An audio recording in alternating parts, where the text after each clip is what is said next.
have some preliminary discussion about the day and how it will go. It's kind of up to us. We do have some folks here. If we have questions, we can ask questions, but we're not at this point asking for full presentation or review of programs. We're just answering questions. So we'll ask the question and we'll get an answer and we'll move on. So all in the interest of time, this morning we're reviewing special requests. We do have a break in there. And at lunch, we will have the citizen members stay local and have a discussion about the elected officials compensation committee and all the issues related to that. Final decisions we'll try to make after that lunch break and move through those decisions one by one and get approval. So we're not sure how long this discussion will take, but we'll get launched into it. So a review of special requests. Dan, are you helping us launch that?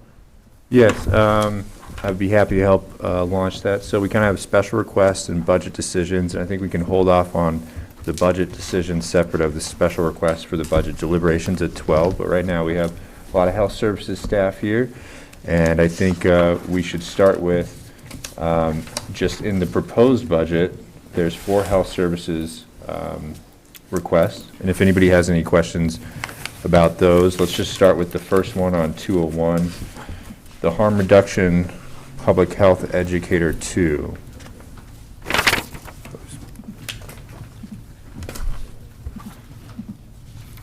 Page 201. You said 201? 201.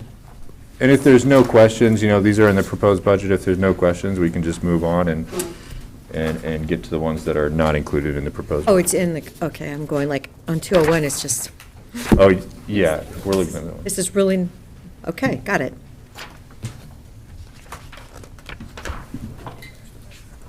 So this is page 214. He's texted.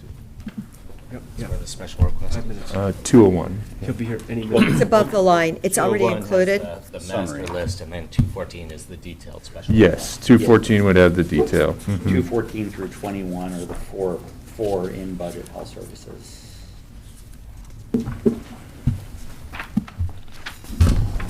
I mean, I would just say the 4 that are in the proposed budget that have no general fund implications, I don't see any reason I don't have any questions about any of those 4. Nor do I. Okay. Judy's shaking her head. Yes, agreed. I agree with that. Okay. Well, then let's get, That's good. So 233 are the not in budget ones, or is where they start. okay, well then let's just start with the first one here on the, not included in the proposed budget, we're listed on 201, which is the behavioral health front office admin support technician, which is, vital to the services that they provide. In order, when I worked in behavioral health, they kind of called that the captain of the ship. And if you don't have a behavioral health front staff person, it's very hard to have an orderly flow with clients, and there's some efficiencies there. So, Is that their number 9 priority? I would. It's yes. It's your last priority. Well, It- the way we have to prioritize is across 2 service areas, very speaking, so yes, it shows up as number 9. I know. It didn't seem to make sense to be last, because truly, my- it is the front door. That's my fault. That's my fault. I had to prioritize. It was difficult for me to prioritize across the different divisions, so I wouldn't put too much weight into the prioritization because of me not knowing the operations that well. A good leader jumps on the sword first. Good job. I guess the only question I had on this, and it's just a clarification, this is the front office, not an additional front office technician for the main clinic, correct? I think it's an additional. So, going know if you want us to be up front or. Yeah. Somewhere near Get a caught on. microphone. Yeah, if you guys want to head up front, that would be.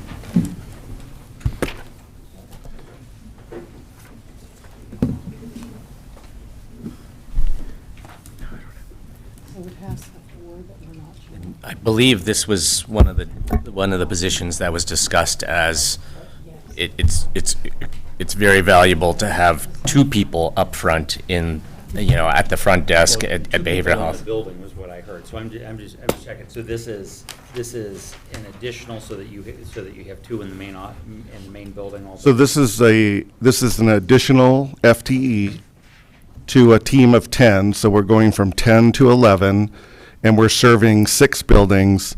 And I neglected to say 6 buildings, and we're also in support of 7 school-based health centers. So we do that work remotely, meaning the therapists are in the schools, but we're working with scheduling using the front office staff.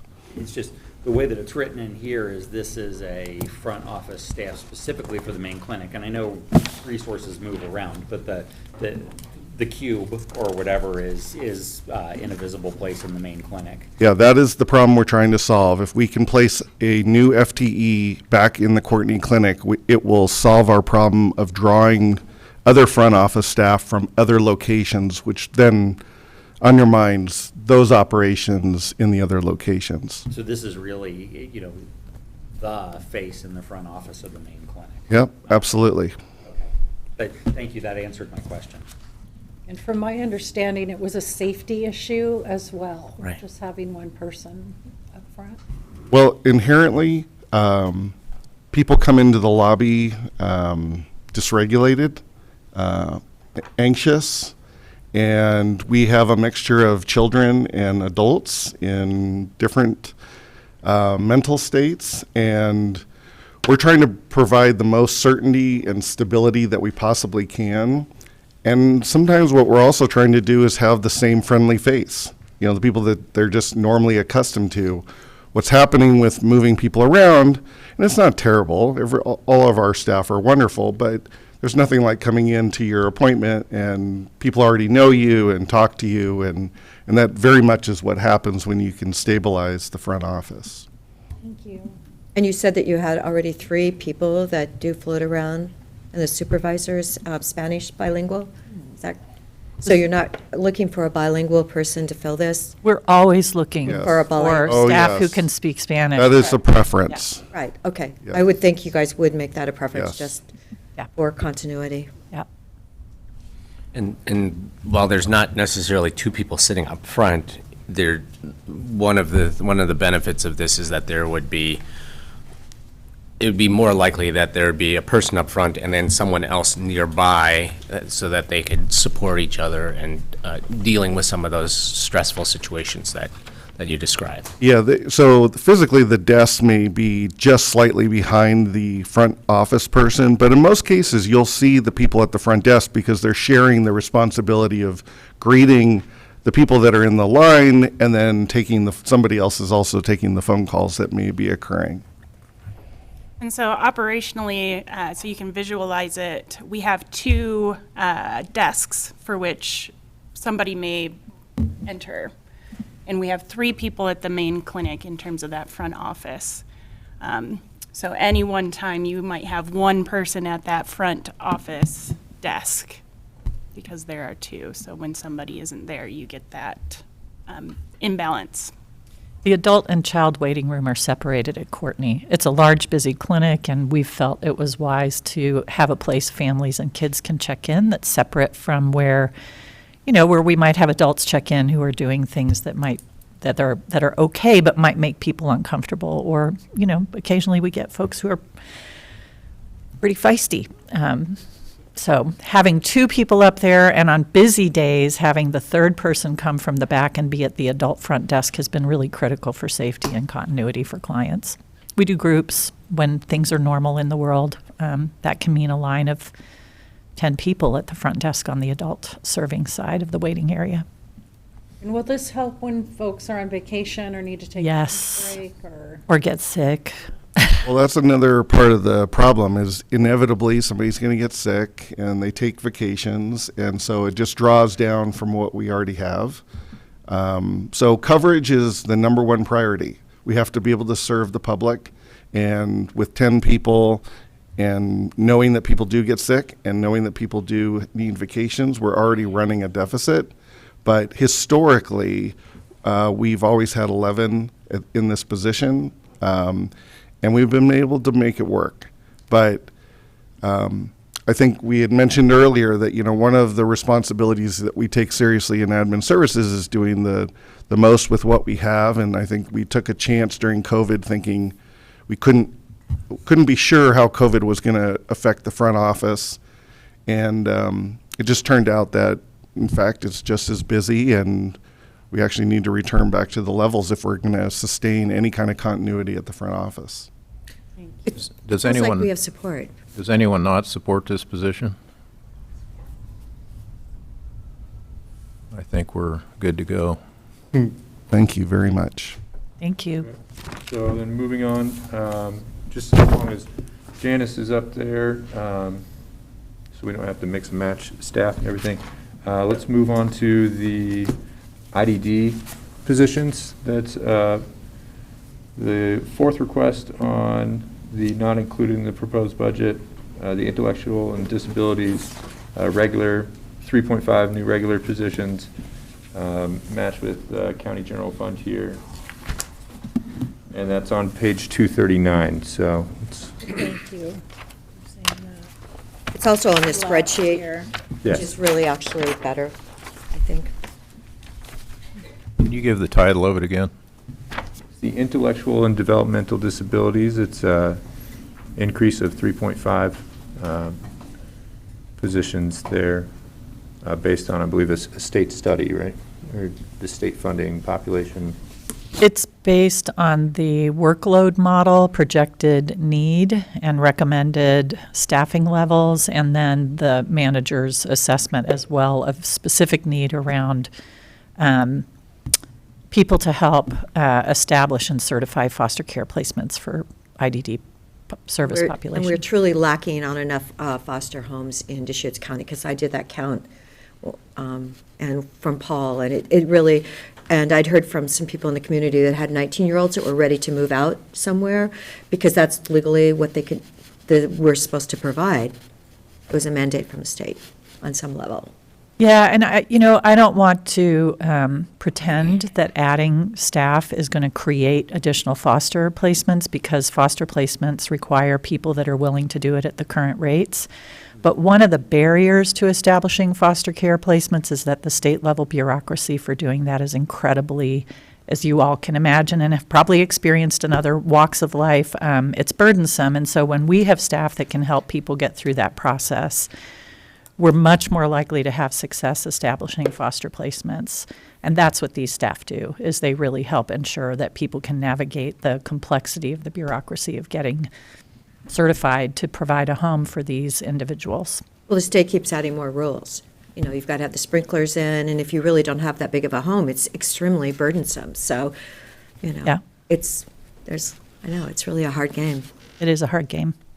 So that was my question in the scenario that was written. It says statutorily derived formula, and it sounded like, well, the formula says, and so we better add somebody, but it sounds like there's actual work to be done. And Oh, yes, there's actual work to be done, and there are years when we've added fewer staff than the formula recommended, and there are years that we've added 1 or 2 additional staff than the formula recommended. So the formula is sort of a baseline.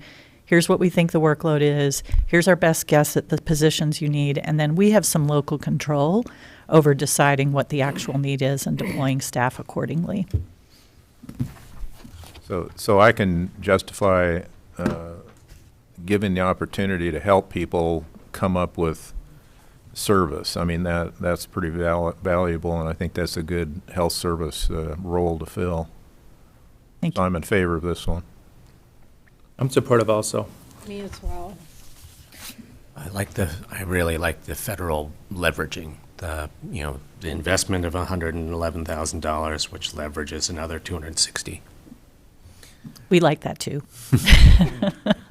So one question about location, home base for the staff, is this, I know they're based over here, is there going to be Redmond presence or anything, or is it one team dispatched out of Bend, or what does the future look like there? I know space needs is always tricky. We are out of space. There is a plan for IDD staff to be in Redmond actually relatively soon, I think within the next 12 to 18 months, if not sooner. And we will still be out of space, frankly, and we have some conversations and plans in the works, and thankfully, some possible revenue available through behavioral health to address space needs. But you will likely hear from all of us in the near term about plans to maybe move some folks around and take advantage of some opportunities for space.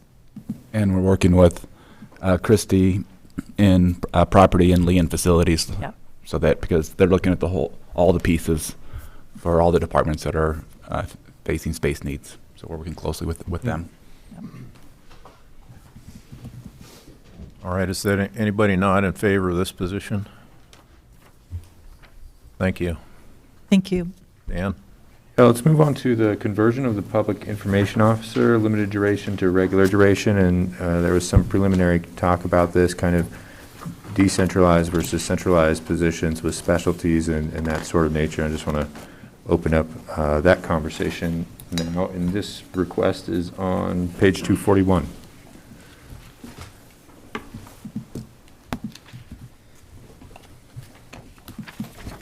One of the light bulbs that went off for me yesterday when we started talking about the Cannabis Advisory Panel's recommendations for marijuana tax revenue was that they had suggested that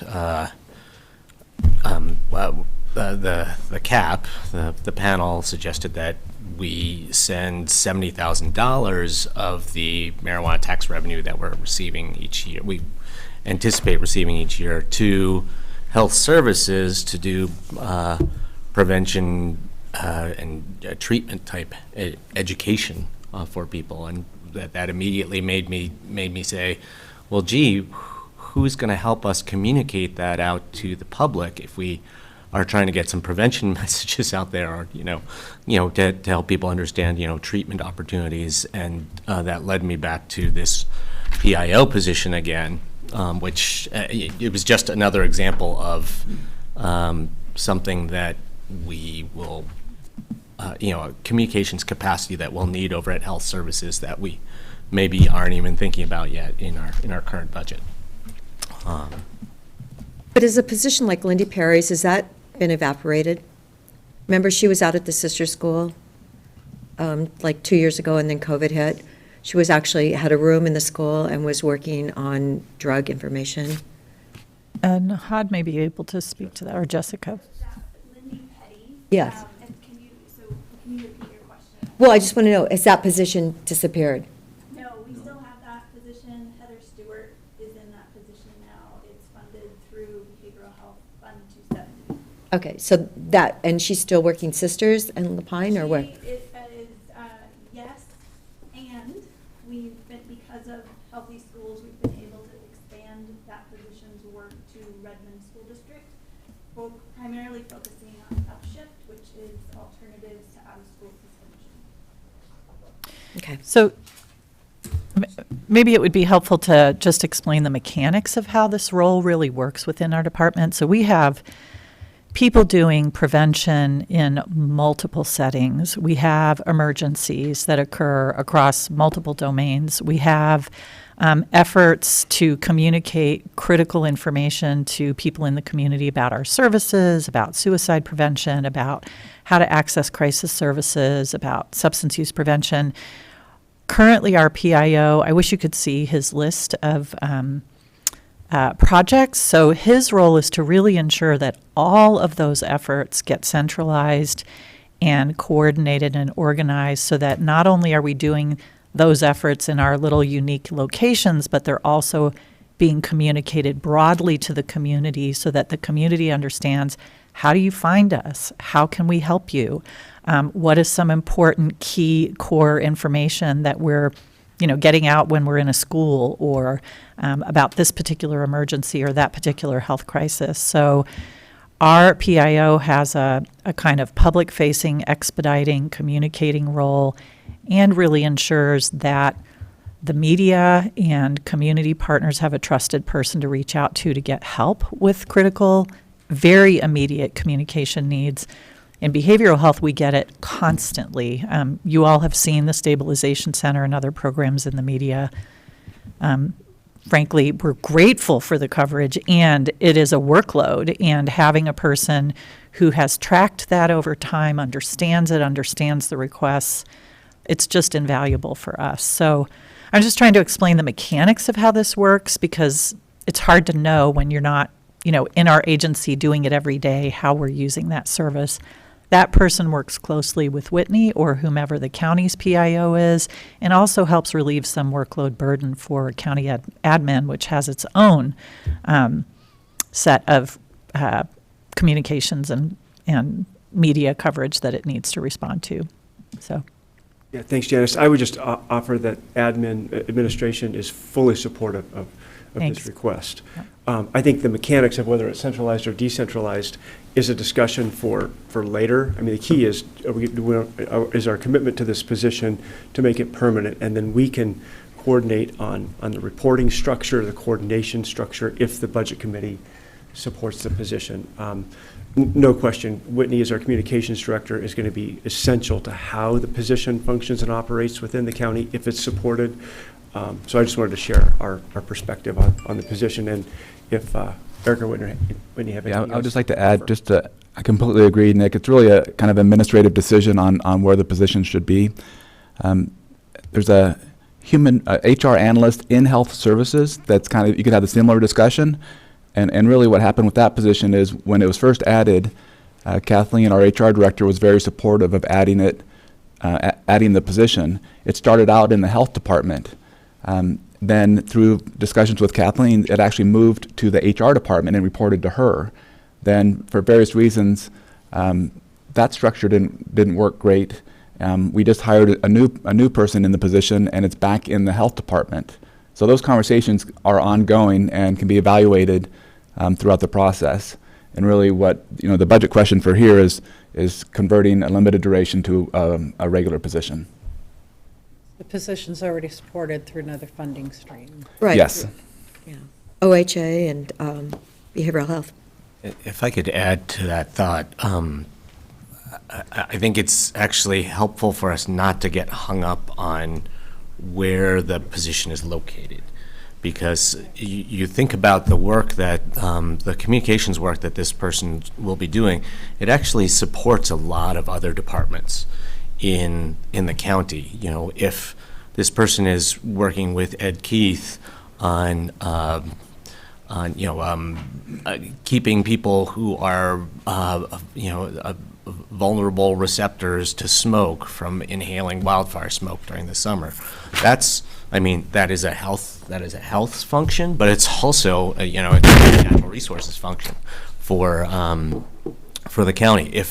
If this person is helping to promote the Stabilization Center or mobile crisis assessment team, that's a valuable service for behavioral health, but it also provides huge benefits to the sheriff's office and law enforcement agencies in the region. So the work that this communications capacity will be targeted at is in a lot of ways beneficial across departments or county-wide in that sense. And so I just because the request is coming from health services, I don't want to just I don't want us to think about this as this siloed communication capacity that only serves health services.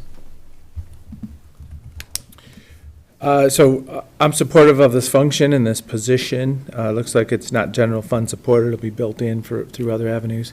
It brings to mind the fact that we're going to be working on a health administrator, right? So that's where the team's going to be coming together. The board is the local public health authority. We need to be up to speed and knowledgeable as we can. Obviously, you don't run for a commission seat to say, I am the authority here. We're the local public health authority as a board. So as I say, it is that dynamic of the information flowing internally, the leadership, the sharing of information as the public hears about it, and having, as I say, us as commissioners up to speed also. So, yeah, let's work together on that. I agree with the commissioner and am in support of converting this to a regular position. Here we go. Anybody not agree with that? Thank you. Thank you. Okay, moving on, let's go to more public health oriented, the addition of .5 health officer. Here, yeah, you guys can. Page is that, Dan? Sorry, Dan, I got distracted. What? No, the addition of a .5 health officer. 234. Thank you, Jim. It's priority number one, if that mattered. So I'll start off the same concept. You know, when we have a health administrator, that'll give us kind of the leadership of the organization. Is the health administrator going to have some of those credentials, or is it going to be more the business administrator, which is the future? We don't know yet. Any thoughts, Eric, I guess? Yeah, the health services director is more the administrator. You know, most likely when we hire the next director, they will have background in health as opposed to me, which is more of a generalist. But really, there's lots of options because we have the knowledge and expertise in the divisions. The health officer is more the medical doctor, the medical piece. On the behavioral health side, we have the medical director, Dr. Will Berry. As we know, he's leaving, but he provides the medical direction and advice on that side. The health officer is really that on the public health side, and we're actually seeing the need of the position right now as we look at monkeypox and responding to that. Nahad and his team have put together kind of a group that will be working on, or is working on, information about monkeypox, and using that health officer for medical information is really important. The position will also advise community providers about things like monkeypox. So that's something that I've been learning. I don't know if you want to add anything, Nahad? It's a great point. In fact, whoa, there you go. Sorry about that.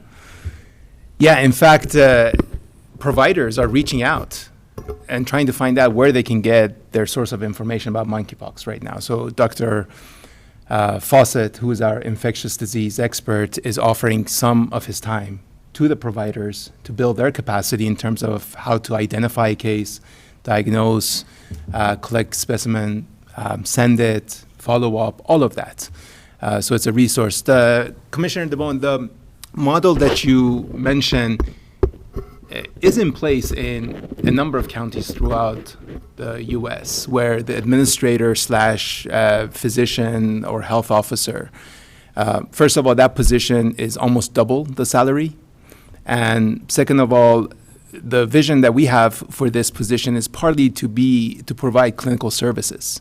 And I think it would be quite difficult to be both administering a huge department of 400 plus and provide clinical services and the other functions of that role. But I was more thinking through the concept of if we have that health administrator in place, maybe that would, give us a better feel for who's going to be the good fit as the health officer. So I wasn't saying that both jobs had to be there. I was saying maybe this is time to stand by for, 6 months or next year's fiscal year just to get the organization in place. That's more what I was thinking. Gotcha. I'd be very comfortable moving ahead now because the health officer will work closely with the public health director. I'd probably be involved in the interviews more for the fit and the communication piece of it. But I really see this as a similar position on the public health side that we have on the behavioral health side. Are we going to have 10% of the salaries coming from OHA COVID vaccine funds? We were getting some more vaccine funds, but is it going to last through next year, June 30th next year? Cheryl? That 10% will last through June 30th of next year, yeah. Okay. So this is where my concern comes in. So again, I'm not the expert in public health. You're advocating very strongly for this. In fact, I think the first thing that we heard is this was probably a more important position than some of the very senior filled positions that already exist. That's a very strong statement. If it's so important, what worries me is that you're essentially tin cupping this position for the foreseeable future. There's a steady funding from the general fund that's coming in, and we talked about, well, maybe next year that general fund contribution comes in, but now we're gonna go try and find these funds to pay for it. And I don't even know what the 5-year plan is on this. So if it's so important, why is it so difficult to be able to say we have an identified source of funding that we can deliver on this over time? One thing I'd like to say about that is that the general fund contribution to health services may be $5-6 million, and this is like a $60 million department. So we're tin cupping everything. It's not just this position. So I mean, you know, that department lives or dies on federal and state funding.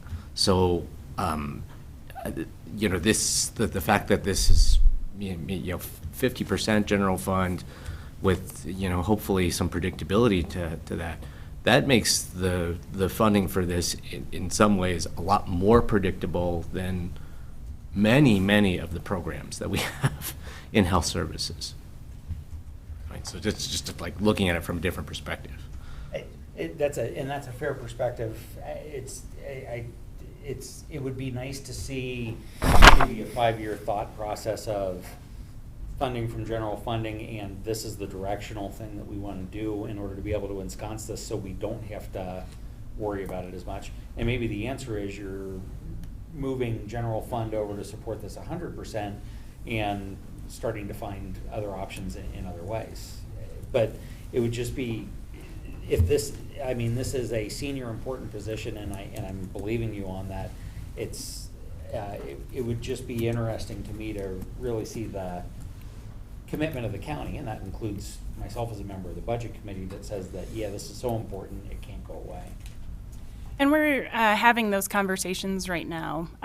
Even last week, we were talking about if the opioid settlement dollars come through, is that a potential use of some of those funds, which is longer term, 20 years-ish. And this is quite honestly what we do every year throughout the year. And as positions become vacant, what is the priority and how do we fund it more sustainably? Yeah. And I want to also add, I think it's somehow following the same theme. As an agency, and especially as public health, we are trying to be as opportunistic as possible. So we have funds coming in that are going to expire next year. We have funds coming in that will expire 2 years from now. Some of those funds can legitimately be applied to this position. So if we can free up a percentage of the support for this position to address other needs that we have in the department or in the county, then we are trying to do our part in supporting that effort. But would it have been better if we could come to you and say, please, we are asking for 100% general fund support for this position? Absolutely. It's that critical, and that predictability is important. And maybe next year we will come forth and put this request on the table for your consideration. But originally, this position was Dr. Fawcett's, right? Richard Fawcett originally served half-time. Dr. Fawcett has been on-call commissioner, so a number of hours provided throughout the month, which ebbs and flows. So for example, recent month was about 30 hours. Pre-pandemic was a few hours a week. So it really never amounted to part-time, though perhaps during the pandemic there were some weeks where it went above and beyond what we usually asked of him. But we're trying to hire an MD for this position? This is someone with medical training and license, correct? Okay, so for $248,000, that's the salary. The package is going to be roughly $400,000, $360 to $400,000, the entire package. It's an important, significant investment from the county for a community of our size, growing population, aging population, changing demographics. changing disease patterns, injuries. So it's an investment for today and the next 20 years.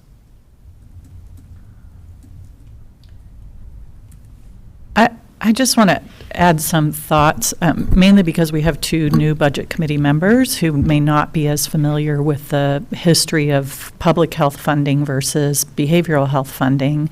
So I'm speaking a little bit as an outsider, and just hope you'll be patient with these thoughts. But I have watched public health cobble together resources like a Tetris game for the 5 years I've been here. They do not have the robust revenue-generating capacity that behavioral health has had.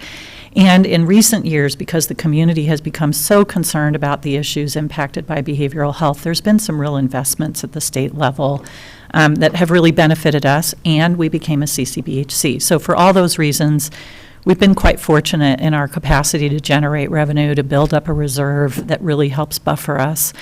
Public health has not had that luxury. Not only that, but they just spent the last 2 years nearly killing themselves trying to save lives in this community, and doing that with a really very fragilely funded system. So I know I will be accused of passion here, so I apologize, but that's who I am. And I think it's a little bit difficult for them to respond to questions about why didn't you commit resources, when I know they have struggled to bring resources to the table for years and had to bring them together and piece them together. And we've tried to help them do that with some behavioral health resource for this position. So I'm just here to say I think they're really trying to get this role on board, and the way the funding is put together really is a reflection of the realities that public health faces every year, and not the investment in the role. So let me, because I was going to have a longer term request. Maybe there's a different way to position this. If the public health, if the way that public health is built is effectively the county needs to fund this, i.e., effectively general fund, and public health creates and finds a series of offsets in any given year to reduce the general fund outlay, maybe that would be a better way long-term, or at least a summary way to be able to present a public health budget. So, okay, personnel-wise, this is really the implication that's going on with the county, and here's the offsets that we found to defer the need on the general fund. And then, because that's a trackable thing over time to determine whether the county needs to go help the health department find ways to defer that, or whether the health department is getting more successful on its own. Sounds like a great thing for Cheryl to think about strategically going forward. I support that would be another fun discussion. I support the current proposal with the funding streams, and it would give us a better look next year to understand the position and the benefits to the county, and if that request comes before the group next year, we'd have a better insight on it. I support it too, but I honestly think we're going to have to look at it in like 4 months if we don't get any applicants, because, you know, I'm just thinking how the world is, and I know it's, you know, there's a lot of doctors in town, but nobody really wants to do this half-time, so now we're trying to offer it full-time, but are we actually going to attract someone? And okay, you said it's a package of 400,000, but. Well, and well said by our advisors here that that is kind of the scenario in the health department. I don't know what position you'd look at that, you know, there may be some, but that's kind of standard approach. Standard approach for what, I'm sorry? The funding package, just as was explained to us, that's kind of the approach in the health department to come up with funding mechanisms. So it's not unlike how other positions are funded. Yeah. But Commissioner Adair was expressing concern about the recruitment process. Yeah, and that's okay. Well, I mean, recruitment as a I think I heard from Nahad the other day that you had a candidate who then backed out when they heard about the funding base for the position, which now we're responding to with a different funding mix, which will hopefully provide a little bit more assurance to people. Yeah, when it comes to recruitment, there are some things that we can control and there are some things that we cannot control, right? We cannot control the labor landscape at this point and how many people are coming out of medical schools and so on, right? But what we can control is bring some predictability to this position, changing the label of LTD to regular, so giving a great sales pitch to the candidates when we have them. So those are the things we can control, and that's what we're bringing to the table for your consideration. I'm sympathetic to the need for a future policy discussion, but from a financial standpoint, I have enough information on this. You're getting emotional. So I would like to, just the concept of the health administrator and the big picture, I mean, I'd stand by, so I mean, I'd be possibly a no, but it doesn't look like it's, yeah. Yeah, and there doesn't need to be consensus at this point in time. This is really just to make sure that we get all the questions out so that individually you guys know, kind of what you want to do in budget deliberations. So I would just emphasize that. I just have a nuts and bolts question. So this role, is this where Dr. Conway is currently serving? Yes, and go ahead, Eric. And yes. how long is he going to be willing to do that? And could we negotiate like a ramp down? Like, I mean, if we wanted to like have, if we wanted to try to do, half-time for X amount of time, I've been talking to Dr. Conway. He's in a limited duration health officer position with COVID funds. The limited duration position ends June 30th. And Dr. Conway is retiring at the end of June, at the end of June 30th. Okay. And that's a hard stop. He wouldn't like taper off with us for a little while. He submitted his retirement notice for June 30th, and then we'll open up. I mean, if the board approves the position, we'll open up a recruitment for the position. And Dr. Fawcett would step up, would he not?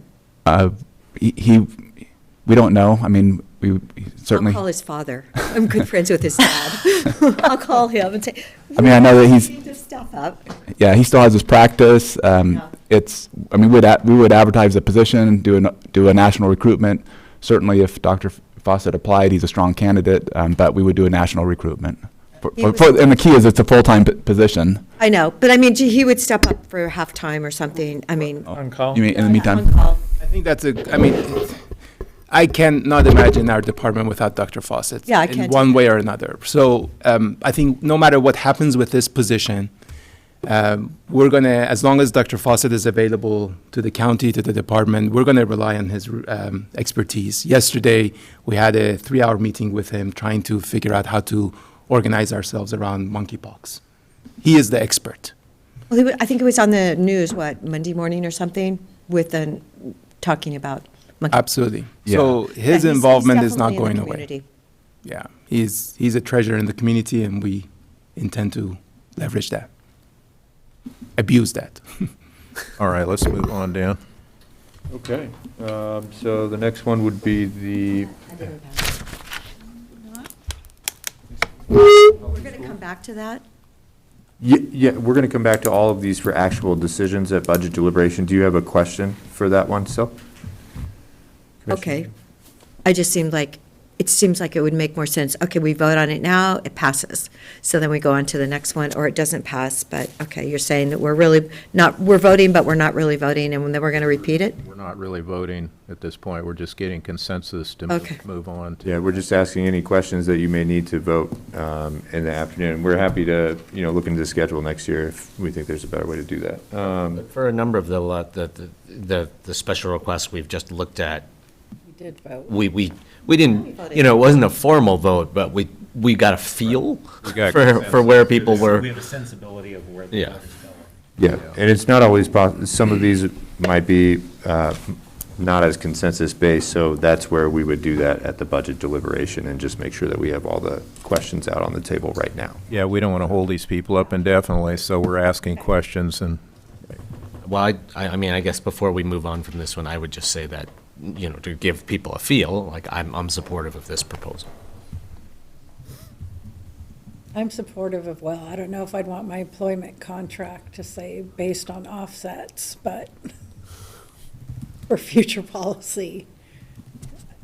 So anyway, that's my thought. So, it would be the Healthy Schools request now of 2.4 FTE. I believe that is on page 236 in your budget binder for more detail. So I have enough information to debate this when we get to debating and deciding on it. I'm going to make an observation here while we're not debating or deciding on it, which is, this is not the totality of the program. The 3-year thing that we've been discussing is not the totality of the program, because there are other school districts that are coming in. There's an expansion down to the grade schools. This is a new thing that the county is doing. And I was thinking about this when I saw my other favorite thing that came from solid waste, the 10-year chart out of what the program is and some of the various offsets and some of the guardrails that might go into it. I think that that's something that needs to be done to track an initiative and an effort like this, because this is potentially I'm just going to throw out probably a 20 FTE department within within the health department of the county in a very short period of time. That's not what's in front of us, and like I said, I think I have enough to debate what's in front of us and make a case or a call one way or the other. But I think we just, as the budget committee, I think we need to recognize that we're looking at what could be a very substantial program, and this is just a piece that's a start, and there's some decision points that are going to come in on how we're going to have to decide that as a budget committee over some number of years. And if I could bound that a little bit, but also kind of flesh it out. This, when the Ben Lapine School District came to us with this proposal, it is a 3-year ramp up, and this is only year 2. So the next year, the same staff that we're talking about this year would come forward, and there would still be an addition of another school at that point. It was 2 people or one more person next year. One person to add. So even just 5 schools. Even just for this, to bound this, this current program to the Ben Lapine School District, that's the eventual build out, and we're not, you're not seeing the 10-year plan the way that solid waste presented to us with it's basically, it's like a pro forma. I mean,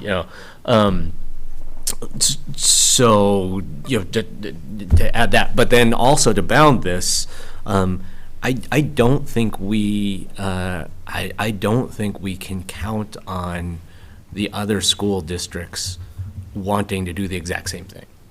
I mentioned the other day how Dr. Klein, the superintendent at Redmond Schools, his big interest is partnering with the behavioral health division for clinical services in the schools, and that's that like one-to-one intensive work is really different than population level education and prevention work, and that's his thing.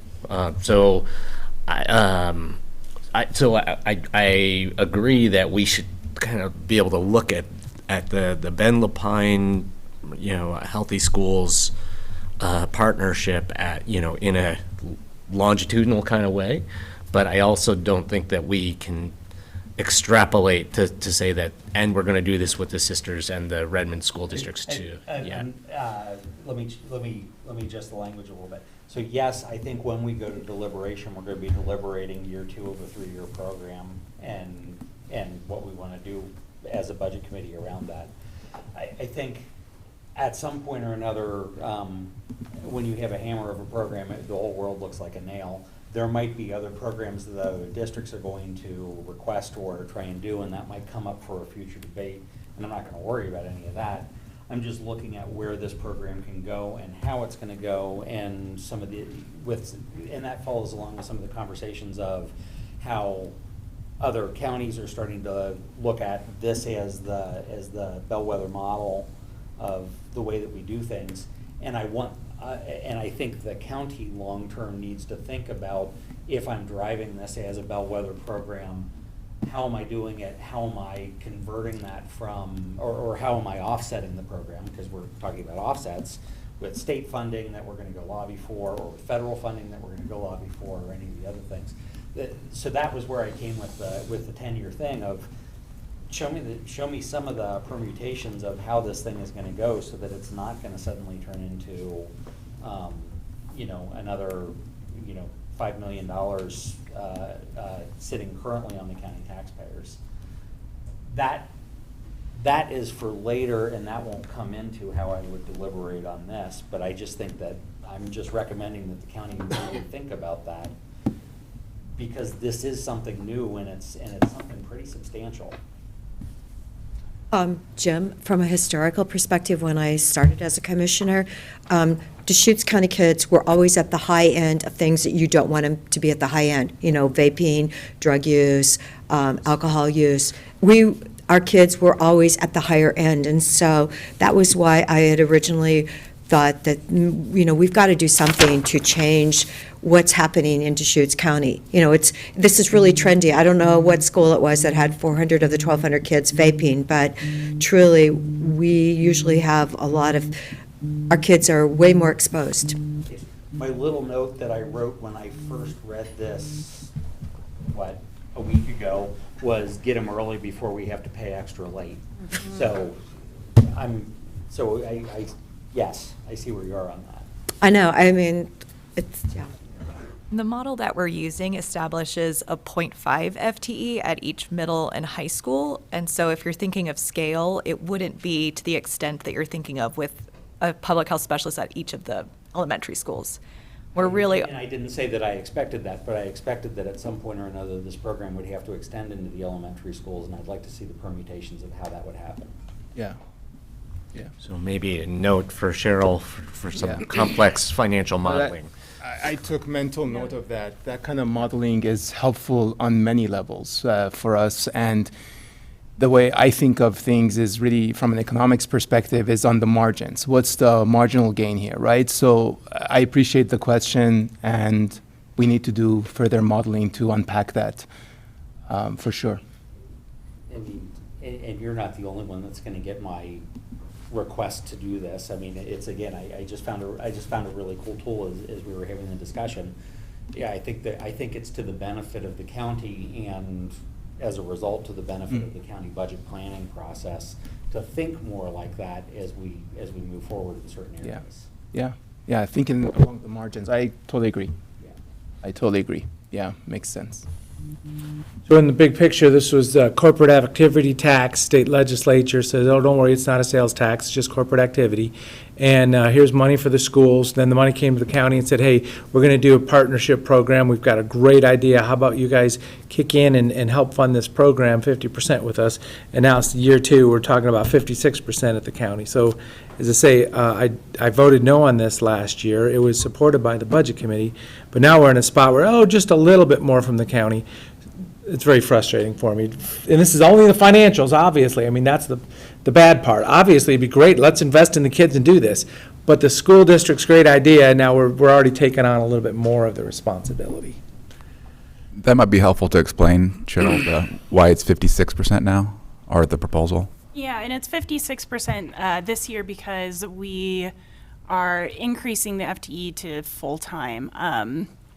And Ben Lapine School, I don't want to speak for them, but I do understand that they have a maximum of what they can contribute for year 2. So we would be absorbing that additional FTE to implement the program based on year 1 lessons learned. But it does go back to 50-50 in year 3. And we are reducing 1 position as well. So we're saying instead of 6 part-time positions, we're asking for 5 full-time positions, but there is a front cost to that, front-end cost, front-load cost, what do you call that? There's a cost at the beginning to this shift. Yeah.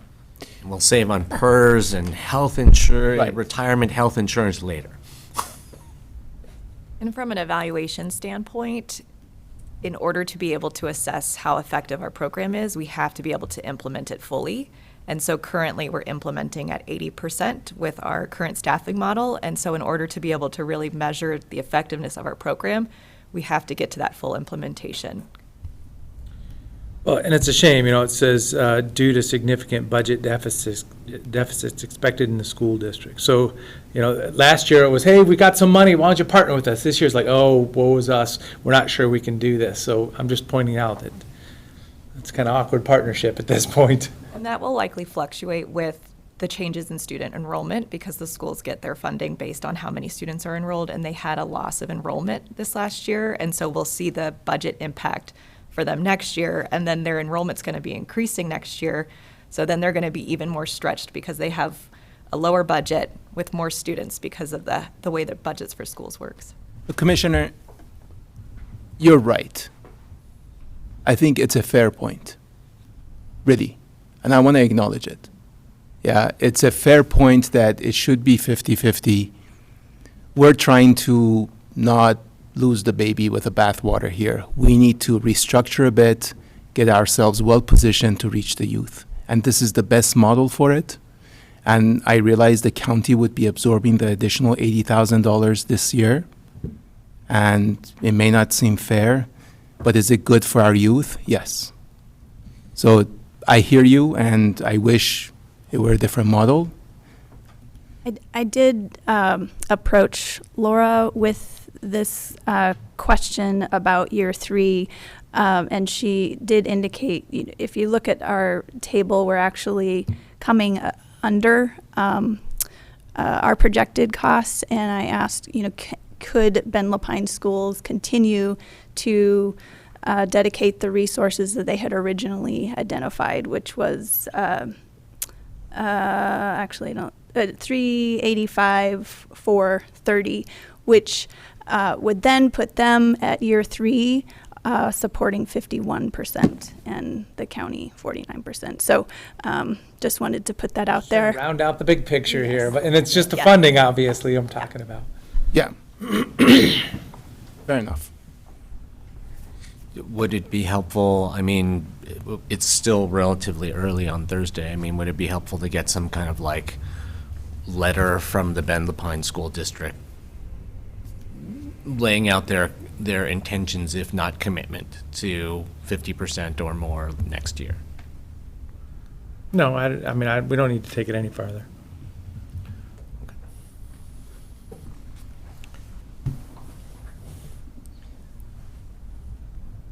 I don't have any further questions. Okay, Dan.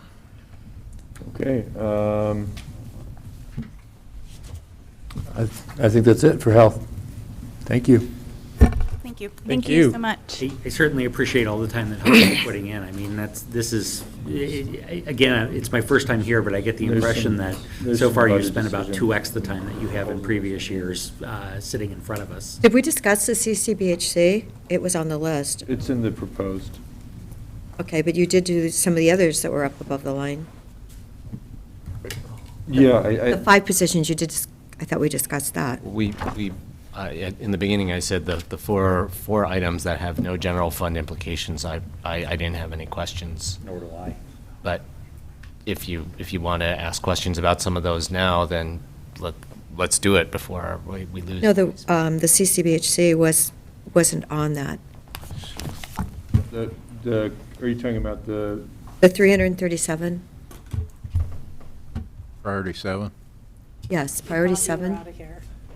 That was among the 4 that are above if you look on page 201. No, it's not above the line. It's below the line because it's on their sheet of special requests. So you're, It's down we're here. we're looking at different lists. So in our main binder, Right, I'm looking at the main binder and it's below the line and it's $337 or something, isn't it? That's the health officer. Oh, that's the officer, okay. Well, it was on their list here. And I don't see it up above the line. You're talking about item number 7? Oh, there's no price with it, yes, item 7. So that's not, it's above the line without a price? Is that what we're? Yeah, because it's a conversion of limited term to regular. And it's funded by behavioral health, correct? As opposed to general fund, so it was in the proposed budget. Okay. The total cost is that, you're right, that total cost is at 377, 695, but I believe that is being covered by CCBHC and other funds for behavioral health.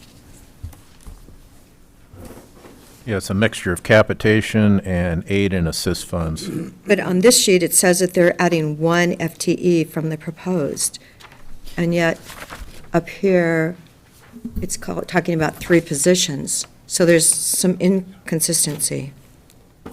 There's 2 limited term duration positions and 1 added position that is currently filled that terms June 30th, 2022, and we were requesting to add it and convert to regular, and it's fully funded.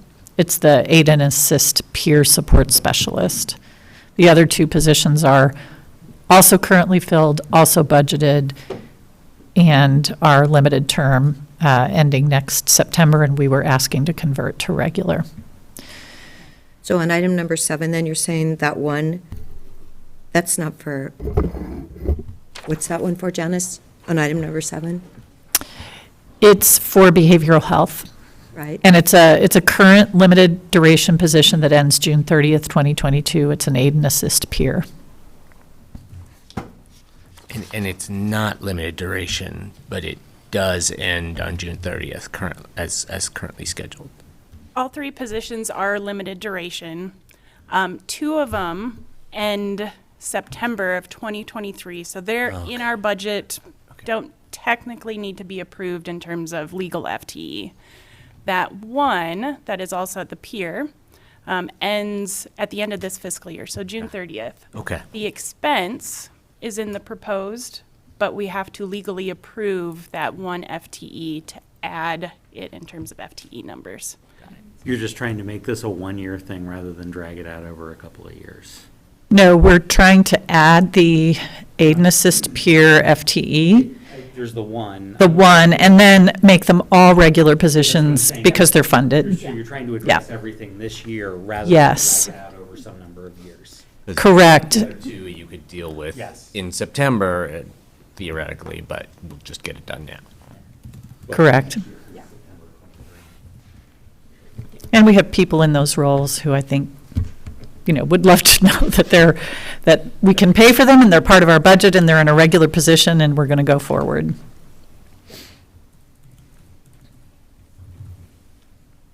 Commissioners.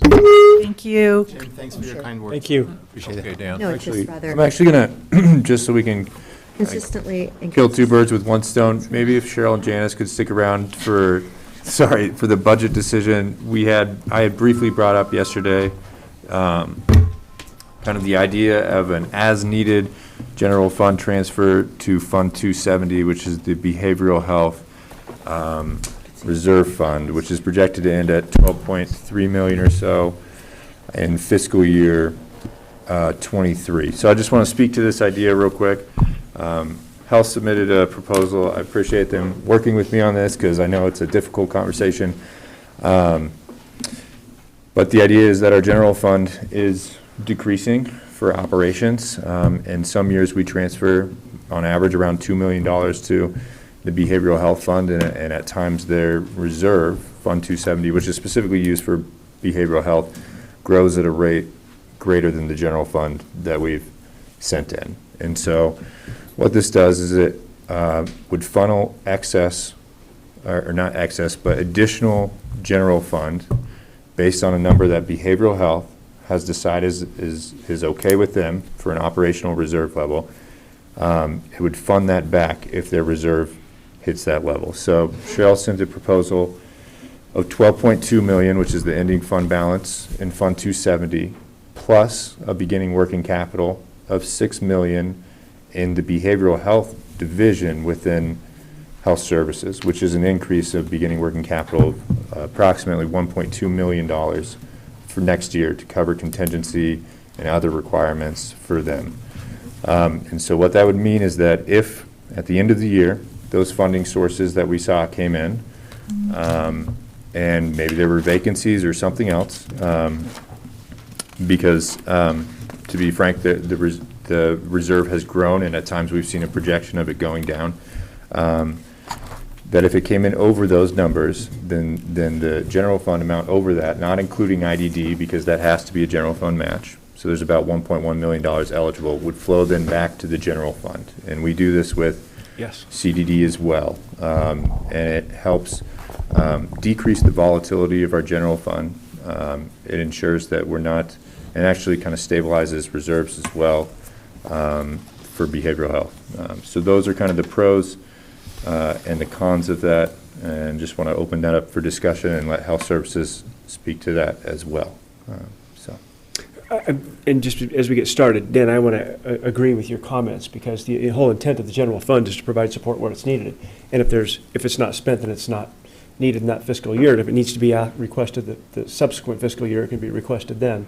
And having experienced this in the Community Development Department for years, where money was returned, and it's not to say that it wouldn't be funded in the subsequent year, it would be. Right. But, yeah, I agree with your Right. recommendation. Because the general fund supports not only the departments within the general fund, but also 20 million in transfers out to other operations. So it's just saying, if we think this is a healthy level, and it's certainly not going to impact service levels for behavioral health, and in the next year, fiscal year 24, then this would come back to the general fund, and it would be an ongoing conversation about that number, so that we make sure that we're being cognizant and respectful of the needs that health services has in their reserve level as well.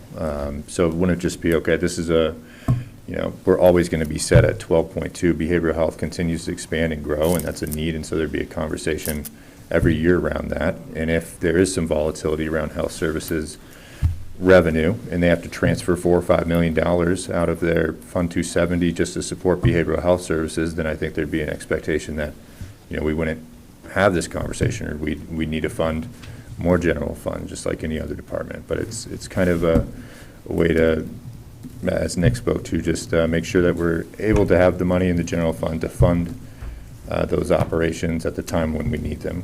Try to make everything secure. So those are the kind of the pros, and I want to have health services talk about it, because it's a big deal. Are you sure you want me to? You're the one that's passionate about it. You just said that. I'll let you do. I understand the need for the proposal, and I think the proposal is fair. I think the caveat I have is that the reason we generated this much reserve was because we made smart decisions about applying for grants, because we weren't sure we would get CCBHC prospective payment revenue. So we generated this reserve as an accident of good planning. And at some point, we do have to spend some of those dollars on addressing the needs identified in the Certified Community Behavioral Health Needs Assessment. So that's just my one caveat, is right now it looks like this glowing amount. I don't think it's going to stay there for lots of reasons. Hopefully it doesn't go away completely. Our commitment is to be good stewards, but we have a commitment as a certified community behavioral health entity to assess community need and meet that need. So that means we may spend down some of those dollars bringing a proposal back to this group after we've had a certification site visit, finished our needs assessment, identified the unmet need, and returned with a proposal. So that's my caveat, is in the end, those dollars are intended for services, either to protect existing services or add where need demands. But I think the proposal itself is fair. If we end up not needing that additional revenue, why would we not return it to the general fund when there's need elsewhere? I mean, I do want to connect this to tin cupping, which we just discussed earlier. I mean, as Jen just described, this reserve exists because of aggressive tin cupping. Yeah. And this budget committee and this Board of Commissioners has placed that expectation upon health services for many years, that you want to do something cool, you want, or that you think is important, or you think is innovative, go find someone else to pay for it. We'll maybe contribute a little bit. And that is the approach that we have taken to health services. And that is why, on a certain year, or on certain years when revenue that behavioral health was tin cupping came in addition to being reimbursed for services, this reserve was built. And so in some ways, I see this reserve as as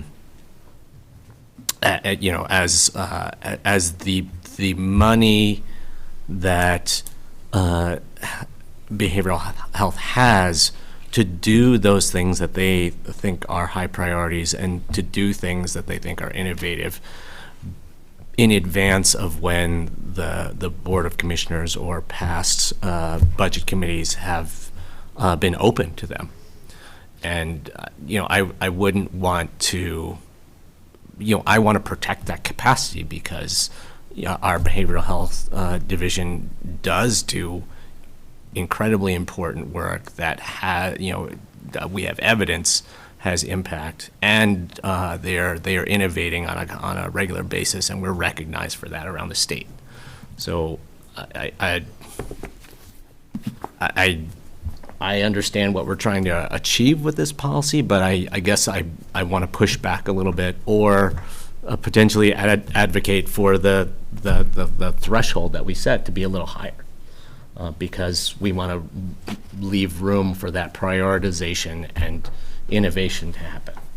Sure. Yeah, and I've asked health services what, that wasn't my threshold, that came from them, so I don't know if that allows for the innovation. I don't know that off the top of my head, but I think behavioral health budget is usually around 40 million, and it's $12.2 million reserve, so that's a 20, or no, that's actually a 36 or 30, yeah, 36 or so % reserve on the operational budget. I think, which is, if we look at other counties, and I think Cheryl spoke to that, that's a healthy, that would be over most other reserves, and I'm comfortable with the 12.2.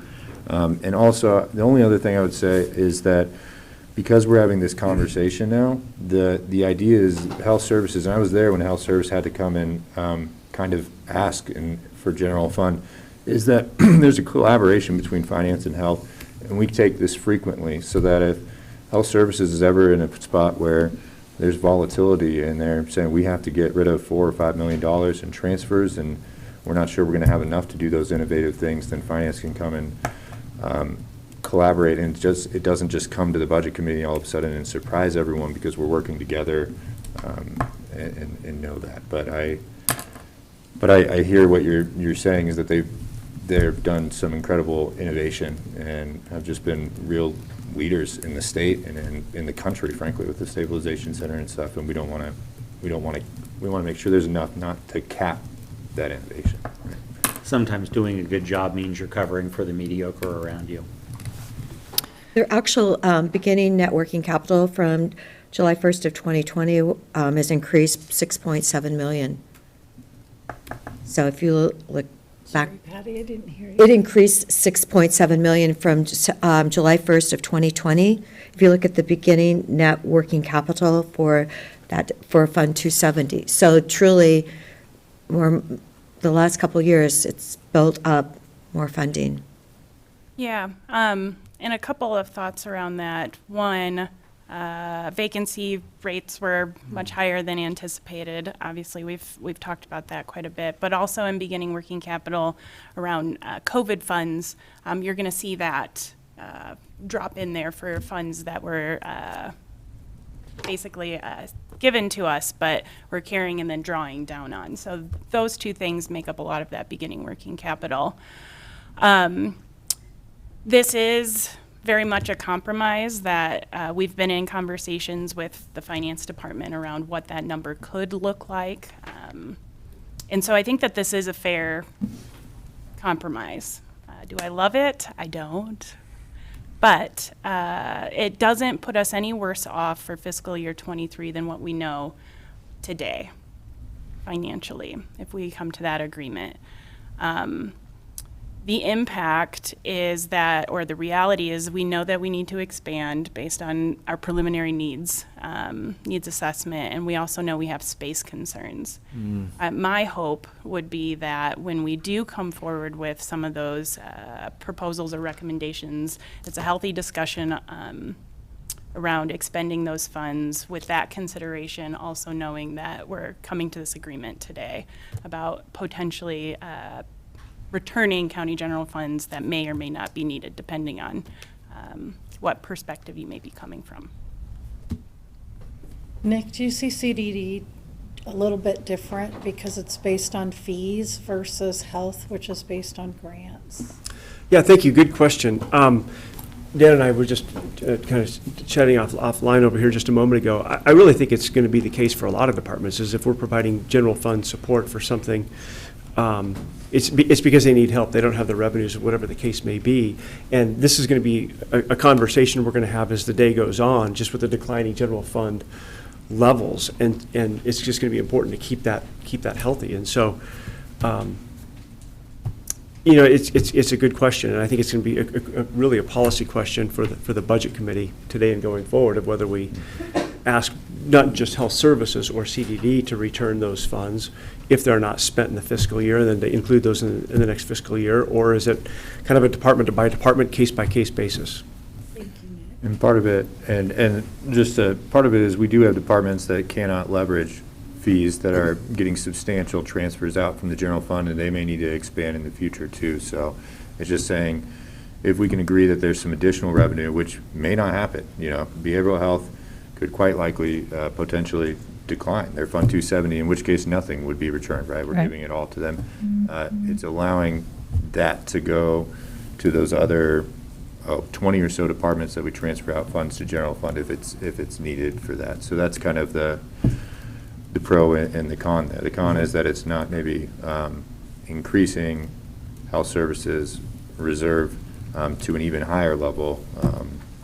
And I would say, though, that this doesn't mean we're capping health services reserve, because health service could quite potentially, and they've done it in the past, so nothing surprises me anymore with CCBHC or capitation numbers. Their revenue has gone to $4 or $5 million, and we've sent $2 million behavioral, or $2 million in general fund, and they've had been able to put that whole full $4 million into the reserve in the past. So this is really just looking at that general fund access. So, but as Nick said, it's a budget decision committee. It is a compromise. I just appreciate having the conversation. So. And I think what I will ask respectfully is that history be recorded and remembered for future. Because, we live in a world where we are bringing these decisions to boards made up of elected officials, and as we all know, that configuration can change and history can get lost in the discussion. And what I want to reflect is, for the last 3 years, we've either given back actual county general fund. I think we gave $500,000 back one year, not that long ago. And we have reduced our percent of general fund commitment in behavioral health every single year. So what I really want you to hear is, we are trying to be fair. We take our stewardship of public resource really seriously, and we want you to be here for us when we need you, and we want this conversation remembered. That's our real ask. I think that's a very good point, and that might be a good item for the budget message. Ultimately, we were talking about what should be in a budget message, and this type of decision, policy decision, is a great item to put in the program budget message from the budget officer. That's a good way to put it, and then that's also a great thing to be able to store on a PowerPoint slide so you can throw it back in somebody's face later on. May or may not. Put the date in the bottom corner, too. We try not to throw it back, but we do remember it. Well, don't write it in pencil. I always write things in pen. I need to save it and date it. I wanted to ask about Cheryl's point about the future facilities needs of behavioral health, and ask if there wasn't some way. I mean, the reserve that you have is broad, it's not so bounded, right? So, if there's money flowing back to the county general fund, or if there's, if the reserve is building beyond a certain threshold, is there a way for us to start kind of putting some funds specifically into a capital reserve for behavioral health needs moving forward? I mean, there certainly would be a way to do that, and that could be a conversation with Lee and Fund 463. I would say in the past, the purchase of the North County came from the Property Management Fund, which came out of General Capital Reserve. The North County Expansion Building came out of the 463. So we have historically, recently done that. The General Capital Reserve has funded health services in their expansion as opposed to their personal behavioral health reserve. Although I know that we have asked them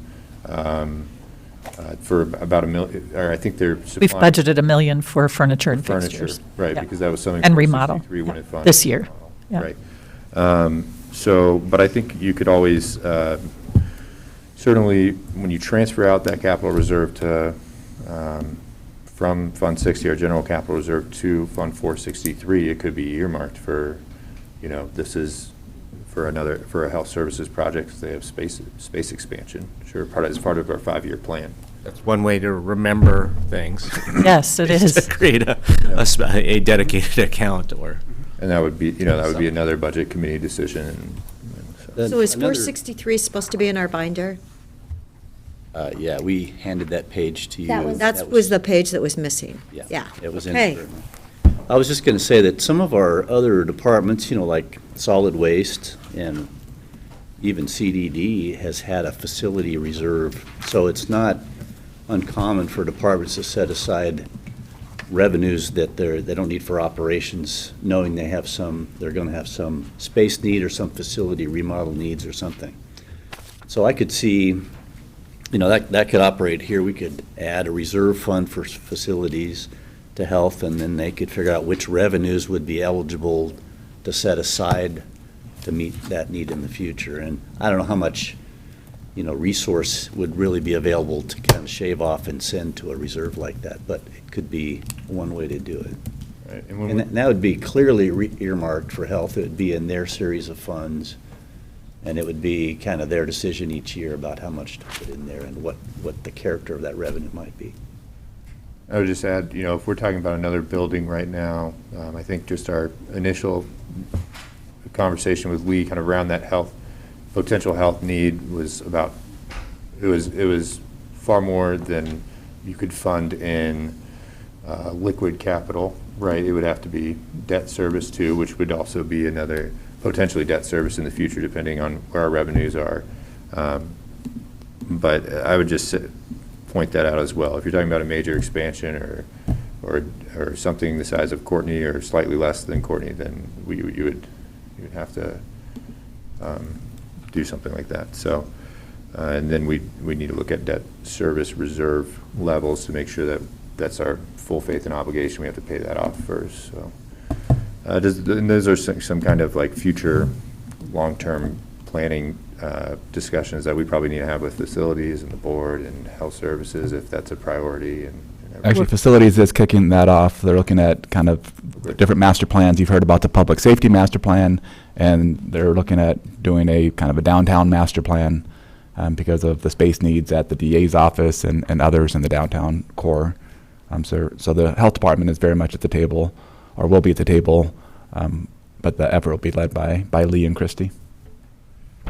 So can this discussion of some kind of capital reserve be integrated into the policy that we're considering, or complementary to what we're talking about right now? Well, I mean, the Budget Committee's purpose really is to, appropriate funds, and, I think there need to be some discussion about what kind of funds might be set aside and how much and how relevant that might be over time. I mean, because the policy we're talking about, this kind of threshold for reserves, that's speculative, right? We're not talking about, I mean, I guess it's speculative for this year, but I don't see how discussion of another place those reserves could be going is any different than.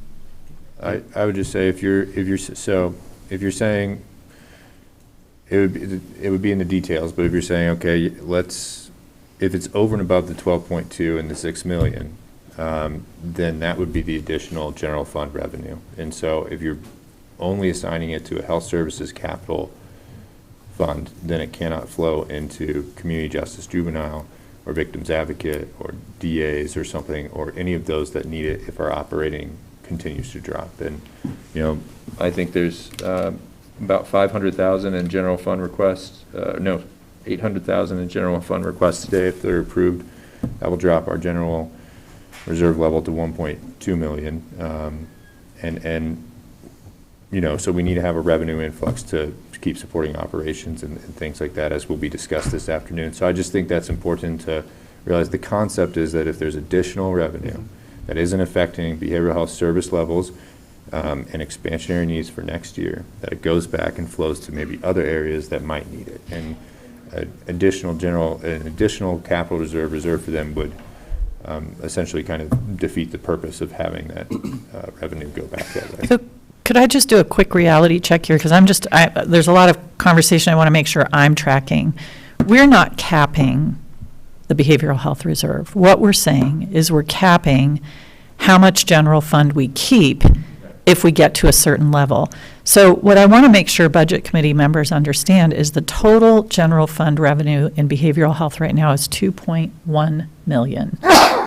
So we're not talking huge, it's a substantial amount, but what I'm saying is that's not going to buy us a building.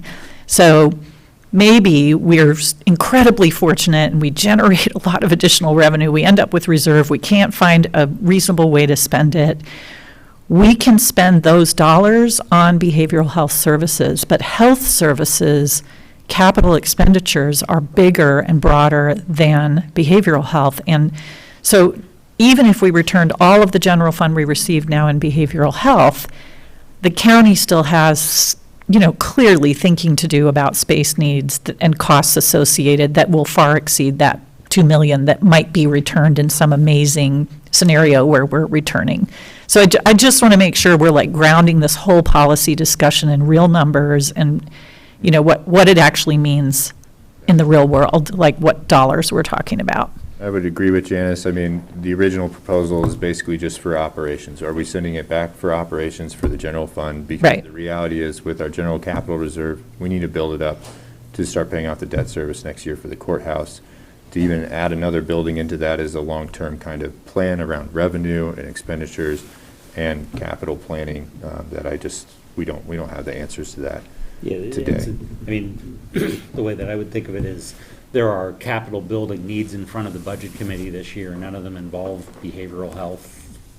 At this point, there's a recognition that at some point or another there will be something in front of the Budget Committee that will involve space planning that includes behavioral health. But I think that's going to come from a policy-based master plan that is going to be driven elsewhere in the county processes.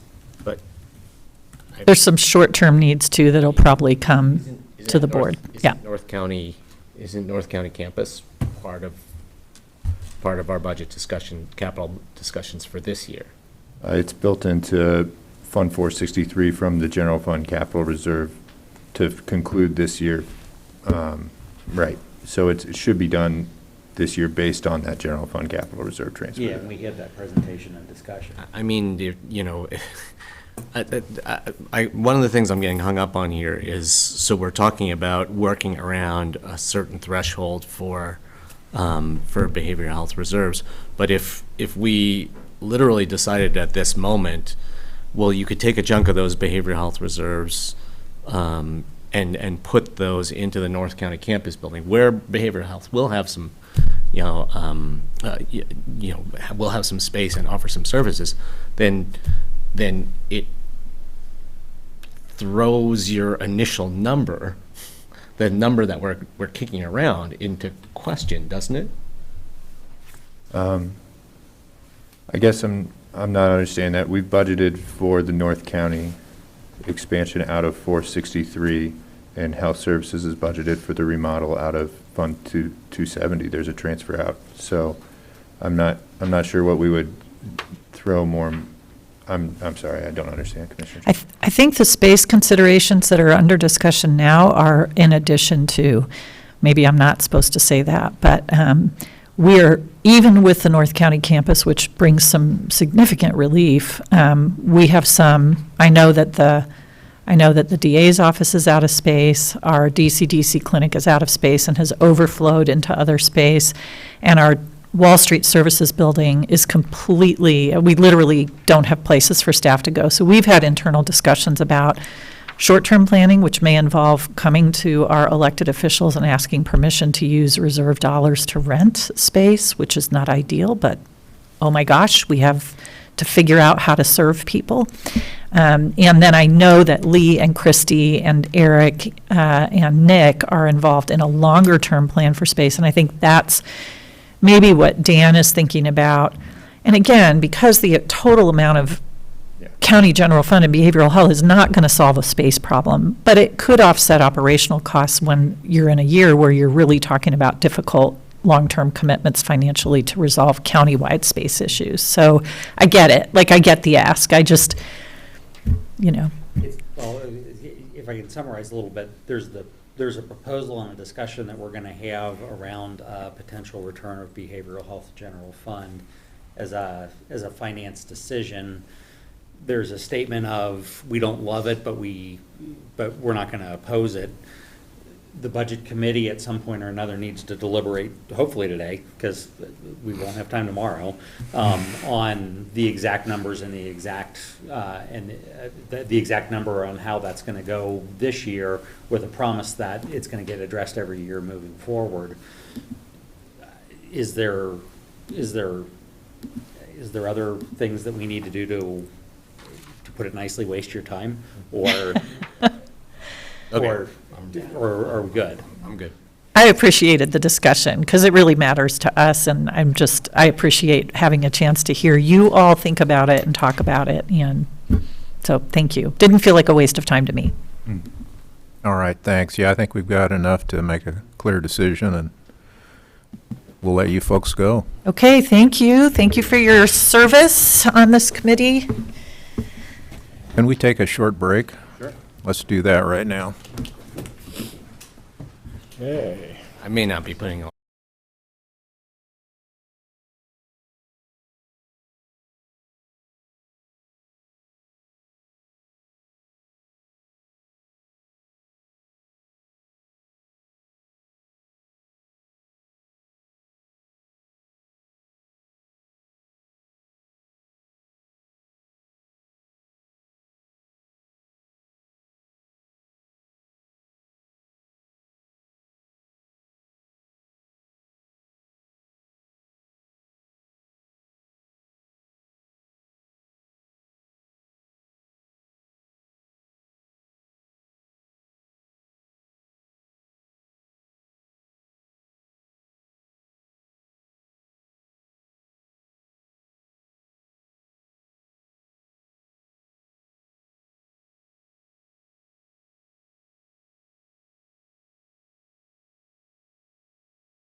We used to have what we call the strategic line, and we also had our budgeting process, our product line business. Just a reminder that by 11:30 or so, we'll need to have a hard break. The compensation committee needs to meet at that point, so let's go ahead and Dan, lead us off. There had been some discussion yesterday at the end of the day about folks we might need here to ask questions to regarding special requests.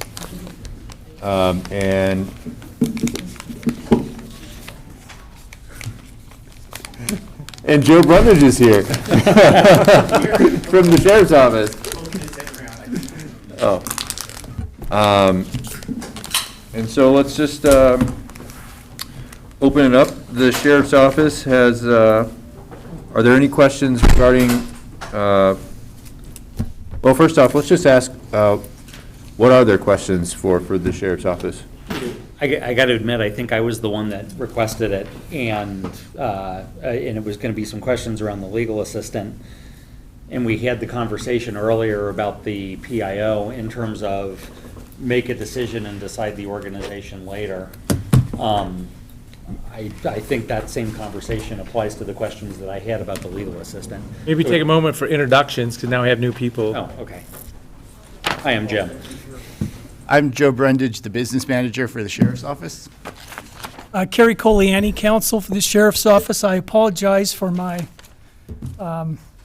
my appearance today. I cough uncontrollably because I have an allergy, and I just went to doc to get medication. Hope I don't fall asleep, but I'm fine. So if I start coughing, I have this. So, Thank you for coming. good morning, everyone. You bet.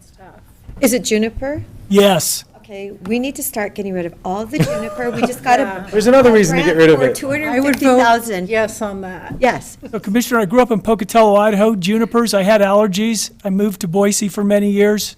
No junipers, I was fine. Now I'm here. Yes, it takes a while to accumulate. It does, it does. Thank you. So, yeah, Jim Pfister, public member, Judy Trigo, public member, and Bruce Barrett, chairing this is our public member, so just so you have a feel. So, actually, while we have you, so can you give me just a paragraph, a quick statement or two on what the need is for the legal assistant and why very specifically that legal assistant should sit in the sheriff's office as opposed to elsewhere in a legal organization? Yes, sir. So maybe the best way is to give everyone a snapshot and then stand for questions on it. But it's pretty straightforward. It's simple. The business of the sheriff's office has changed dramatically in the 4 years that I've been here, and here are the areas: gun rights and gun rights hearings, public records. For instance, now we've got a whole other area of public records requests we haven't had before: body camera footage, and folks have figured it out.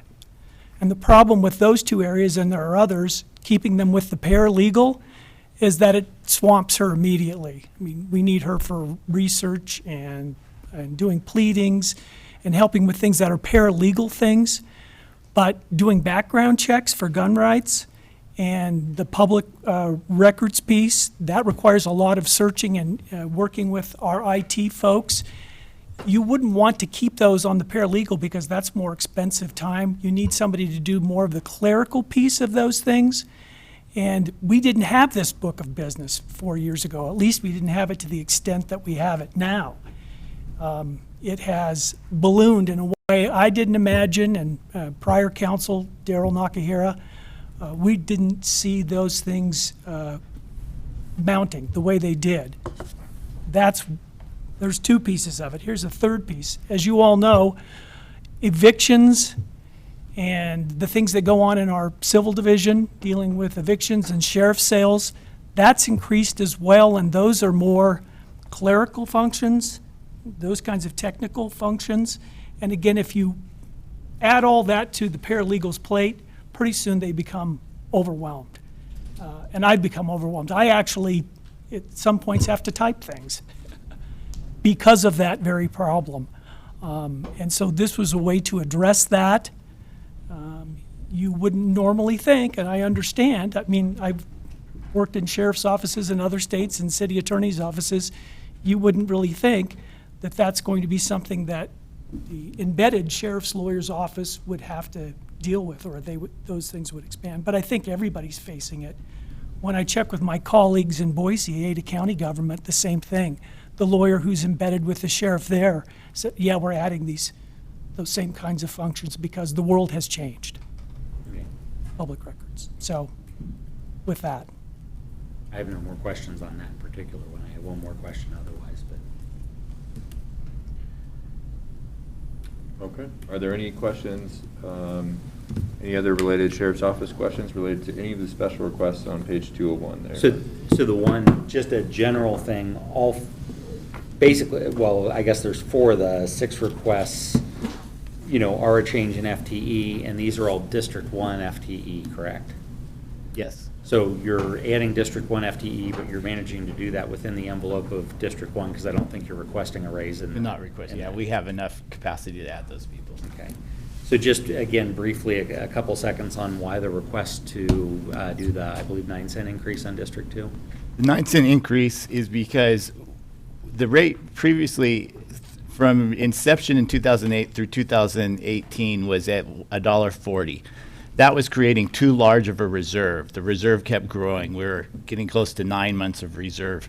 So we cut the rate specifically to drain the reserve. We were taking in less than we were spending. That was intended to be a short-term process. It lasted 4 years instead of 3, and now we're done. We need to move the rate back. But looking at the growth and what's ahead, we think 143, or that 3 cents higher, is appropriate to capture the growth we'll need going forward. All right, thank you. I have no other questions on that. Are there any other questions regarding special requests for the sheriffs? I just wanted, Joe, you just said it lasted 4 years instead of 3 years? Yes. Okay, all right, so it started in what, tax year 18 then? Fiscal year 19, 20, and 21 were what it was that was the original plan, was we'll cut it for 3 years. And then when we looked, we thought, we could maybe hold on a 4th year and not raise it. It'll be tight, and it has been tight. Okay, so it really lasted 3 years then? Yes. 3, okay. Well, we've through the 4th year. This is 4 years. It's gone 4 years. 19, 20, 21, 22. Now we're talking about raising it in 23. Okay. It'll raise it this fall. Yes. So that's actually 22. Well, Fiscal year. Fiscal year. The fiscal year 19 started in July 18. So we started, the rate cut became effective in July 18. Okay. I have a little bit broader question. So, seeing this, what the legal assistant request, triggered for me, but which, I fully understand the specifics around this request, and I'm pretty comfortable with that. But we have seen a number of requests for positions in certain functional areas this week across multiple departments. So, like a lot of departments are asking for IT. A lot of departments are asking about, at least more than one department is saying that they need communications capacity, PIO capacity. The legal is one that there have been, legal capacity has been an area where there have been questions about what should county legal counsel be doing for the sheriff's office, and what specialized functions, legal functions, need to happen within the sheriff's office. And the third piece has been the use of outside legal counsel for some litigation. So I guess I would like to ask, as we're thinking about what functions should happen in which legal department, what the expectations are for future litigation with the sheriff's office, and use of outside legal counsel, and the financial estimates that have been placed around that. So, Commissioner, excellent questions. And I guess my answer might be the same as what I gave before, and here's what I mean. So the nature of all that has changed, and the kind of litigation that goes with sheriff's office or police departments has become so much more specialized that in this country, people that do that on a daily basis and not much more, say versus planning and zoning or some of the other things, that's a specialty. And you'd want that, particularly if you're in federal court in the state of Oregon or any other federal court in this country, and you have to defend, for instance, a Section 1983 civil rights case. Just one piece of that, for instance, let's say there's a qualified immunity question, which I've handled in the federal courts in this country. People just do nothing but that. And they have specialists on attorney's fees in civil rights cases. And so in terms of this is my view, and I don't want to speak completely for the sheriff, I think he shares this. My view is that you want those kind of experts in those cases. It's like brain surgery versus pediatrics, in my opinion. If you're faced with a Section 1983 civil rights case over the jail, I think you'd want, again, I'm not saying that county council doesn't do a great job, they do, but maybe you'd want to think about having somebody that litigates jail cases in the Ninth Circuit Court of Appeals. Not to pat myself on the back, but if you Google, I've done that for both the city of Boise and Ada County, Idaho for many years, and I wouldn't let myself do that again. That's how specialized these areas have become, and that's just one book of business. And I guess it's a fair conversation to have between the sheriff's office and county council about how we think of that, including outside counsel, Commissioner, going forward. I'm ready to have that discussion. I think it's time to have that discussion. But when I look at it from my experience, I spent decades in it, and I wouldn't let myself litigate a jail case anymore. I can appreciate that for, say, civil rights jail cases. Yep. What about human resource issues? So obviously, those are different in the law enforcement context than personnel issues may be for another department of county government. Again, I find that being more and more specialized in this country. There are people in Oregon I know now that have helped us in other cases that do nothing but this kind of litigation for law enforcement, police departments and sheriff's offices. And if people ask my opinion, I would rather rely on people who are doing that every day in the federal court system than people like me, I'm picking on myself, that now I'd be a dabbler in that. I know those things, I've litigated those too, but I would say I would prefer to have somebody with a specialized knowledge in that area. Now, it's a great question, Commissioner. What about the average fender bender? Sheriff's office gets into and we have one right now, an accident because we're chasing somebody. And it's just a fender bender, but maybe there's a personal injury. That, I think that's less, at least in my opinion right now, specialized. That's something county council could do every single day because they would have to do that if, again, someone from planning and zoning got in an accident and somebody got hurt. Those things are different in my view in terms of civil litigation and defense work. But I think it's time. We're at the crossroads of saying, let's talk about that in more detail, about what cases we should keep in-house, what should be outsourced. I think it's time. I think that's a little above my pay grade maybe. I can certainly give advice. But I agree with you, Commissioner. Maybe it's time to talk about those things. And can you give us any kind of budget expectations for what you're anticipating expending on external legal counsel for the coming fiscal year? I'd have to get back to you on what we budgeted for that. I don't have that off the top of my head. I don't. I can comment about this. I think it was yesterday, I was interacting with county council about the number of active cases we have because we get public records requests about that. And we have 3 or 4 pending cases right now. That's the smallest number in any institution I've ever represented. I think that says something about county and the sheriff's office. That's a pretty small number. Any given week, in my prior jobs, I had 30 to 40 cases for police departments and for sheriff's offices. And this is one of the fastest growing counties in the country, and I think it shows good management that we only have a few cases. Now, they may be more high profile, and they may cost more. They do. When we get into the more high profile civil rights litigation, you're talking very quickly 6 figures. Just to get a case to sometimes summary judgment, as Eric and I know, or to trial, you get into that number pretty quickly. But to have only 4 active cases right now, that's a pretty good thing. Now, I would defer to Joe on what the coming year looks like in terms of dollar figures for what is essentially a very small roster of cases.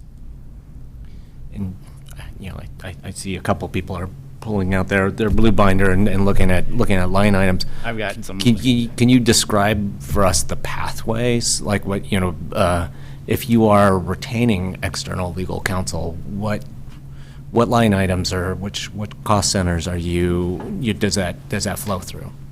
It's gonna be, I think, in either legal services or contracted services. And the way we constantly are Carrie's in contact with Dave Doyle, and a lot of the things that that we get will come to the county first, and Dave says, this is you guys. We don't want this stuff. This is for you. And so that's where with our legal assistant, like for example, she's getting overwhelmed where when she doesn't have anybody to give that to, it's going up to more expensive people to help cover her workload. And that's one of the reasons we want to put this legal assistant in there so it can be passed down to someone who can do the legwork a little more cheaply. But we try to have everything in-house except for with a couple people that we know, have served us, and there's cases in the pipeline that we have ready to do this. But we don't plan to spend an enormous amount of money. I think our budget, I want to say it's about $70,000, but I'd have to look for sure to see how much we've budgeted in there for that. Thank you.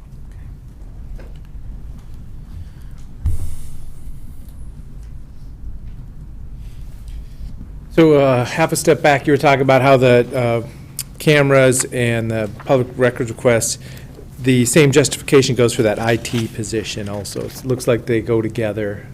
Yes, we had kind of laid our intention when we presented the body cam project of we will need to hire someone, and we put that off as long as we can. And we're fortunate, we feel there's some jail medical software that right now has a lot of back-end support. We're switching to software that does not have that support, and we've been told you'll need an IT guy on site to deal with this, but it's going to save us about $35,000, $40,000 to switch to this software.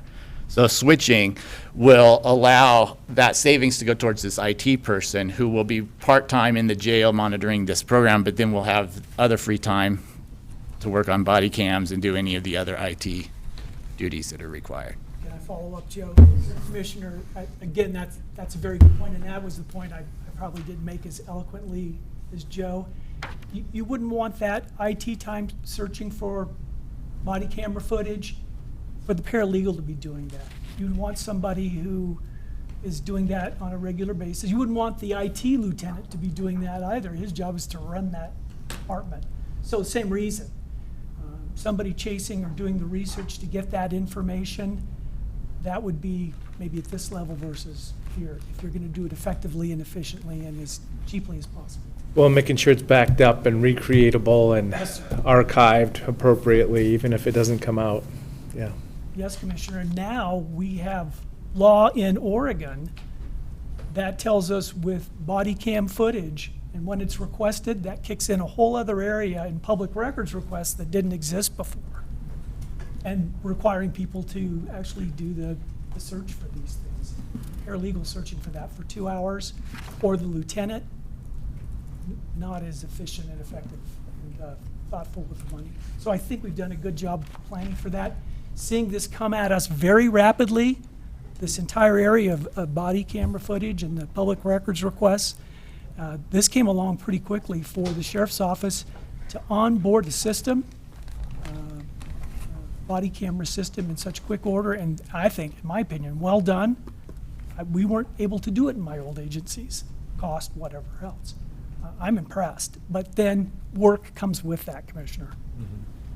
So Carrie, the number in the finances for Fund 255 says legal research has gone up from, let's say, like 20,000 to 108,000.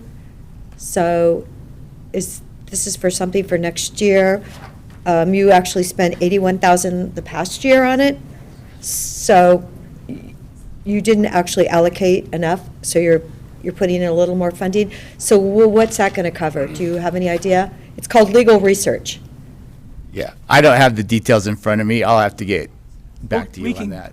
Okay. We can get our heads together and, Yeah, legal, you've only allocated for a little less than $12,000. yeah, that's, Yeah, talk about that.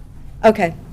It seems like it's the research here that The you're, research is probably where the line is. right, it's where you And here's feel the it's an interesting issue.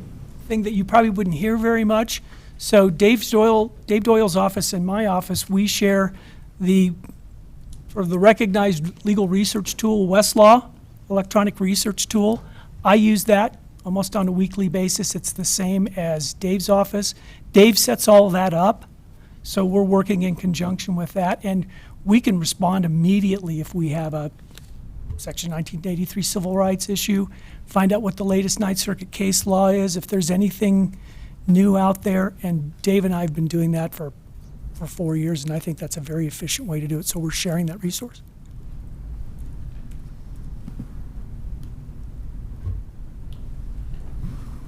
And you even have an allocation for veterinary services. Is that for the dogs? Which org is it in? Well, it's in 255. Yeah, either for the dogs or for the ranch. Okay, that's what I was thinking. I hope it's not for the lawyers. No. Okay, thanks, Jim.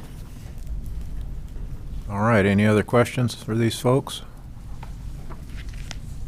All right, if not, we appreciate it. Thank you. Thank you very much for Thank you very joining much us. for coming back. Hope you feel better. And then just Fine, it's just uncontrollable when it starts up. Just Thank you.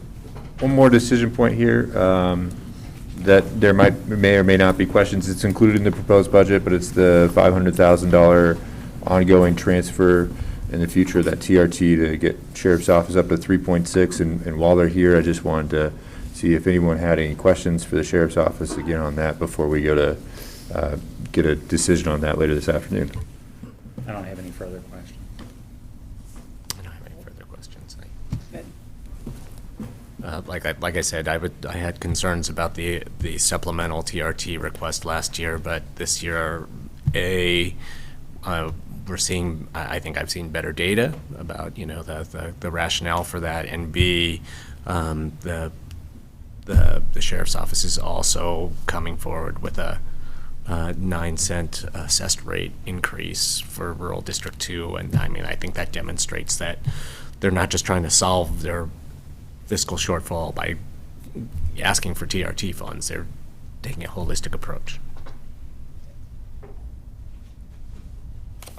Thank you. Thank you.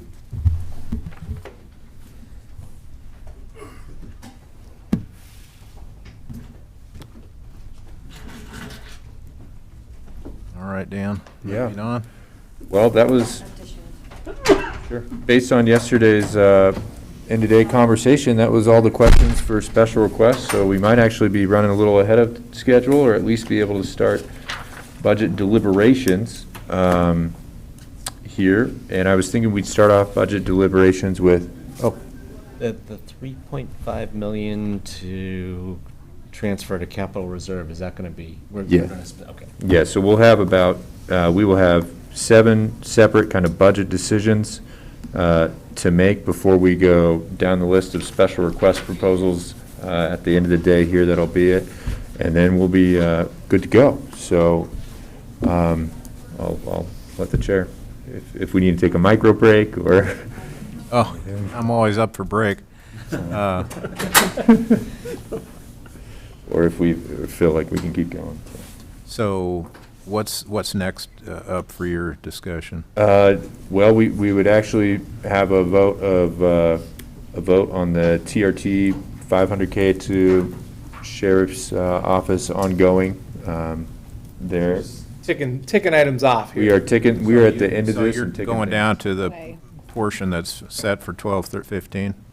Yes. This Okay, is- so this you're would ready be- to, And in some of these budget deliberations, it sounds like that first deliberation might go pretty quickly, but some of these others, this would be the opportunity for folks to kind of talk it out and to well, so express their opinion. the other option then would be to do move up the compensation discussion, if Kathleen was available. She should be. One question I have, this is my first time going through this whole process. Is it helpful to have your list printed out so everybody can kind of Yeah, see I think it would where be. we're going? Actually, yeah, I think it would be very helpful Yeah. to have. the I list. love my paper. We will. Is that like an understatement or what? So then take time to, kind of document it all or print it out for each one of us. Sure. Yeah, we can do that right now. There's no rush now. So, yeah, if we took a break and if we could get Kathleen sooner than later, we could get that out of the way and then we'd have the rest of the time left. Great. Okay, I'll coordinate with. I just did. Oh, you did? Whitney just did. Of course, she's always a step ahead.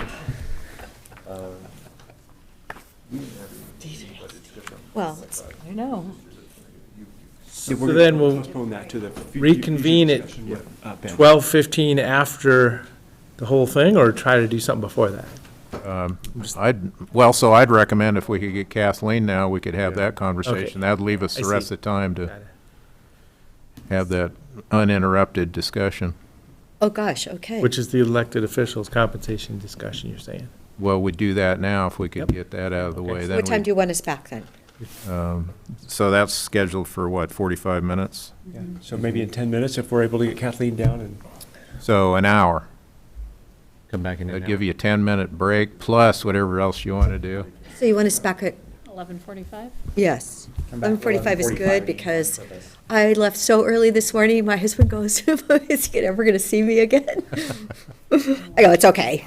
Can you go We to the have- bank for me? Yeah, I'm going to the bank. Do you want me to go to the bank? We have, that OSU Oh, yeah. letter is Oh, yeah. waiting Give me your- upstairs. Give me your banking. Commissioner DeVoe, the commissioners indicated individually that they. Yeah, so- were supportive of signing So, I signed it, but as I was reading the bottom Are you going inside? Yeah, I have to go I don't know if you want to say it like that, because the Board of Commissioners is advocating, but then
we have some auxiliary information to share and have a discussion. Great. And I think we need to open as, Do or we? convene as Officials compensation. board. It doesn't say that, but Wayne? Man, I don't remember how that used to work. I don't remember doing that. I mean, I don't see an open public meeting, so it sounds like so it looks like this is just part of the agenda of the existing meeting. Okay. So we're reconvening. That's the way I understand it, yeah. In the existing meeting. No, I don't think there's a separate meeting here necessarily. Okay. Yep. And we are, and just to confirm, this is a public meeting, so it is being recorded, same as before. And it's on Zoom? It is. Yes, we have an audience. So I provided the committee some packet of information, as we do every year, and I know that we have some newer committee folks, so I also provided an overview just to kind of let folks know this is the Elected Official Compensation Board.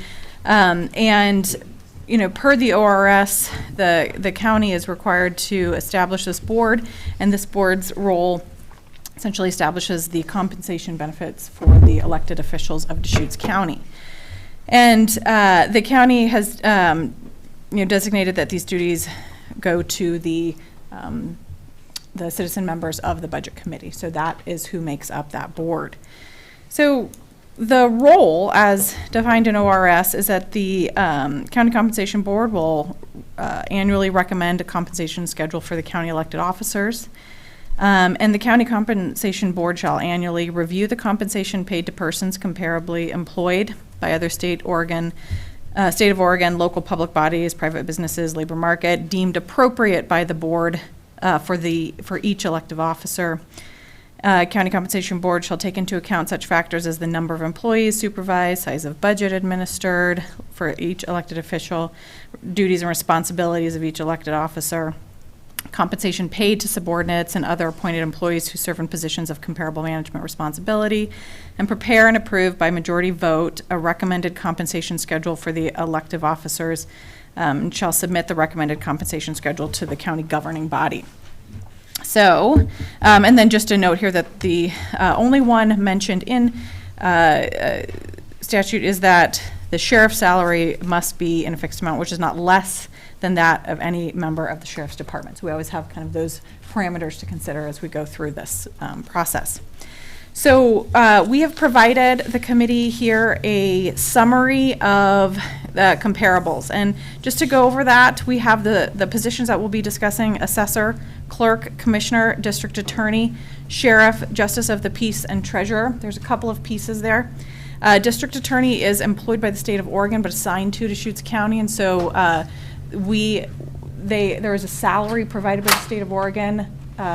Deschutes County has in the past historically provided a stipend to the district attorney. So when we look at those numbers, that's what we'll see that split out there.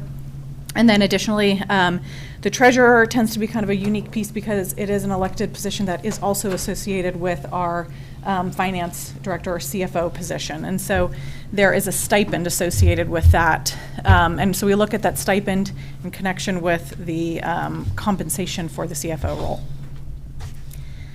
Salary data was collected from the following Oregon counties. This is who the county uses as comparables, and then who the compensation board has elected to use as a comparable population in the past. So we have Clackamas, Deschutes, Jackson, Lane, and Marion. So this is who we're looking at in terms of comparables. Benton County, just note, there was voted to be removed in 2017. Do not use them any longer. And then there's a lot of information in the packet here. Goes through some summary of COLA history, what we've provided in the past. There is a recommendation, which is page 4 of your summary, and those are recommendations from Human Resources. We have here primarily the goal with what the recommendations are here is to provide the standard COLA recommended unless additional adjustment is needed to meet the compensation philosophy of Deschutes County. Deschutes County's compensation philosophy is to be 5% above market average. Cost of living adjustment for FY23. I'll put a little bit of a note here. The standard COLA for unions and non-reps in FY23 would be 3.5%. However, the board did approve an additional 2% to make that COLA about a 5.5%. And so I think that'll be a point of discussion today. What's recommended here is that 3.5%. And if we want to consider either additional 2% or other numbers on this sheet for those elected members. The additional 2%, you know, part of it was in recognition of inflation, where we are, where Deschutes County is in terms of cost of living, et cetera. So moving through that. But just Mm-hmm. again, from a record standpoint, your recommendation is initial COLA, not the adjusted COLA. Correct. So I think that's a starting point. That's in our recommendation, that's the minimum, and then we should have the discussion whether or not the additional 2% should be considered. Okay. Mhm. There are a lot of numbers and a lot of Excel spreadsheets here. I'm not going to necessarily go through all of them. Yeah, I know, right. Yeah, that's why Terry's here. No, so this is Terry Lorenz, HR analyst in HR, and she is kind of the magician The behind these ghostwriter. numbers. Yes, so, and she's here with our large calculator in case we have some immediate calculation needs. So just to kind of walk through what is here, if we looked at the first one here, which is assessor, we look at things like annual salary, we look at total pay, which includes PERS contribution, any deferred compensations, and then other pays. So, different counties have different compensation packages, and so some include things like an auto premium or a longevity pay, et cetera.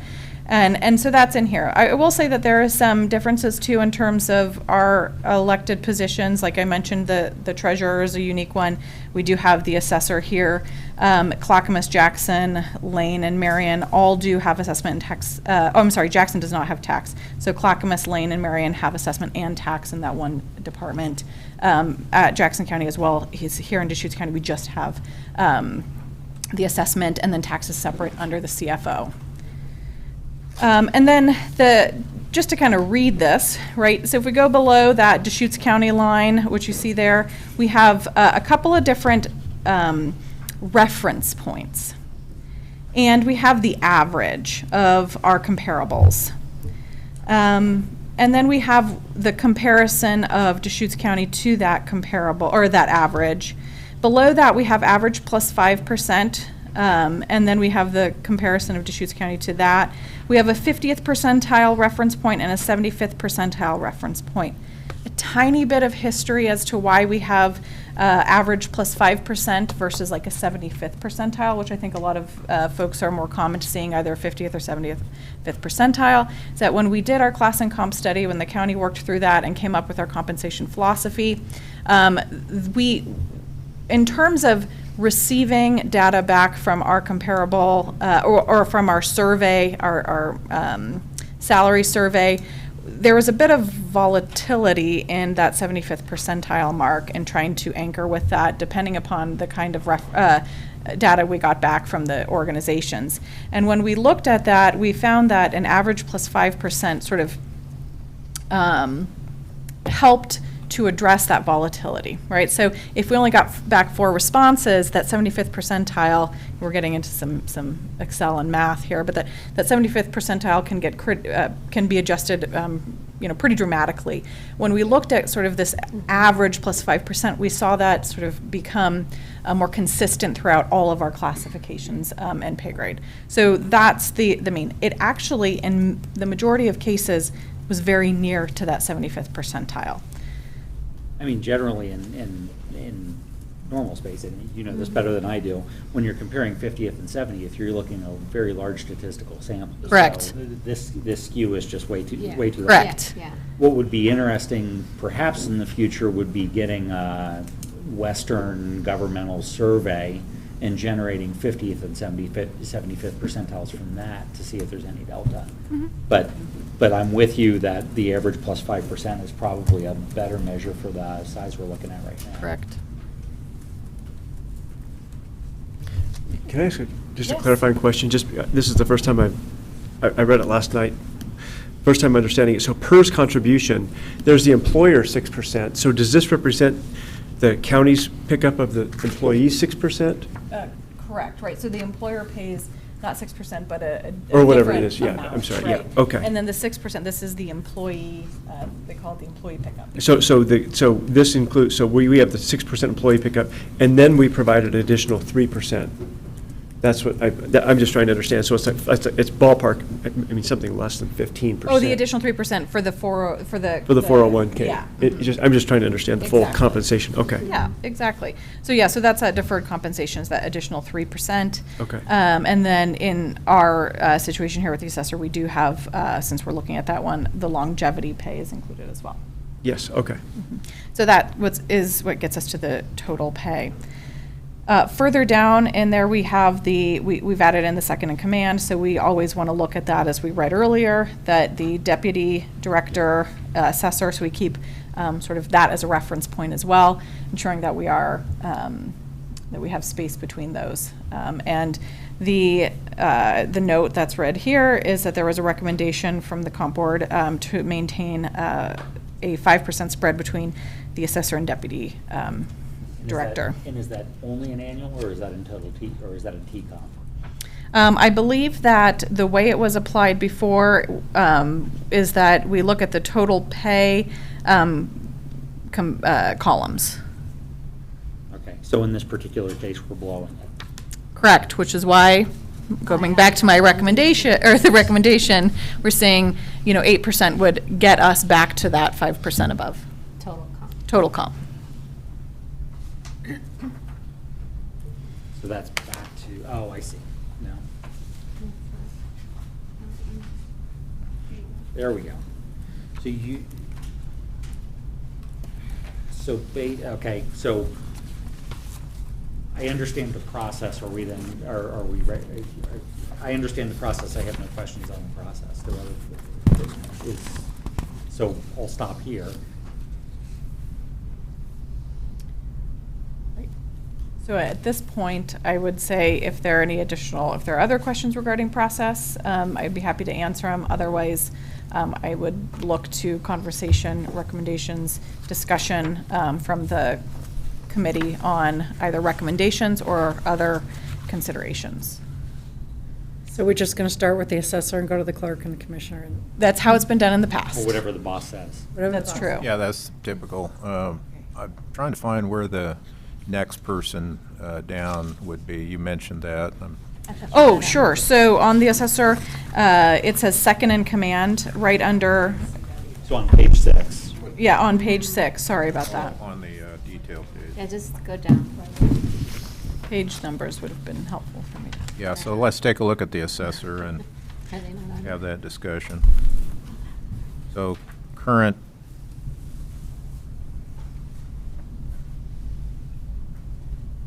total pay. Let's see, where's his current rate? So he's in the dark blue. 158 is the total pay on that right-hand side. Oh, so this is 158, current. three. Correct. Huh? Today. Today. And now you're going to make me do the math. So the key is, the recommendation is 8%. Take 158 and then it's 8% increase from that. It is the total pay will be increased by a total of 8%. And 141. that makes a magical number to the base pay. So it's not necessarily just I see, 8%. okay. So Yep, so- yep, okay. You have So that that's my number, next Terry. question. So the recommendation that you're saying, let's focus on assessor, is an 8%. So is that an 8% across the board, or is that an 8% in base pay with corresponding across the board? So I can answer that. So if we provide the 8% to base pay, then that will provide a 5% spread for total comp. So it is to base. And so it's to base. Okay, so what would then be at an 8%, what's the total pay number So- for the assessor? It would take him to, would take his base to 152, 338, 32. And it would take his total comp to 170, 628. And that would bring his total comp 5% above the deputies, which is currently, and this is reflected as of, with the 5.5% increase on July 1st, I've already calculated that in, so that we're not chasing it, right? Because that's, oops, clear. It And I'm seems- sorry, where do I see that? Seems like it's still low. I'm just gonna move it, sorry. Oh, no, that's fine, I think she's got some double check. Go back here. We didn't 105. include that calculation, yeah. So, yeah, 5.1 above Yeah. is what you got. Give or take, it's actually. Rounding. It's 5.2, yeah, no, I guess 5.11. if we were to. Yeah, so I'm having the same question. After we apply the recommendation, what's the number? And that will be in addition to next year's spreadsheet, because I'm seeing how that would be helpful information. Okay. But for now, what we'll tell you is that that would take the total comp to 170, 628 for a 5.1% spread. It'll take their base to 152, 338, 32. So the base is 152. 382. And then after the other, Everything's added in, PERS. and that includes PERS, 401. Longevity. Longevity, gets us to 170, 628. Yes, Correct. that's correct. So just a couple additional clarifying questions specifically on assessor. So the PERS contribution remains at 6%, and I'm not worried about the number there. The additional contribution is 3%, and is that 401K or 457 or a combination? It's 457. So it's 457 is a 3% deferred comp. Mhm. And what's the formula for the longevity pay? Does that change at all? It's per every 5 years. And so I've already calculated if he was to go into a different bracket that he wants. But he is not at this point. Right, and it's calculated with the current rate, or with the new rate at $90 a month. or $90. It's $87.50 right now. and It's $90 per every 5 years each month. So if you have 5 years, it's $90. If you have, right, yeah, got it, okay. So there, yes, there's a formula. You Yep, mentioned yeah. Yes, there is. And then, if I want to compare that to which number would I compare to the second in command of 162? Is it the 152 or the 170? The 170. And it's 5.11. So this would go to We did the 170 math compared to earlier. 160. And what is the spread then? 5.11. Okay. From total comp. And so this is 5, so this is. Sorry, I'll speak more into the microphone. Yeah. My only point is, so this is. I wasn't paying attention. Like that. Yeah. Okay, so then let's compare that to other roles that are similar. I guess my next thought, who else can we compare that to in our county? Within the organization. Yes, correct. He's got, what, 40 people in the department, or? Do you have that data, Terry? How many people? Oh. 36. 36 in his department. And as you're comparing that, just probably the one difference, going back to the question I was asking before, is department heads, for example, do not receive the additional 3% to the 401K. I think that's probably about the only difference if I'm from other department head compensation to The elected official compensation. Okay. Are we still, I'm just kind of did we processing get this. rid of the match? It was like a 5% match. The assessor is eligible for that, correct? For the 3% That's what match? he's Yeah. getting, yeah. Mhm. But that would come out of the assessor post-tax pay. Correct, Pre-tax. right. So, Right. so he would pay, and so that's what that 3% represents, is the match. So I would also have to say that this is included, assuming they're taking advantage of that match. Mhm. That's fair. Yeah. Yeah. Like in the past, the district attorney didn't participate in the match, so he didn't get that. employer portion. I won't speak to other people's financial choices. Okay, and then I have additional information, Multnomah and Washington, which are not two that we're using as comparables, 176 and 185. Not sure what all that includes, but that would be probably the full burdened number.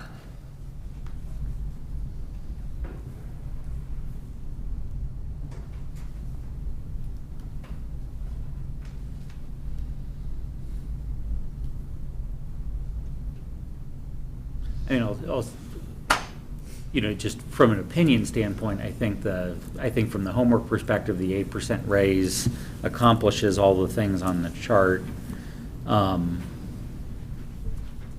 We're deciding the compensation of an elected official. Typically when I've been doing compensation, there's some aspect of how well is the person doing the job. I don't see any data on that one way or another, so that's not something that we're planning to consider for any of them, correct?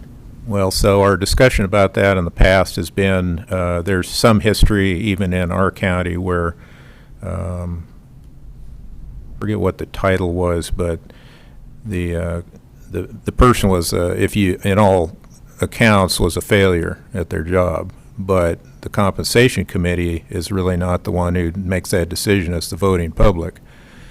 Fair And point. so that's why we never tried to address that here, because that becomes an evaluation on our part, and we don't have that kind of input. So we just basically judge it on the content of the information we have here and leave out the politics of it. Okay, I like that as an idea. Thank you. And then are we going to discuss the 2% for each one, or do you, as the process chair, or do you want to discuss the 2% at the end across the board? Well, it would be easier to discuss it as the big picture. Yeah. Do you want to? So we're talking right now of the 8%, Right. but that's the suggestion, but there's maybe a reason for an additional 2%. So, and I think this one's a little different than, say, Right. some of the others, but, and not necessarily for a pro, against or for it, but just one comment would be that the 8% is a reflection of maintaining that 5% spread from the deputy, and the deputy director includes that 5.5%, right? So that COLA is included in their pay, and so the 8% would be to keep them at a minimum of 5% above that, right? The assessor above that, and so it's Basically getting included in the calculation in a way, but I think that, so just wanted to point that out for this one, and then I think in the district attorney is the other one that we have a recommendation that's more than just COLA, so kind of keeping those pieces in mind. That's why I brought up the 2%. Okay. For this one. Mhm. The DA one, because it'd be different. Great point.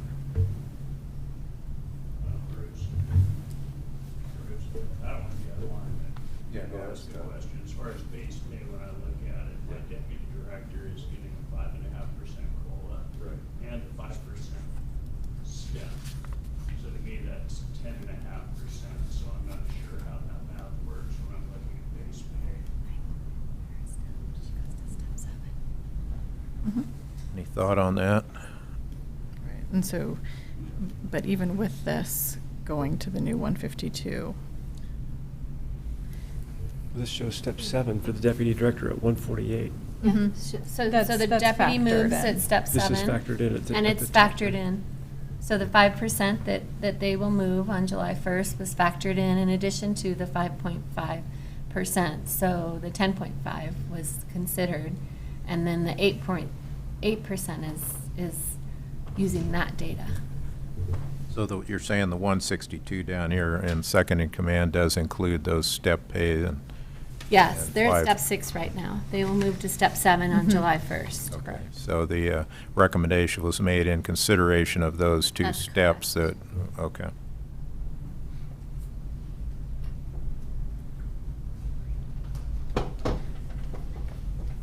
Judy, what's your thought? So my thought was the 10. 8 plus additional Yeah, 2. yeah. Yeah, and what about the consideration that was mentioned of that being taken into account? So it really would be more than the 5 plus 2, So it'd be 12 then. yeah. And then an adjustment. Jim? So hang on, so I just want to make sure I'm tracking here. So we've been talking about the 8. Your suggestion is the 10 plus the additional step move would push it up to 12.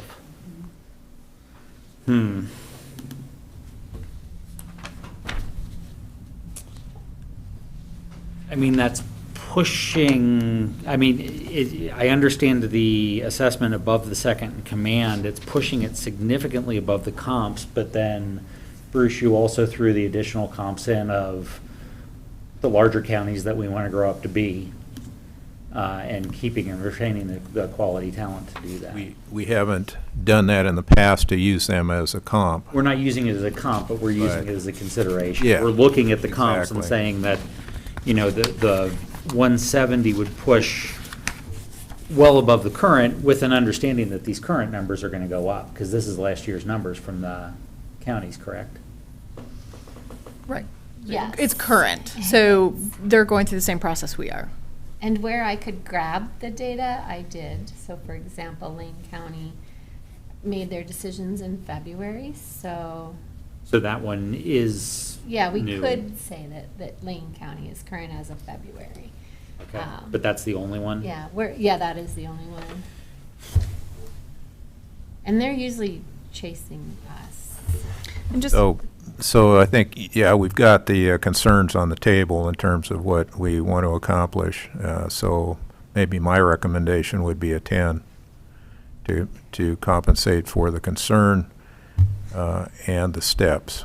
I was settling at 10, so I'm along the lines of that. Okay. What would the 176.28 go to if it was at 10 and at 12? Yeah, I'll have to get back with you on that. All right, you want to? That's all right. The 10, I agree.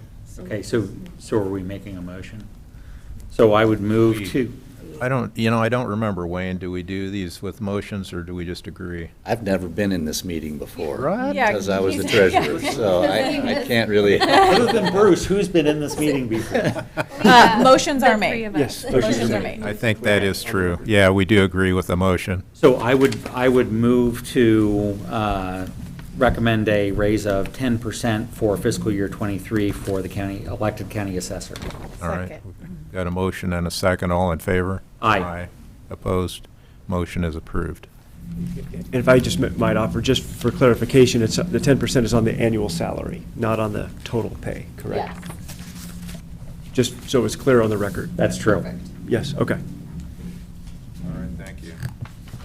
We have to go a little faster, but I think we worked our way through the teething Yeah. times here. Got some of the bigger questions on the table. All right, next is clerk. Okay. Any thoughts there, Kathleen? Oh, our recommendation was the COLA because current base compensation already meets the compensation philosophy.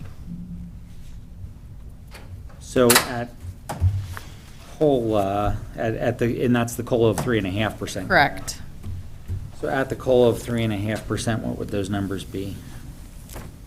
I'm looking at the assessors right now. We did not do. Which we are. Yeah, we will. will next year. We'll have a recommendation page that'll show that, at where it's at.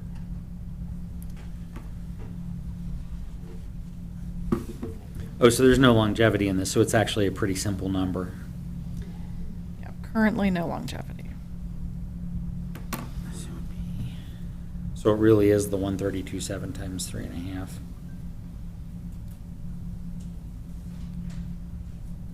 So the 10% on the assessor will take their base to 155, 159, That's the assessor, okay. and that will make their base at 4.3%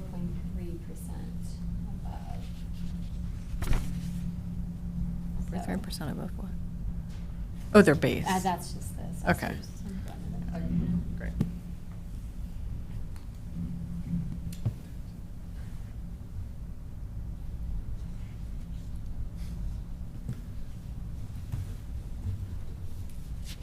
So you said the clerk 137, but I see 132. So it's 132.7 plus 4, or plus 4.5 is, should be in the 137 range at 3.5. 137 at 3.5, thank you.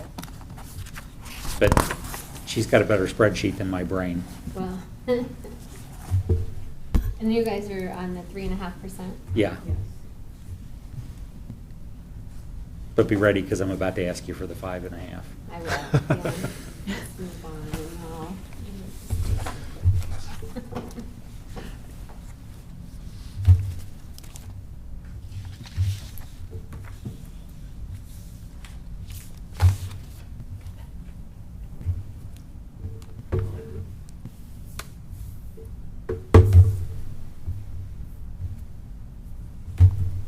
Almost got a 35% increase. Do that right. So 3.5 will take them to 126,063. And what did you want, 5 point? What's the total comp number on that?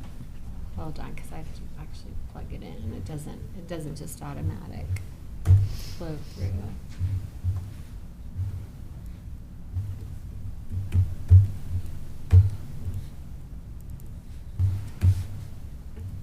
$137,409.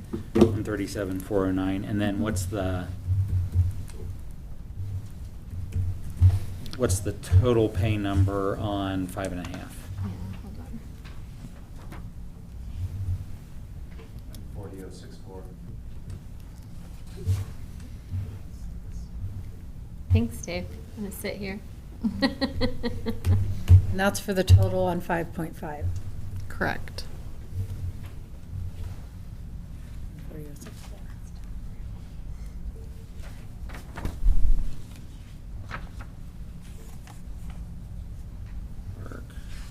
So at the 140,064, that's very well above the clerks and the others, but that's actually true of the assessor as well. And I would say that the driving factor for that would be our internal. So, was it a couple of years ago, the board looked at the internal director compensations. And so that was one of the driving factors for increasing the clerk's wages. Oh, the big COLA bump, that you had in the historical? Just the, looking at where our directors are in terms of compensation. Yeah, I'm just saying, I saw a historical big bump in the clerk. And that was, Yes. because of the. Correct. Yep. I mean, it's. 19. To be fair, equitable, I'm sure I'm using the wrong adjective one way or another. I mean, I think if we're considering the 2% for one, we need to consider the 2% for all of them. So I think that I'm comfortable with the 5.5% number. I agree with that. Me as well. Okay. So I would move to raise the base pay of the Deschutes County clerk to 5.5%, at a rate of 5.5%. Second. Second. I have a motion and a second. All in favor? Aye. Opposed? Motion is approved. Yeah, that one went much quicker. That one went much quicker, but I bet you were about to slow down again. Next one is commissioners.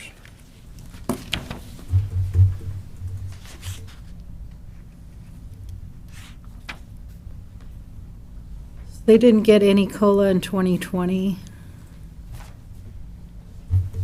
No, they did not. Correct. And what was the reasoning behind that?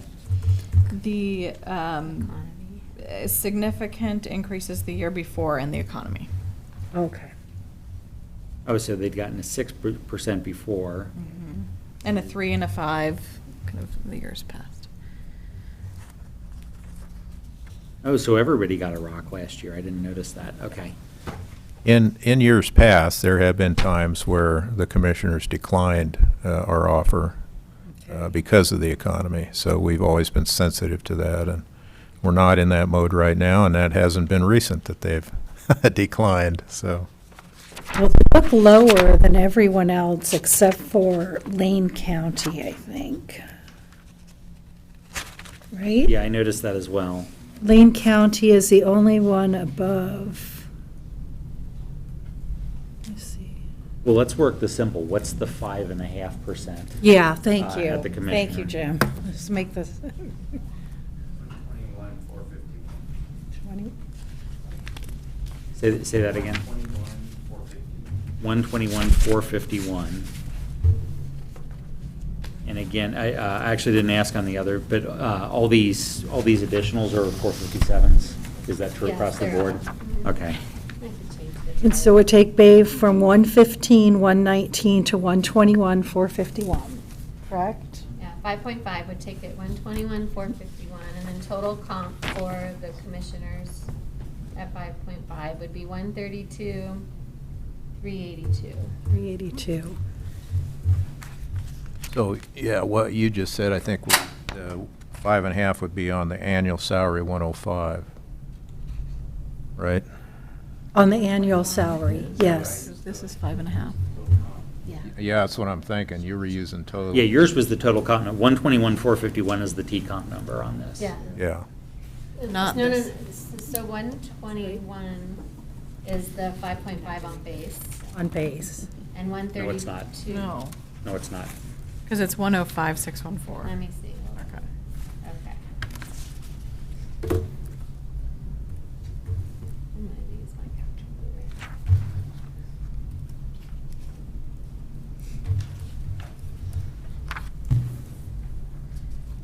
That's 111, 422.8. Got it. Yeah, so it's 111. That was Susan Davis' number, so I'll just use that. 111, 422.7. So it's 111, 422, 111. And 121,451. That still puts them 451. fairly low comparatively to the other things. Uh-huh. Or to the comp counties. It does. But with that, my typical bent, and this isn't a political statement, it's a leadership statement, is that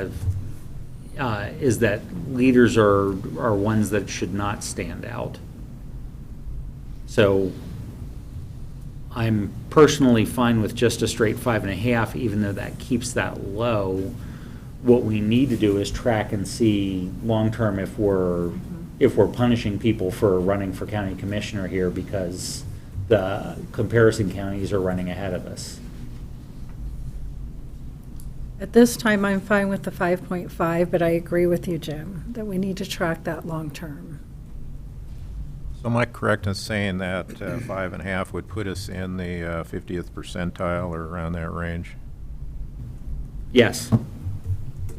It puts us just below the average plus 5%, but it puts us right about the 50% range. So I'm okay with that.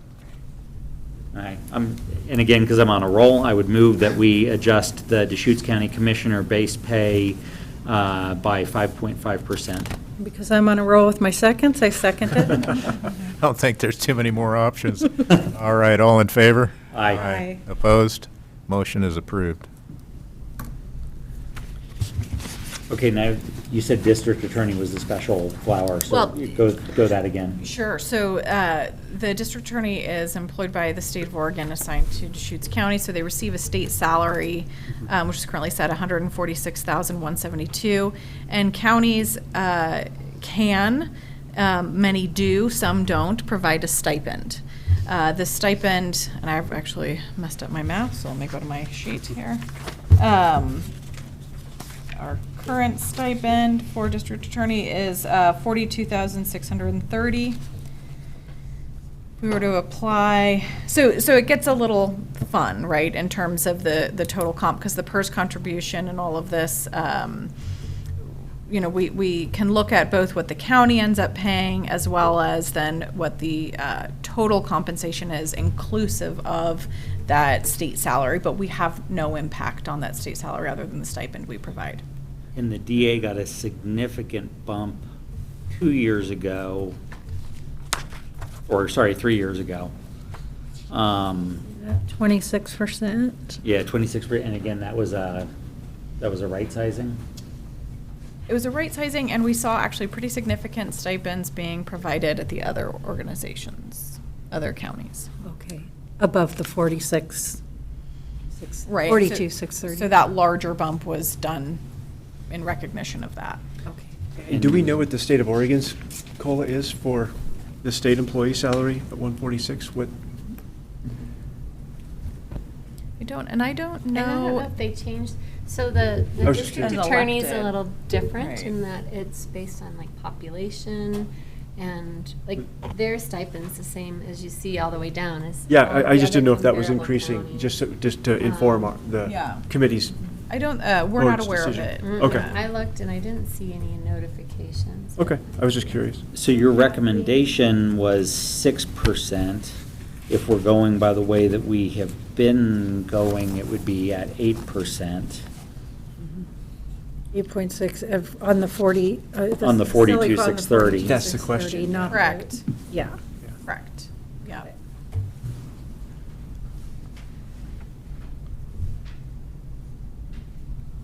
So that would be 46,040 would be that number if I did my math right. 40, what did you get? 46,040 to the county stipend. And that was at Or 8%? Yes. Okay. Oh, Okay. hang on, let me make sure I got that right. I You did? Yeah. And then it'll take the So it's 8.6 total. 46,040, take total comp to 197, 533.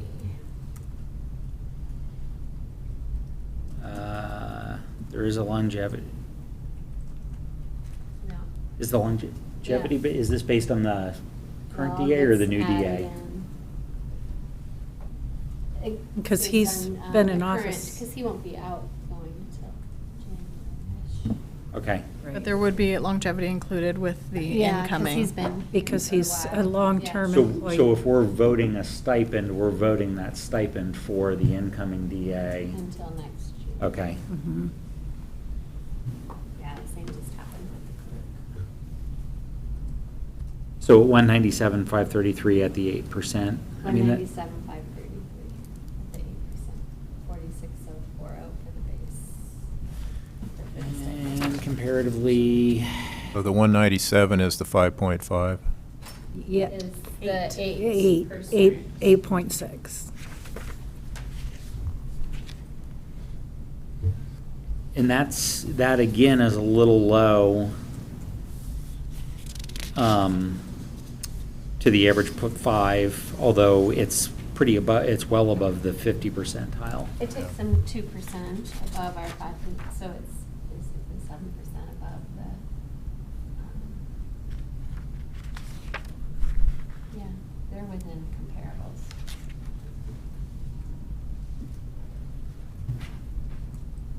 So I don't see anything unreasonable about that. No, No, I- it takes them Right. 7% above our comps. I'm comfortable with that. All right. Explain to the county. Move to approve an increase of 8% to the county stipend for Deschutes County District Attorney. Second. We have a motion and a second. All those in favor? Aye. Aye. Opposed? Motion is approved.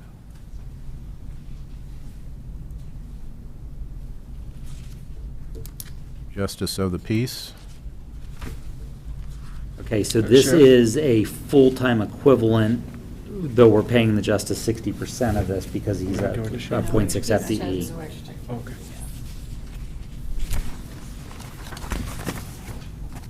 So in the past, we've discussed the issue with our Justice of the Peace. I think we require them to be an attorney. In many counties, that's not a requirement. So we do have that. I don't know how that compares to these comps you have, but Clackamas requires it, so we've made that note that it's an attorney as well, but okay. Jackson Lane, Marion, it's not a requirement. They may have it, but it's not in code like it is with Deschutes and. So that's one of the considerations in where we're at currently with our comp, that we do require that extra qualification, which, you know, we've got an excellent justice, and he's been willing to adjust his practice and so on to provide that service. Although there was a request that he had in his last space because he closed his law practice. He was requesting that the county cover his bar fees. But I think he was putting that in his line item budget. Yeah, he put that in, but that's effectively a budgetary raise for him, because that's an expense that he's not incurring. Was it 4,500 or? It was 6,000. 6,000. Actually, let me clarify that. It was he should have said 613. Okay, wow, because that number seems really high. 6,000, or that's what I wrote down, but we did get some clarification. It's just a little over $600. Oh, okay, that's it. And probably to be consistent with other county departments, it would be in the department budget. I mean, our legal counsel, that's where it is, rather than the compensation side. You're right. Yeah, so yeah, it is in the department budget in current, so that'll be something that we approve otherwise. But I think I just want to be aware of the fact that, you know, there's an other pay of $600 that's coming from the county somewhere to the justice. Again, let's go down the standard path. What's the 5.5%? 5.5, we'll take them to 129, 572, 99 at the full-time equivalent. And what does that do for total pay? Because there's longevity in there that we gotta incorporate. 144, 669. So that's well even above the standard comp. So that does cover that, for the fact that, you know, he is not only a lawyer, but a good one. Yes. I think that's more than fair. Yeah, Yeah. that'll take them up to 20%. Yeah. I'm okay with that. All right, I would move to adjust the annualized salary at full FTE of the Justice of the Peace by 5.5%. Second. We have a motion and a second. All those in favor? Aye. Opposed? Motion is approved.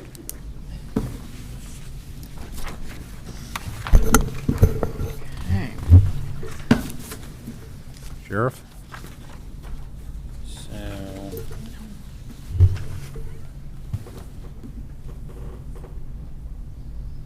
we did a couple years ago have a 9% increase to the sheriff. And then last year, we had a 9.6% increase to the sheriff. Does anyone present, well, the two of you that were present last year, recall why the 9.6? I think it was a step issue, as I recall. Okay. It was, an additional comp was considered in looking at the city of Bend. That was Bend PD. Mm-hmm. And it's my understanding that we were actually looking at the wrong number for Bend last year. The base instead of total Yeah, compensation. base instead of total comp. Somebody helpfully supplied me the Bend chief salary comparable this year. What is it, Jim? 193,420 annual. 93. Oops, and then with performance pay and comp, that could increase to 212,767. Yep. So- So is he max? I'm sorry, and you're talking about the scale or the current? Current. So I have confirmation of current So what's the? wages. And what would it be? 171. 171. 171,000. Okay. And eligible for a non-rep adjustment on July 1st, which I don't think that they have shared yet. Well, okay, so he's at 196 right now, which is well above the 171, which is also well above the second in command pay of 172. And and I believe that the 171 is base. So the 171, sheriff is at 175 if we're talking base to base. Okay, okay.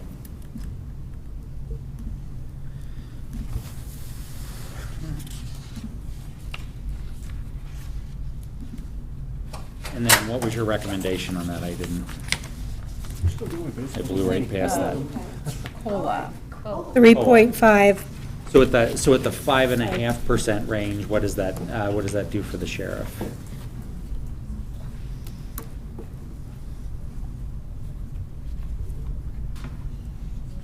Oh, of course, yeah, I love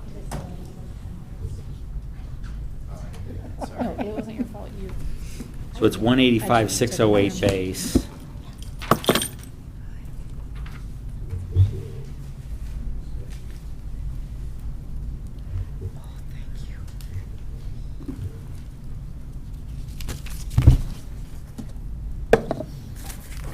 Two 207.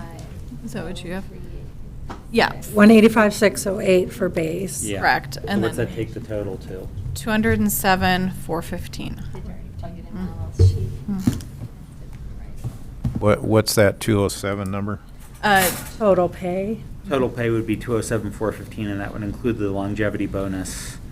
And again, that's a 457 for the sheriff, right? Correct. Okay. And is that just your recommendation, or is that? That's the 5.5. 5.5? Yes. And that'll actually take him, when I did some figures, just adding 4% would take him to the max salary range of the city of Ben's, chief of police, so Yeah. 5.5 will take him over. Still underneath some of the larger counties, but otherwise pretty good. So 5.5 takes him over the city of Bend police? Oh, okay. So I'm fine So with not taillights. 5.5. Okay. Okay. Yeah. So move to adjust the base annual salary of the Deschutes County Sheriff by a rate of 5.5%. Second. Motion and a second. All those in favor? Aye. Opposed? Motion is approved. We're rolling. Last lap. Yep. CFO. Treasurer? Is in sight. Okay, so treasurer, what we have currently, actually, Terry, you want to walk me through his annual salary current? It's currently vacant, so, 166.99 or? what's the So we're 155? We're on treasurer? Yes. The Can I just- 155 was the incumbent at the time. Oh, okay, okay. Yes. I'll just say for the record, since I'm at the table, Yes. I'm currently the appointed treasurer. Oh, I was wondering who did. You get double? I've delegated it to Wayne. Neither one of us are accepting the stipend. So, just so we're on the record, I won't say anything more about it, but so it's clear. So, But is the assumption that you're going to fill a treasurer position? We have the recruitment out now? Okay. It is very assumed. Yes. so you want to make sure you're competitive with other folks that are trying to hire this position. Well, but that would be a discussion with whatever You're right. candidate would actually come through. What we're discussing very specifically is the stipend, right? Correct. Got it. For the treasurer component, which has been approximated to be about 0.1% of time. And the stipend wouldn't be negotiable. It's established now It is. by this committee. So that part, just so it's clear, is not. There was a discussion when Greg came in, and the compensation group had made some decision that was not favorable, and There was some discussion, actually, quite a while ago, and actually, I think this was actually Wayne's time, when we implemented the class and comp and we evaluated the CFO portion of the position, and it was determined, there was a recommendation made at the time to actually remove the stipend or dramatically lower it.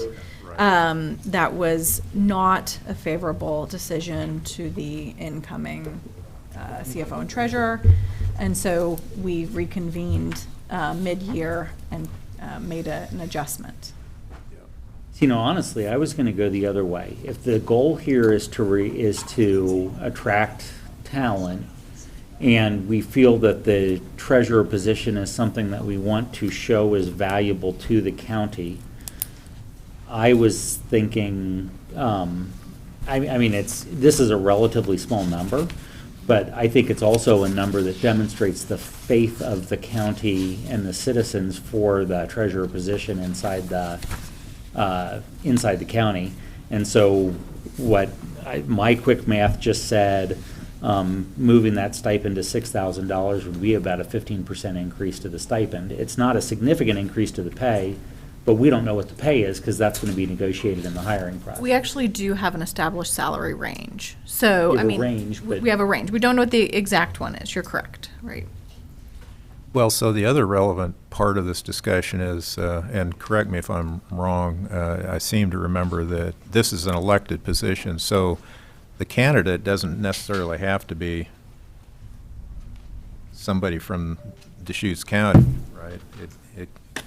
Well, I think that's the weird part about this whole thing is, you know, the possibility of the treasurer being someone other than the CFO is frightening because you'd have to give them an office and perhaps some staff and then you'd be having someone in charge of a $200 million portfolio that, you know, you don't know what their qualifications are. So it's $500 a month. So the idea, I think, here is to make it, I mean, to recognize that it's additional work and the fact that your CFO has to get elected or at least run for election is an expectation that there should be some stipend there, but you don't want it lucrative enough to have someone out in the community, you know, think, hey, that'd be a great little side job. Yeah.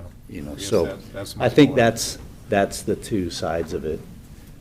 Well, in Resolution 2020-005 says that, providing that the treasurer is not the appointed CFO, the annual compensation shall be 10% of the top step pay level for the county finance director position, subject to adjustment by the elected official compensation committee. And that's that off-cycle meeting that we had where we established, you know, should That's right. Yep. that CFO not be elected or not be eligible for Right. running. We made that decision. Okay. Should say the board made that decision. So I'd be okay with the 5.5, but I'd also still toss out the, you know, let's show good faith and, as the budget committee, let's show good faith in the fact that we want a quality treasurer and we want to reward them for the extra work that they're doing. And I'd be fine with either the 5.5 or the 6,000.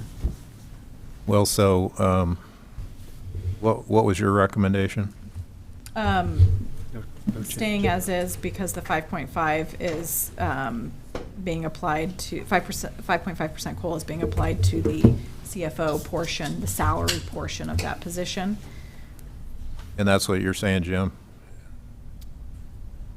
So I see what you're saying. So you were recommending no change, stick it at the 5,187, and the other option that I threw out was move it to 6. Yeah, I'll take either. I'm fine with the 15% to 6. I'd recommend staying with the proposed. With the 5,187? The amount that we've been recommended. Okay. Since it's an elected position, we already made a fair adjustment to this over the last couple of years. That I had not looked at. I'm going to defer to your wisdom on that. 'Cause you're- Yes, Bruce, we will. We'll Oh. defer to you. Okay. So you, yeah. Move. In the notes. Is that in Yeah, the put minutes? that in the minutes. Move to no adjustment of the Deschutes treasurer annual stipend, remain at 5,187 annually. Second. Moved and seconded. All those in favor? Aye. Aye. Opposed? Motion is approved. Excellent. Nice job. It was an hour and 5 minutes as opposed That's to an really hour. good, That's pretty yeah. good with two noobs. Yeah. And next year will come with, Yes, the well, a calculation. scenario. I'll just have a Yeah. spreadsheet built with Thank 20 you. scenarios. See, we would have been done in 40 minutes if we would have. I had them on Is the it- cheat sheet on behind my notes, but.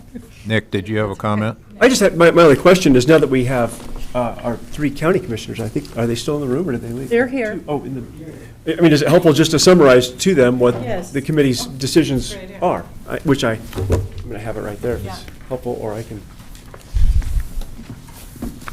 So, okay, so the summary, to summarize what we heard, and the motions will reflect, is the assessor will receive a 10% increase on base salary. The clerk will receive a 5.5% cost of living adjustment on base salary. Commissioners will receive a 5.5% COLA on base salary. District attorney will receive an 8% increase on the stipend. Sheriff will receive a 5.5% on cost of living on base salary. Justice of the Peace will receive a 5.5% cost of living on base salary, and the treasurer stipend will remain at $5,187 87, you're right, sorry. 5,000. annual, 187, yeah. annually. I'd like to thank the HR department for Yes. You are walking us through this. very welcome, and we will continue to modify and improve the process. Every year, we learn something new. Thank you. Okay, thank you. Thank you. Thank you. The no change wasn't attractive enough to bring you I back? decided if it wasn't 5%. Did you almost have 8:15? Yeah, yeah.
So the first one on the handout that I sent out is is there support for an ongoing transient room tax transfer into the sheriff's office in the amount of $3,651,787 as currently in the FY23 proposed budget.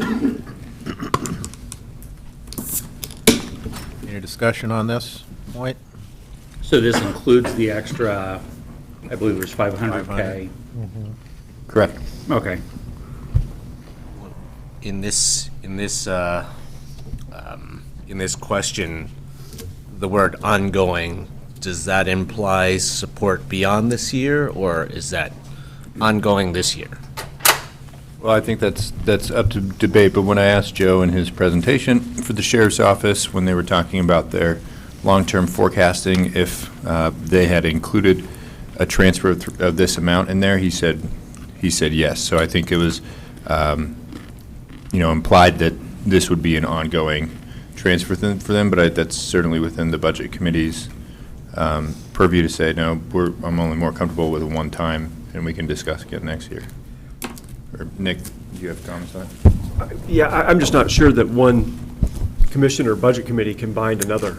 And so we can say that it's ongoing, and that may be what they start their budget with next year, but it'll ultimately be a budget committee decision next year. That's right. Right. And by next May, we'll know what kind of year we had, if we're in a position to consider it or not.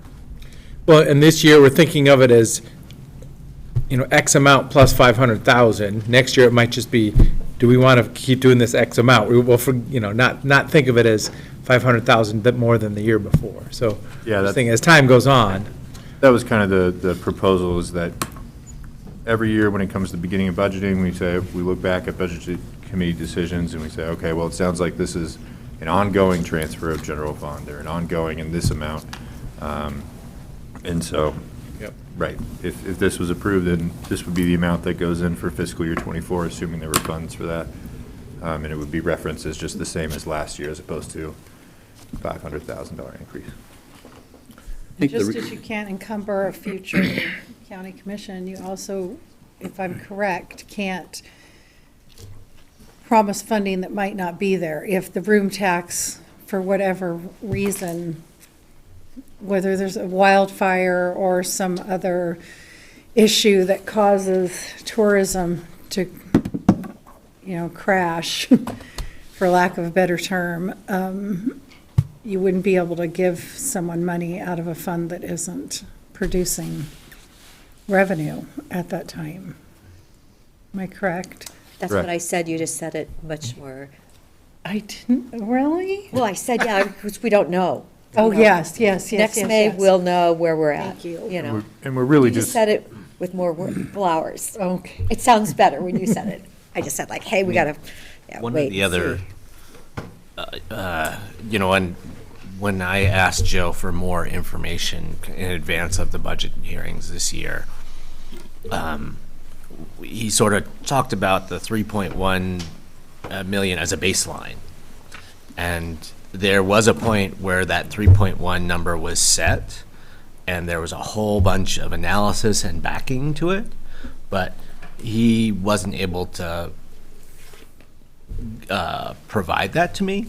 So, I mean, just kind of, to me, 3.1 is this arbitrary starting point to which we're saying, okay, well, you start at 3.1 6 years ago or whatever, and you account for inflation or cost of living allowances, and you can get to 500,000 more. That's, that completely makes sense. But I guess I would like to, over this next year, I would, and it sounds like the sheriff's office is interested in this as well. I'd like to unpack, what the right base number is, and kind of what that's based on, the population, criminal activity, tourism, there's a whole bunch of variables, I think, that go into determining what that number is. And maybe, it sounded like they were interested in a formula, that would move over time. And if they're interested in a formula, let's open up the hood and build a build an algorithm or something to come up with an annual number. So I guess with that, I would say, I would rather it be phrased as, there's support for fiscal year 2023 TRT transfer to the sheriff's office in the amount of $3,651,787. And there's a commitment to doing some analysis over this year. So, Sounds like a motion. something like that. Any other discussion? Could we get a second? I'll second. All right. All those in favor? Aye. Aye. Opposed? That's actually 6%, 6.13% of their $59,000 budget. So it's, when you think how, we heard about how much the tourists cost us through the court, it seems to make sense from that point of view. So, kind of countering Commissioner Chang's statement there, I wouldn't want to spend a lot of time trying to analyze that number. I mean, it's revenue coming in from a separate source. There's 25% impact. This is the historical number. We added $500,000 to it, and there'll be an ask for more in the future, and there'll be a decision here. So I'm not supportive of a lot of analysis, is all I'm saying. I was gonna offer this in a couple numbers. But one of the things to look at is we do have 7% TRT coming in that, and I know there's some allocations within there. I know that the 1% is fully allocated. But within the unallocated portions of the TRT, as we're looking at it, it might be viable to think of different organizations we want to contribute to at a percentage rate with a cap. So, and maybe that's maybe that's the base level of analysis. So you could back into what's the base percentage that you want to do. But one of the things that that I think we need to be cognizant of is if TRT is going through the roof, those percentages can get really unviable in terms of the, who you're flushing with cash. So maybe you need to be thinking about the rules of, well, we'll allocate up to this much percent or up to this cap. And then that starts to give you some of the unallocated TRT that you can consider in the good years to go do other projects like you've been alluding to, and I know you want to have more discussions on that. That's not a motion, that's not anything else. That's just if you're going to do an analysis, I think you could not spend a month on an analysis and just come up with, well, if we back out the numbers, it would look like this, and that would be a really good eye test for the county, or for the Board of Commissioners to look at. That chart. All right. So with that approved, with the change of ongoing to, Was there a vote, or are you? Is there a vote? We did. There was. Yeah, okay, so we Yeah, did, okay. vote on that. Yeah. We voted and then we commented. with the change to, from ongoing to fiscal year '23. We will move on to the second decision point, which is opening the conversation regarding support of unallocated transient room tax reserve transfer of $3.5 million approximately to Fund 060, the general fund reserve. And again, that would be just kind of moving those funds over for potentially future capital use and to increase our general capital reserve to, in the near term, to certainly be able to cover some debt payments next year for the courthouse and other projects. So, Is there any legal risk of doing that? I think this fund is So pretty remember, old, so. the state law says there's a fund created by transient room tax, and 30% and 70%. And 70% is, the different numbers, different ways you can look at this. But part of that is general fund. We've just put it in a fund called unallocated TRT. Okay. So now we're just choosing to put it back in the general fund kind of officially. So we've added this step for ourselves, which is wonderful to think of it as a pool of unallocated dollars created by transient, for room activity. But it is general fund. Okay. So just a reminder we had this conversation yesterday. I think Dan mentioned he had a term for it. It was unused funds that we had over the last 2-3 years. I remember we had some unallocated general fund money that we said, well, let's put it into capital reserve. It seemed like the right thing to do because, as Commissioner Chang had mentioned, there's going to be some big project coming down the road, and we wanted to get ahead of that, although there was no plan to address that with that capital reserve. So just keep that in mind. We still don't really have a plan, and we're thinking those funds that we put in there are not going to be adequate. It's just it was a reason to address it that way. On this unallocated transient room taxes where the money's coming from for the Sun River Public Safety Development. So that was $8 million. So, and that was just writing a check to a public safety partner in the community. Well, effectively, as a capital reserve.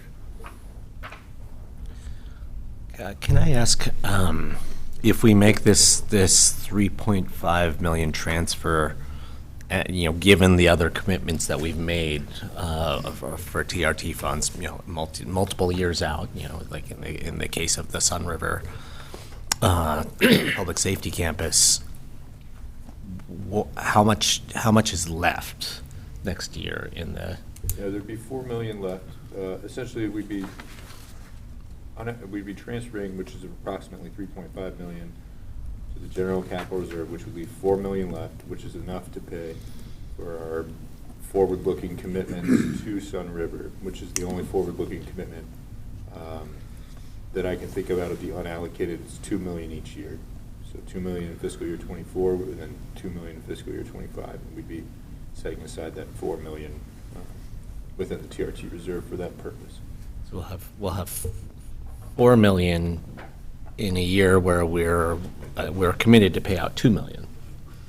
Yes, it's just a kind of a conservative policy to ensure that you don't allocate some of the funds back in capital in 23 or 24 and not have enough in TRT if there's some kind of volatility or something. So really, we would, likely we would come to the end of next year with $2 million, kind of to carry over the next year.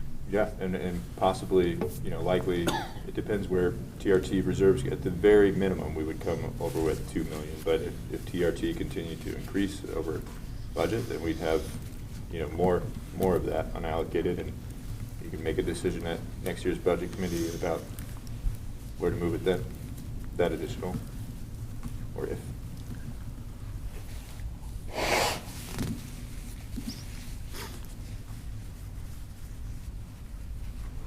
Well, I mean, this, I know that this is item number 4, but it's, to me, this speaks to, this also speaks to the question of what our assessed rate is for the general fund going into the next year, because basically either one of those strategies, doing, transferring basically, a very large portion of what we've got left to, that's flexible funding in TRT, or dialing up our assessed property tax rate this year instead of starting next year, which I'm pretty certain we will have to do. Both of those are strategies to make our general fund reserve healthier, so that we can reach those very large capital projects with some funds to work with.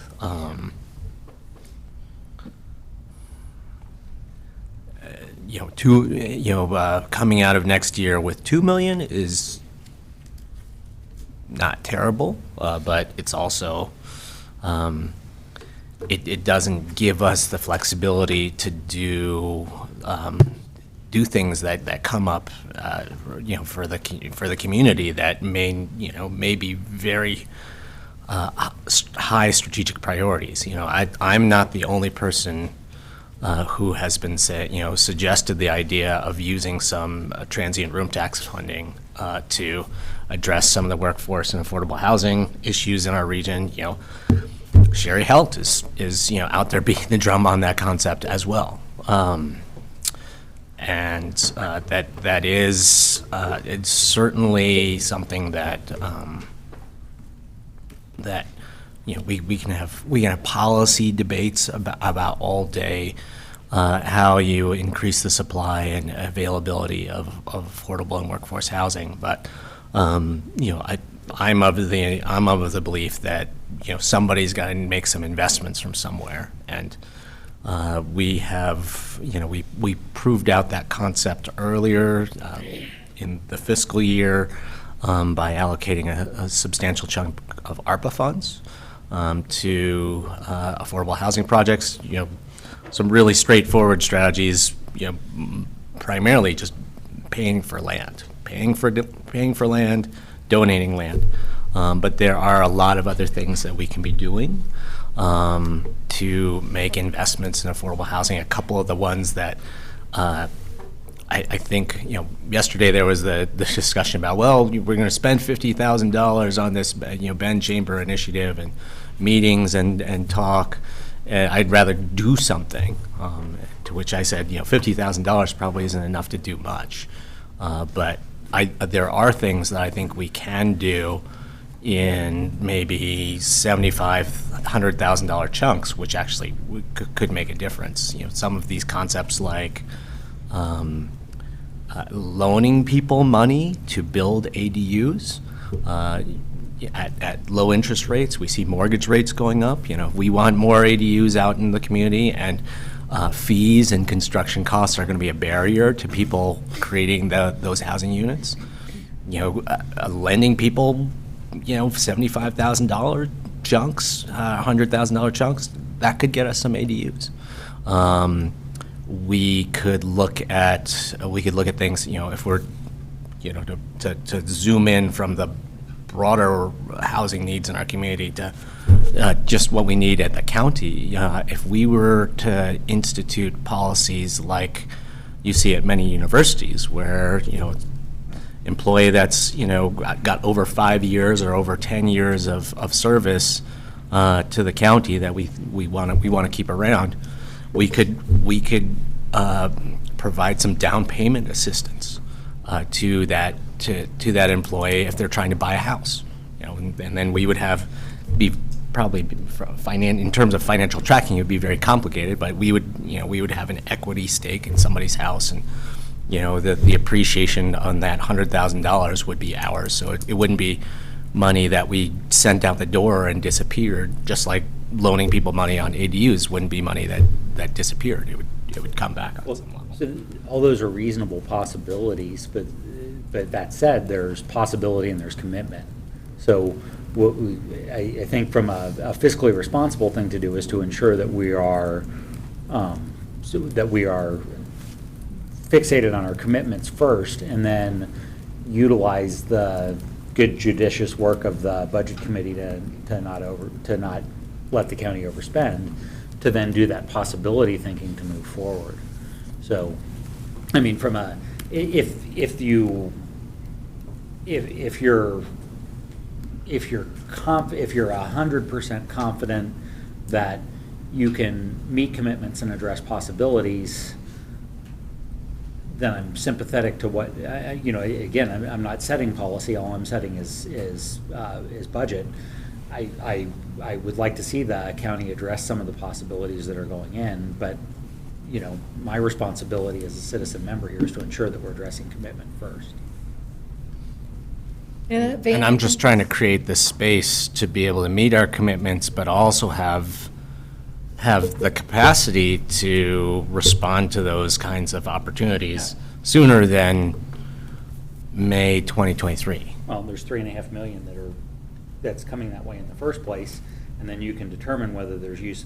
You as the Board of Commissioners and the county can determine whether that's whether that general fund is of use to address low-hanging possibilities in the fiscal year. I mean, in my mind, once we move that $3.5 million over to the general fund reserves, it's obligated to the courthouse or one of those other three large capital projects we've discussed. So I guess my perception is that as long as it's still sitting in that TRT account, it's more opportunity money, and then once we've moved it to the capital reserve, it's sort of, I know that that's, Well, there's nothing that legally commits us that way, but the way that I see it is we're building that capital reserve to address these big projects that we have. Well, analogous to the way that I would go, would you view the courthouse as a commitment from the county? Yes. Okay, we're addressing commitments before we're addressing possibilities. Yes. And, but at the point where we say, oh, we've got a decent amount in our capital reserve, then the idea of dialing up the assessed rate a year sooner would likely go off the table. I mean, the political reality is that if there's not a perception of need, then people aren't willing to make hard, fiscally responsible choices a year sooner than they have to. Sorry, Judy. So on that note, with a little bit of a different track, I think it's very important for the county in the future to track the outcome of those investments. I heard from the facilities, believe it was the facilities manager, that the county has made significant investments, and I believe she said it was 64 acres over 20 years and for donations for affordable housing. And so if you look at that per acre, I don't know what that is, 40,000 to 5,000 square foot lots, how many homes or how many apartment dwellings can you get on 64 acres? And I don't think I received a good answer, not that I need one, because that's up to you, but I think in the future, tracking how many dwelling units those investments are creating and how many families it's impacting is very important, because for me as a taxpayer, 64 acres that the county has donated for affordable housing is significant. That is a whole lot of land when you're talking about apartment, single-family units, habitat housing, cottage developments, whatever, veterans housings, whatever those may be. I just think it's very important, and it's good for the county commissioners to be able to go to the community and say, we have invested in affordable housing, 64 acres resulted in XYZ. So that was. Yeah, we did 2 acres in each of the quadrants down in Lapine, and I'm like, truly, I think Habitat is a great program, and it really has made a difference in Deschutes County, so. But you're true, it's 64 acres. Yeah. So we've been ignoring it. It would be good to do that in a, I think in a chunky way, that analysis, basically, we committed 40 acres to the city of Redmond, and that won't pan out with the 240 units of housing in Skyline Village for probably still a couple of years. And that's my point. But yeah, is it sitting there while you're making new investments when you have 40 acres that hasn't been developed? But I think that's the, you have to recognize how long the time frame for the production of housing is. I mean, because if we look at it in that chunky way, I could go back, I could take you to Lapine and I could show you this is the 1.6, or I can't remember, 1.8 acres that we gave to Habitat for the Putney Place townhomes, and those are basically all done. Or on track to be, fully built out soon. And I could point to the acreage that was committed to Pacific Crest affordable housing, and then we could go look at, a multifamily housing unit full of seniors who are, paying affordable rents. So each, if you look at each chunk and you give it a sufficient time frame to be completed, like the results are going to be pretty impressive, and so that. Fine. Okay.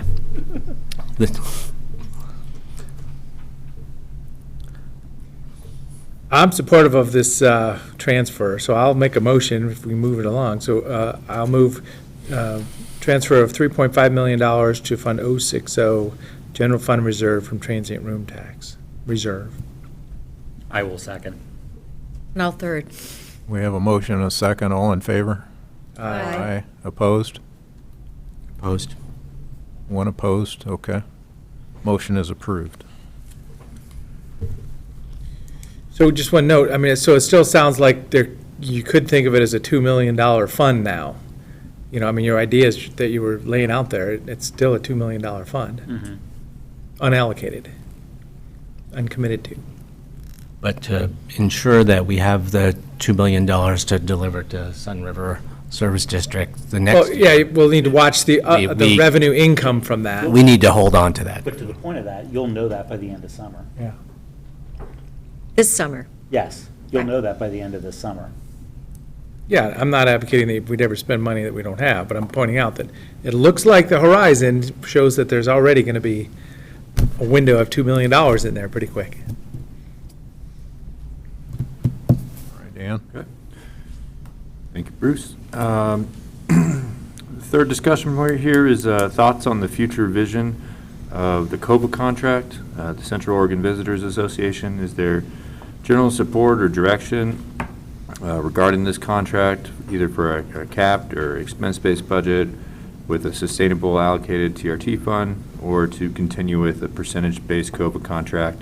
And again, this really comes down to the contract is a legal agreement, but I think there's just some conversation looking for direction from this committee and what the future vision is there, so. So just as a note from the action item from yesterday, Dan and I collaborated on the start of basically a memo back to COVA requesting some additional data or some clarification of the data that they have. I think he's been a little busy, so he hasn't thrown in some of the numbers on top of that. But Yeah. that'll be a request that comes back.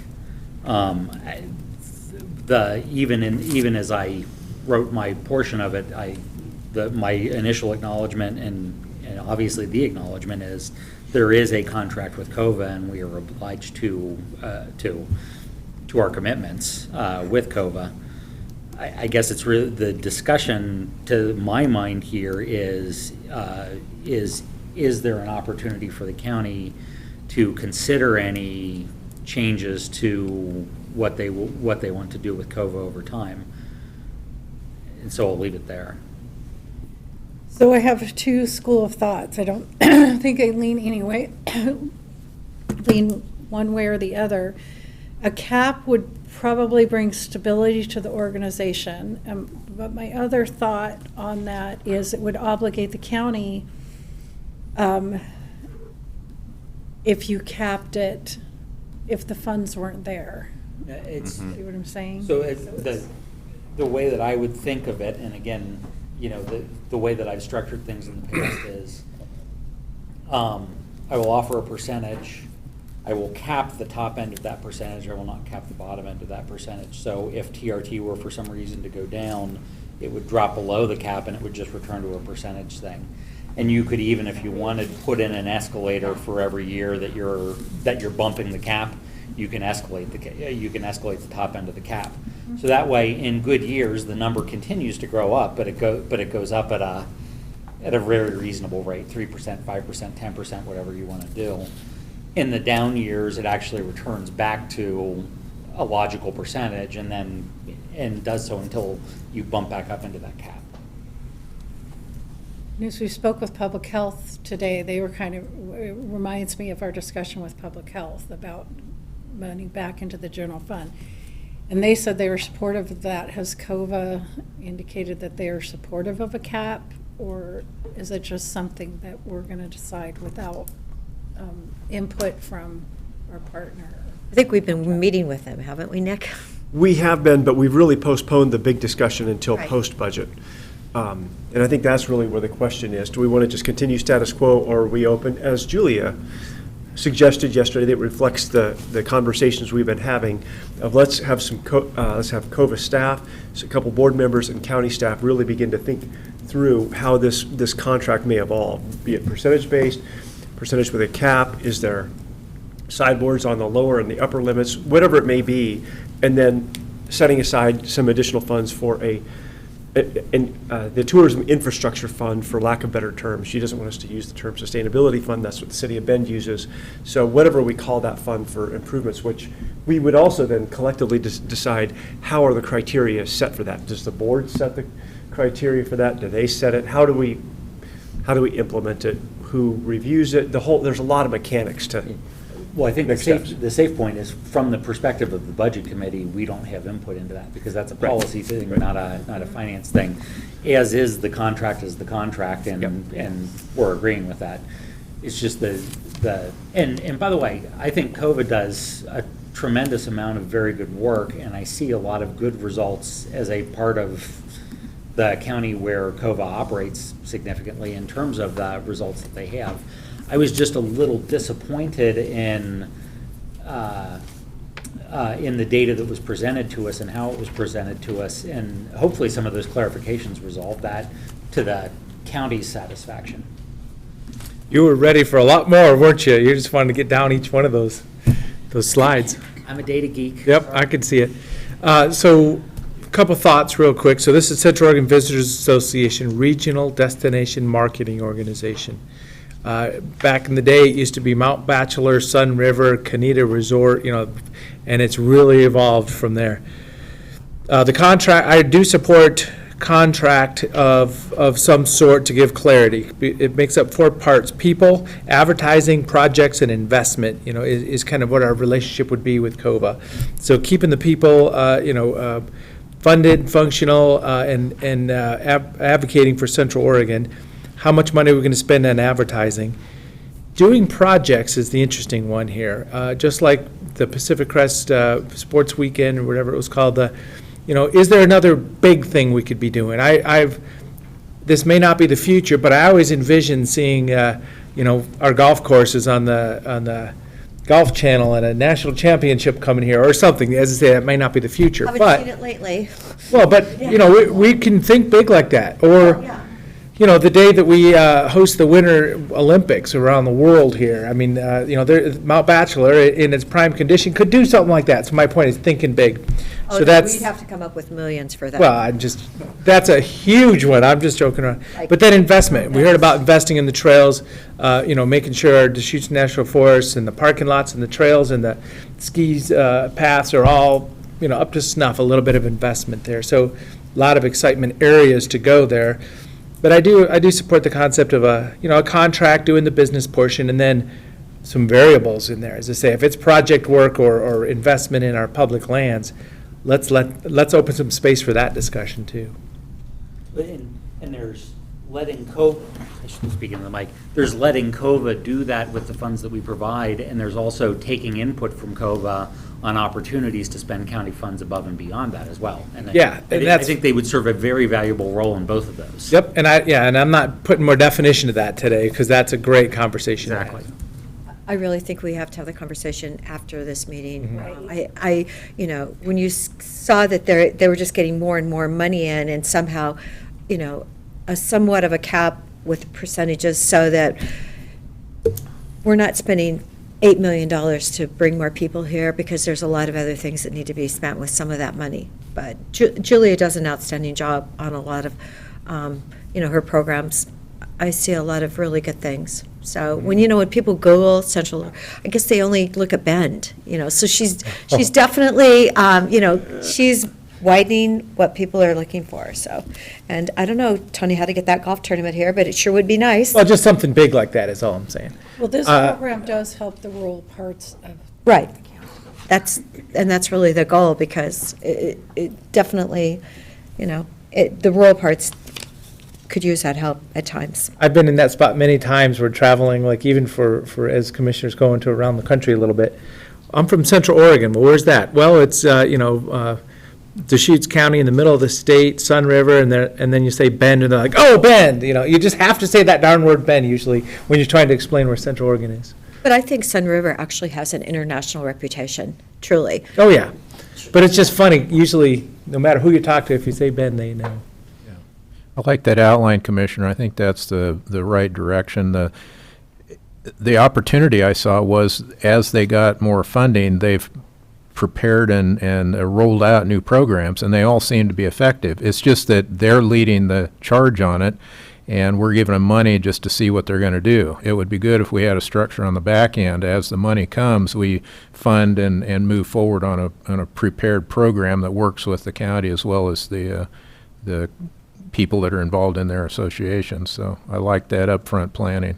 Well, and the people that are on the Central Oregon Visitors Association Board are the professionals too. I mean, Yeah. these are the operators, so we need to really thank them and respect them for their efforts. Yep.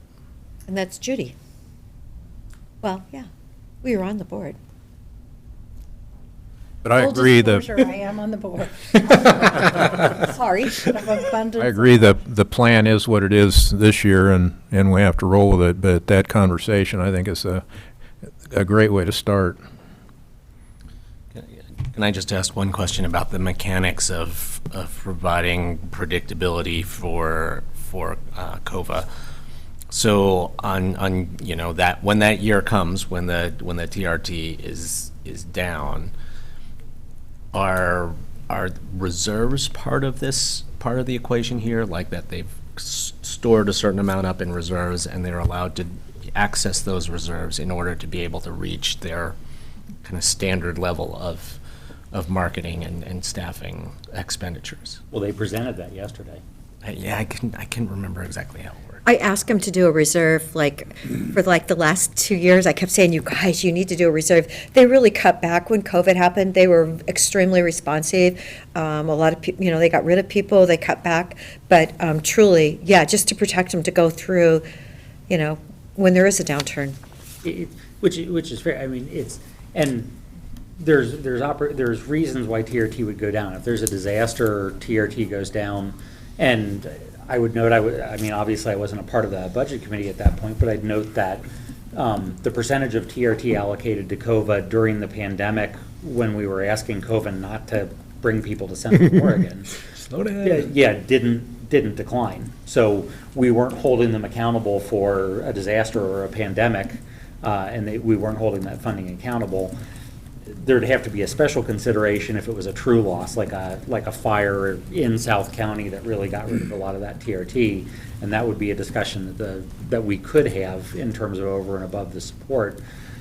But otherwise, if the TRT is just naturally declining with no disaster factors that are going on, you have to put some of that on COVA, because their responsibility is to draw tourism to the unincorporated areas.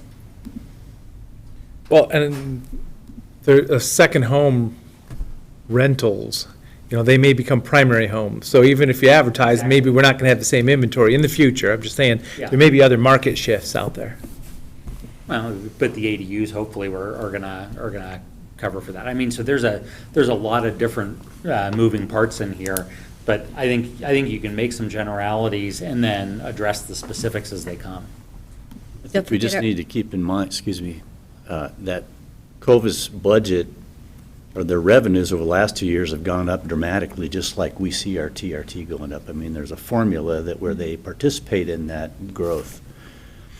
And we saw their budget yesterday, and, their fixed costs seem pretty low to me. They're like $600,000-$700,000 of staff, something like that, staff and benefits. And so, staffing is not their big expenditure. It's contracted advertising of all different sorts. And so it seemed to me they have a lot of discretionary funds in their 3.6 million or whatever that number is, that is their budget allotment for next year. So to me, they have lots of latitude to target things, to look at things differently than they first thought they would spend it on, and so there's a lot of room for responding to downturns or to different circumstances than they anticipated. And I think they also said that they have a reserve. Their target is 9 months of operating, or maybe a year. So, I mean, I got the impression from yesterday that even if you turn TRT off at the end of '23, they could operate probably for another year, pretty much intact. I don't know what they'd be doing. I mean, there'd have to be a lot of thinking about that. So anyway, I just think that might answer your question about They did, Julia did say nine. Something like that, yeah. Did you get what you needed, Dan? Well, I'll let Nick speak to that, just direction for Yeah. your upcoming meetings. I hear collective agreement that we're going to really continue the conversations that we started pre-budget, post-budget, and we'll discuss all of the issues we just have been identifying, including reserves, and how that plays into the contract and what that means going forward. So that's the direction that I needed, and it's helpful to me, and I think will be to Julia as well. Just one other thing, sorry. Seemed like she was showing this grant program. I think that was not last year or any other year. That's totally in response to the conversations that you've already started with them about the board's desire to kind of look at things that way. And so I think she was trying to be responsive and admit that, yeah, that's something we could do, and she showed some numbers for that. I think 800,000 or $1 million or something. It was a little under $1 million. It was like Yeah. nine and change. So, I mean, you got to grant them, I mean, at least they were showing how it might look on their side, Showing which I how thought was it looked, encouraging. Although certainly I hope the county is enthusiastically curious about how those programs actually operate. Yes. And I think, and I would just say, Jim has started a really nice letter, and then I'll add to it, and when COBA gets back with that data, that can be used in the contract negotiations that people are in as well. The RCTP, half of that grant, Envision grant program, that's stuff they're already doing. Well, and it's something that we don't really have any or have any control over, so that. And it's sort of, they're not just a pass-through, but it is it's directed from Travel Oregon. Travel Oregon says, you are going to do RCTP grants like this, and they do it. And Yeah. then, it's the local TRT above their operating expenses. That's the grant program that's new, but that we're also going to have a lot of input into. Agreed. Like her operating and her salaries and benefits, it's like about $1 million what she projected for this next year. So, Can we take a quick break? Looks like this next one would go for a while, so. Sure. Let's do it. we talked about number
discussion on item number 4.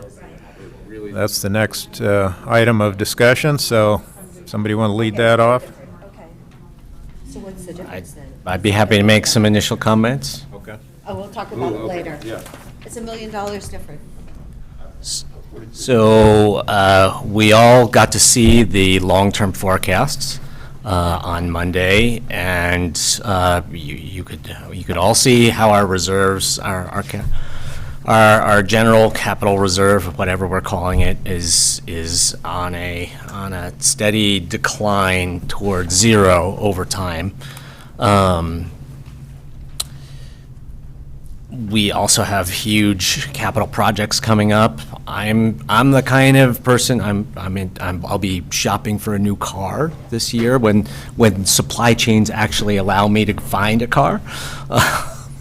I started about 6 months ago and I just gave up. But I'm the kind of person, when I want to go buy a new car, I try to walk in with as much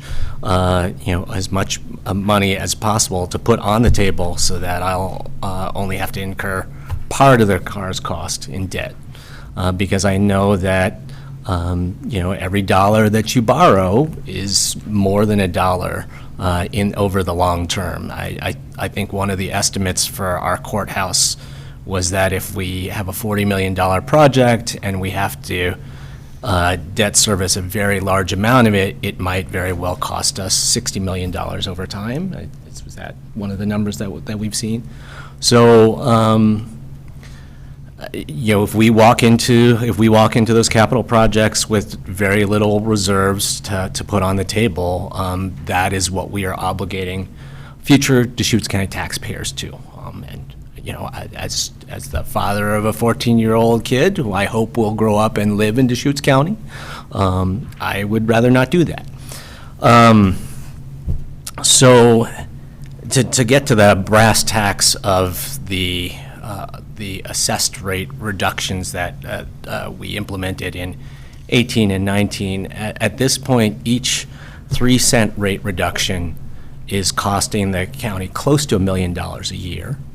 And the impact of that, of 3 cents of rate reduction for me, are pretty small. I would figure I would be close to the average Deschutes County homeowner, and a 3-cent assessed rate reduction probably is saving me about $7 or $8 a year. So impact to me, $7 or $8. That's great. I can go buy a couple cups of coffee. Impact to the county, $900,000 a year.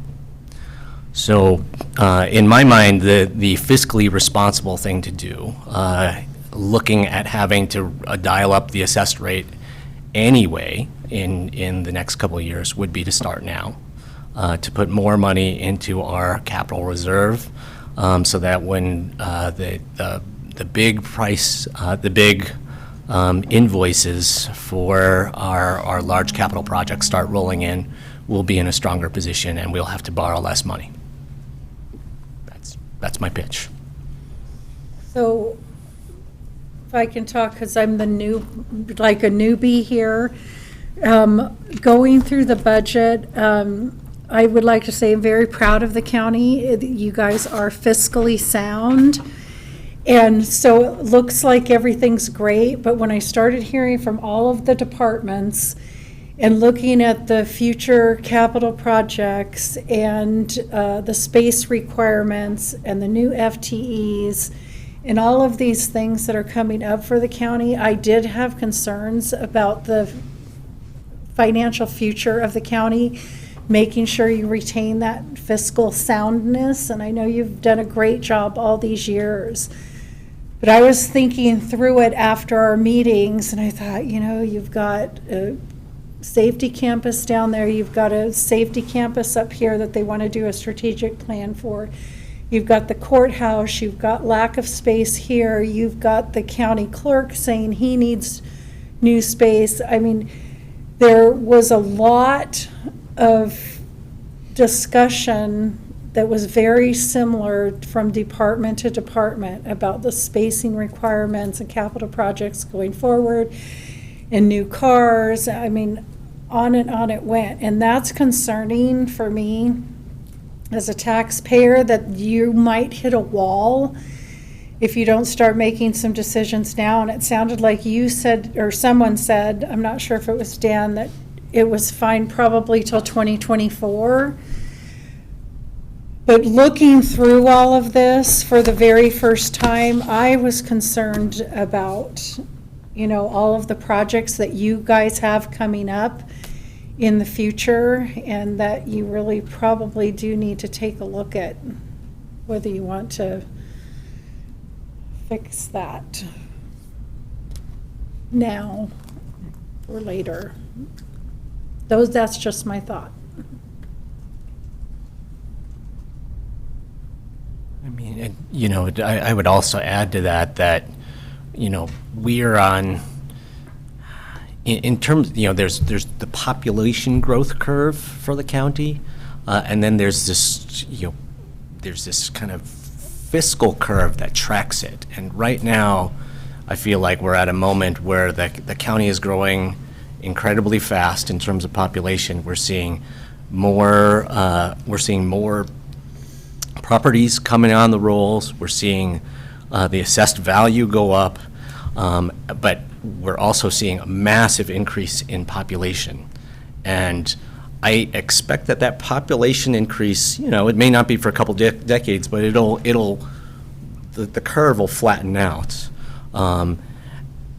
But if we haven't, during this window of time where our you know, basically our assessed value base is growing, if we haven't built the facilities to serve that future population, then when the population starts to flatten out and the property value increases level off, we will be facing a whole lot of catch-up.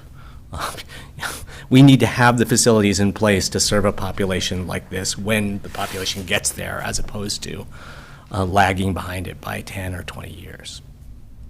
And you know, that finance people could probably analyze that in a much more sophisticated way than me, but I have a lot of concerns about keeping up with growth, with our facilities, with our human resources.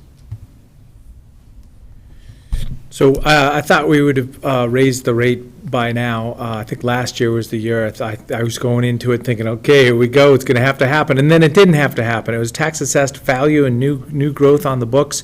We really didn't have to. Right now, we have you know, inflation coming on for the first time in 10 years. That was kind of artificially low for probably too long. Energy rates. So I mean, everything's a moving piece right now. Jump into the concept of these buildings, you know, the capacity of Deschutes County. I think we're in kind of that 20-year cycle. Like this building and the juvenile building and some of the stuff that was built about 20 years ago, we paid off a lot of that debt. We have you know, some general obligation type debt right now, but I mean, we have such a low debt ratio right now. It's amazing. As I say, I was really enthusiastic looking back, you know, dropping that first 3 cents, and that was the point in time.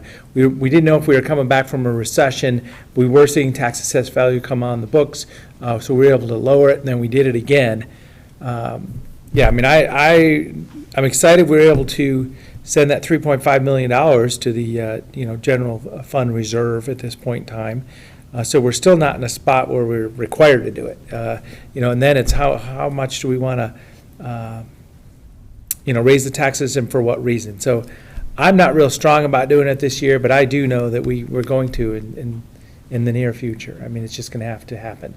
It's a real shame that, you know, your government's going to have to raise the cost of government as the economy might be slowing down and inflation is happening. That's the action that I don't want to take right now, but we may have to in the next year, a couple of years. Well, the interesting thing is that actually this building is not paid off.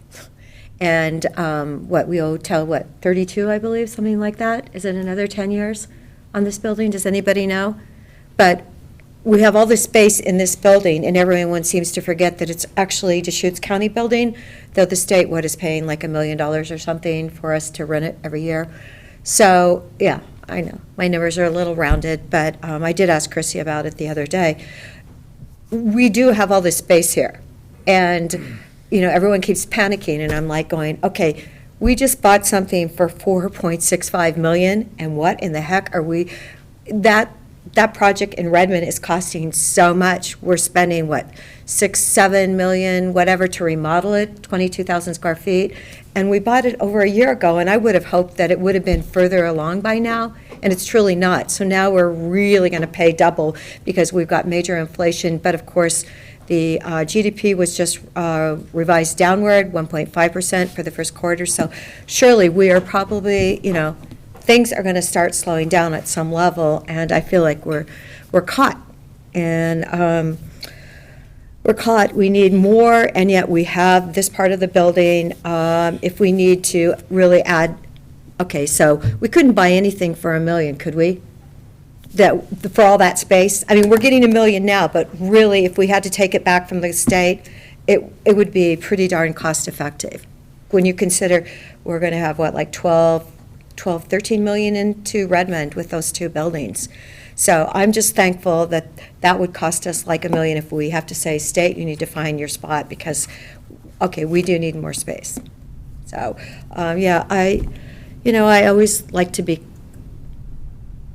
frugal. It's not my money, it's the county's money, and, I did like what Wayne said. You match it with the people, but when you see how much we're spending on Redmond, and then that additional 13 million for the courthouse, oh my gosh. And if we actually are going into inflation, I don't know if you guys can remember, but things will start costing less money if you can get them. Because I've already heard from like workmen out there that they aren't quite as busy as you could have imagined that they were maybe 6 months ago or something. So not that I want to slow down, and yet I know homes, let's say in Eagle Crest, that were at the top end of the market in 2006, and they sold, and they never got back to there. I mean, we're talking the top end. So, it's a really complicated issue.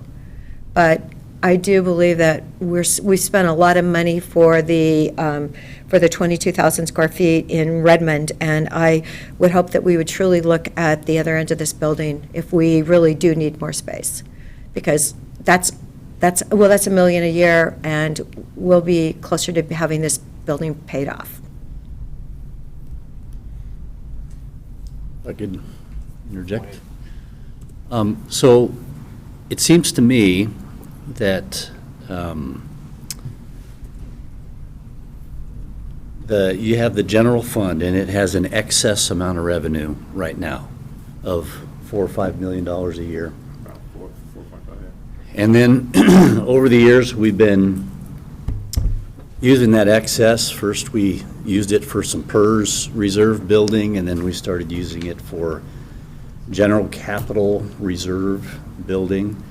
And at the same time, on the facility side, we started spending it on general capital improvements. I mean, that was the intent. I remember a couple of years ago, Eric, there was the book, the notebook that had the 5-year plan of projects that we could think about to use these excess funds for. And I think what's happened here, just from my perspective, being gone for a couple of years, it looks to me like we started off building projects that cost $1 or $2 or $3 or $4 million, and we could easily handle those. It was a pre-inflationary time. There weren't any gigantic projects other than maybe the public safety campus, which I think is another 10 million or so, the work that's already underway there, 10 or 12 million, something like that. I mean, that's a pretty big project, and to think that we could keep paying for such projects out of this fund, I just think, we all know that just can't happen for very long. It can handle $4 million projects, but $10 or $12 million projects, I think we're in a new era here, and we have to think differently about facility needs. And I would think, and what that means to me as past finance officer, is we got to start thinking about that excess not being used for capital, but being used for debt service, because that's the only resource we have for future debt service on larger projects. Unless we go to the voters and ask them to increase their tax for, specifically for a bond for, like a GO bond, tax-supported type of bond, and we haven't done that in anyone's history here. I mean, it goes way back. I think the last time we did that was for the fairgrounds or something, and that was it might have been I think that was a tax-supported bond. It was. Yep. We've spun off all the districts. Easily make that argument to the voters already. Yeah, so all I'm saying is, we got to start thinking in terms of financing projects, and when you get to the point of financing projects, you're in a whole new cost element, because you got interest now, and that's market-driven too, and so the timing of a borrowing or a refinancing, you try to take advantage of low rates when you can, but you can't always do that. I mean, so it becomes more expensive. Like a $40 million courthouse costs $60 million over its life now. And so I think, when you start thinking about those kinds of costs, I think it's time to look really more closely at the cost and the scope of projects. And again, I have no idea where the scope creation for the courthouse is, whether it's already been determined and already been engineered and vetted. I don't know where that is. I suspect we're early in the process of designing. Earlier than we should be, in my opinion. So I just think it's a whole new world here. And, the tax levy is going to be one part of that. But in my mind, you might get a year or two's worth of cash out of that you could use. But, that excess, or not excess, but the revenue you get from increasing that tax back up by the 6 cents eventually is really going to be dedicated pretty much to debt service in the future, not really making projects significantly cheaper for the taxpayer, if you know what I mean. So I would to me, there's a shift in the paradigm here, and it maybe should have happened 4 or 5 years ago, where we start thinking, we got to think differently about how we fund projects, because the projects that we now have on the schedule are huge, and our revenue source is just never going to handle those by itself. So we need to start thinking in terms of financing, and when you finance, you got to think in terms of, well, how can we engineer this so that the cost is reasonable and we can handle it in the future? So Dan, does that bring in 1.8 million? If you were to raise it to the max, it would be slightly under that, right? Slightly under 1.8? 6 cents is the max, or it's just reversing the 6 cents that were done over 2018, 2019? We were levying our full rate. You're at our full rate. 6 cents is the max. Yeah. So that's one thing to consider, is that's your ceiling without, and yes, it would be, I think the assessor came back and said it was like $285,000 a cent or something like that. Okay, 285 a cent? It was something like that. Yeah, Okay. so a little bit short of 1.8 million.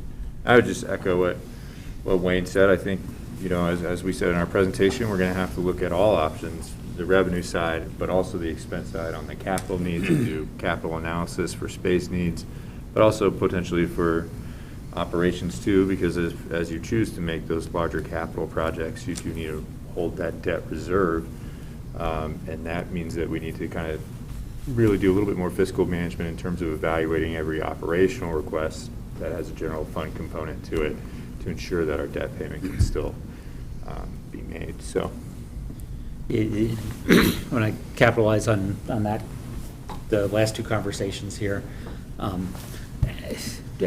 could take a couple different ways. I mean, one, to start, having lived through at least a building discussion recently from the Sun River standpoint, there's a lot of perception that, okay, Sun River made the decision, put it in for, found some resources to help, again, thankfully to the county, and delivered that. And, that was the product of a few months. It was actually the product of about 10 years, where we've been starting to have the discussions on there's a necessity to fix starting to understand what the resources and requirements were, going through an entire strategic plan process. I mean, we completely updated the strategic plan to determine whether actually a building was part of the strategic plan, and it turned out it was. And then even past that agreement, it still took us about 2.5 years to finally get to a vote. So, you know, I make my jokes about moving at the speed of government, but sometimes that deliberation is useful so that you're intentional about what you're asking and what you're trying to do.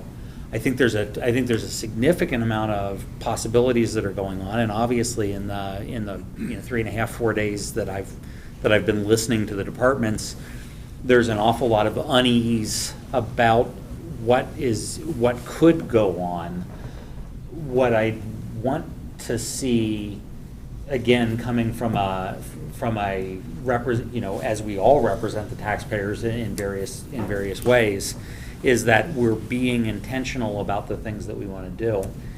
If we're, just take the courthouse, if we are that early in some of the planning, sure, it's useful to prime the pump, but how much ambition do you start to take on by priming the pump ahead of actually being aware of what your real resources and requirements are? I've heard Eric talk about facilities master plans, some of the space use needs, some of the other things that are going on. I think there's a lot of thought that needs to go in around what are the priorities of all the different departments. How do those priorities stack in? You could play zero-based budget, you could play all sorts of different ways to build that, but basically I'm going to use a business term, return on investment. And I'm not saying that, we need to turn $1 into $1.50. I'm saying we need to know that the dollar we're spending is getting maximized over the long term for the county. The other thing, and I'm going to go with Wayne, it's my personal finance things aside, I pay cash for everything. The one thing that we have to remember is when you pay ahead, you're potentially saving a lot of interest money, but you're also losing a tremendous amount of opportunity. And I'm not saying that you're suggesting this, Commissioner Chang, but if we said, let's grab the $40 million, let's dump it into the courthouse, what are all the programs that we didn't do because we were afraid to do a debt service to a space of that? That could be a building project, that could be a significant schools project, that could be a mental health project, that could be a change in the philosophy of how we take care of the roads. But all those things are preempted if you take that money off the table right away. So I would encourage, again, from the standpoint of the Finance Committee or the Budget Committee, I want to see the plan of here's the logical spend that we need to do, and I want to be comfortable to approve that. And I'm pretty comfortable with most of the stuff that I'm hearing this week. But for the long-term things, I think I want to see some intentionality on the county that says, this is how the spend's going to go, and here's where we're going to distribute it, before I start allocating that to move forward. Yeah, and I just want to clarify, I am not under the impression that if we dial up the assessed rate, 6 cents, it's going to prevent us from having to incur debt. I'm asking the question, do we want to borrow $1.8 or $2 million less next year, which we will have to pay, which will be an increment of our debt service that we are trying to meet every year for however long the term of that financing is. And given the individual impact on me as a taxpayer, I think it's appropriate to consider whether we want to borrow $2 million less next year. It's actually 1.71. I think it's So, yeah. I think it's 1.8, but if we borrow the money, it costs us, however much more over the term of the loan. I haven't seen any proof that you're ready to borrow the money. I know you need to borrow the money, but I haven't seen any proof that you're ready to borrow the money. No, And there's what are no interest- intention to borrow the money for the courthouse. I know, I'm just saying. For another year or more, actually. Where are interest rates going to be? And again, I'm That's a very scary sympathetic thing. to what you're saying. Well, and I mean, the other thing is that we have known we needed this courthouse expansion for years. And we literally just started the design process, which in my mind is ridiculous. Because if we had had the design process, completed at the, on the day that the state legislature, gave us the thumbs up on the 2 additional judges, we could have borrowed the money at a way better interest rate than we're going to end up borrowing it at now. And, we could have captured, we could have hit the construction curve before escalation of costs got to the point that it has now. But as Dave Doyle said, no county has ever gotten 2 judges before in the history of the state. So how would we have known if we were ready to go that actually we were going to get those 2 judges that day? The good news is we did get them, and they are making a difference for our legal. So I just think it's definitely, you have to look forward. I'm just worried about our interest. I mean, Wayne, what kind of interest will we, even let's say that they keep doing, they're going to do another 50 points and another 50, and then they're going to do a quarter point. What kind of interest rate will we be eligible for in a year? That's my worry. Yeah, it's really hard to say. I mean, As a, we have. how long is our next recession going to last, or when is it going to really be here? Those are the questions, and it's not just the Fed's actions necessarily. I mean, there are other things afoot. There's a war in Europe, and there's some other implications, and I'm not sure that Fed rate increases are going to deal with those impacts very well. So it's really hard to say. We could look at the history of the 2008 recession and see how fast rates declined. And in fact, they started to go up and then declined again right at the tail end of that in about 2018 or so. So we could do some research. But yeah, I don't think a year from now we're going to be back down to issuing debt at 2 or 3%. I just don't think that's going to happen. I know, it doesn't seem But possible. 3 or We don't 4 years know. from now. The other thing, and this isn't much consolation because it's still difficult and expensive, but it is possible at some point to refinance things.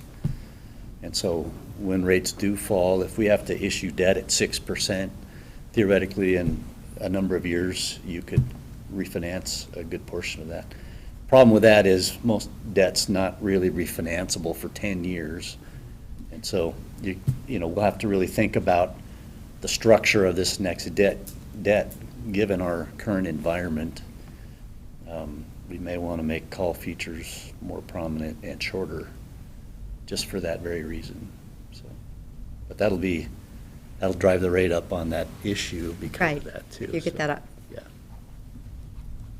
Yeah, it's awfully hard to predict the rates. I know, I thought you had a crystal ball. Sorry. Well, you have a lot of wisdom, that's for sure. My crystal ball fell out of my box when I was walking out to my car 2.5 years ago. Broke, and so now it doesn't work. But the wisdom is still pretty brilliant. Yeah, well, I know. I'm kind of in the camp that Wayne laid out, and I am interested in seeing some way to cover debt as it's incurred. I'm just looking at this schedule that we were given for the next 5 years, $89 million courthouse kind of scheduled for year 3 of 24-5. That might be the time to address that issue. So that'd be my approach. I think we've already agreed to increase the sheriff's rural levy. I think another 6 cents on top will be a problem or a concern. Is it 9 cents? Or is it 6? Sheriff was 9, he's saying 6 cents more would be. Okay. Okay, for me, because I'm rural. Mhm. Yeah, I know. I went like, okay, and we actually did have it 4 years, so. Yeah, I know, so that's, I know, and I've got the levy from Cloverdale, 69 cents, 1,000, so I'm like, it all, starts adding up. We've got the Redmond Sheriff. And you've got the new, do you have the Redmond City Sheriff, yeah, the public safety? Yeah. How much is that one? 74. 74 cents? And the library bond, Oh, yeah, don't forget that. countywide. Yes, I pay 7.2% on my, or I did, on my bill for the library. So do you want to present a motion? Is there any point in presenting a motion?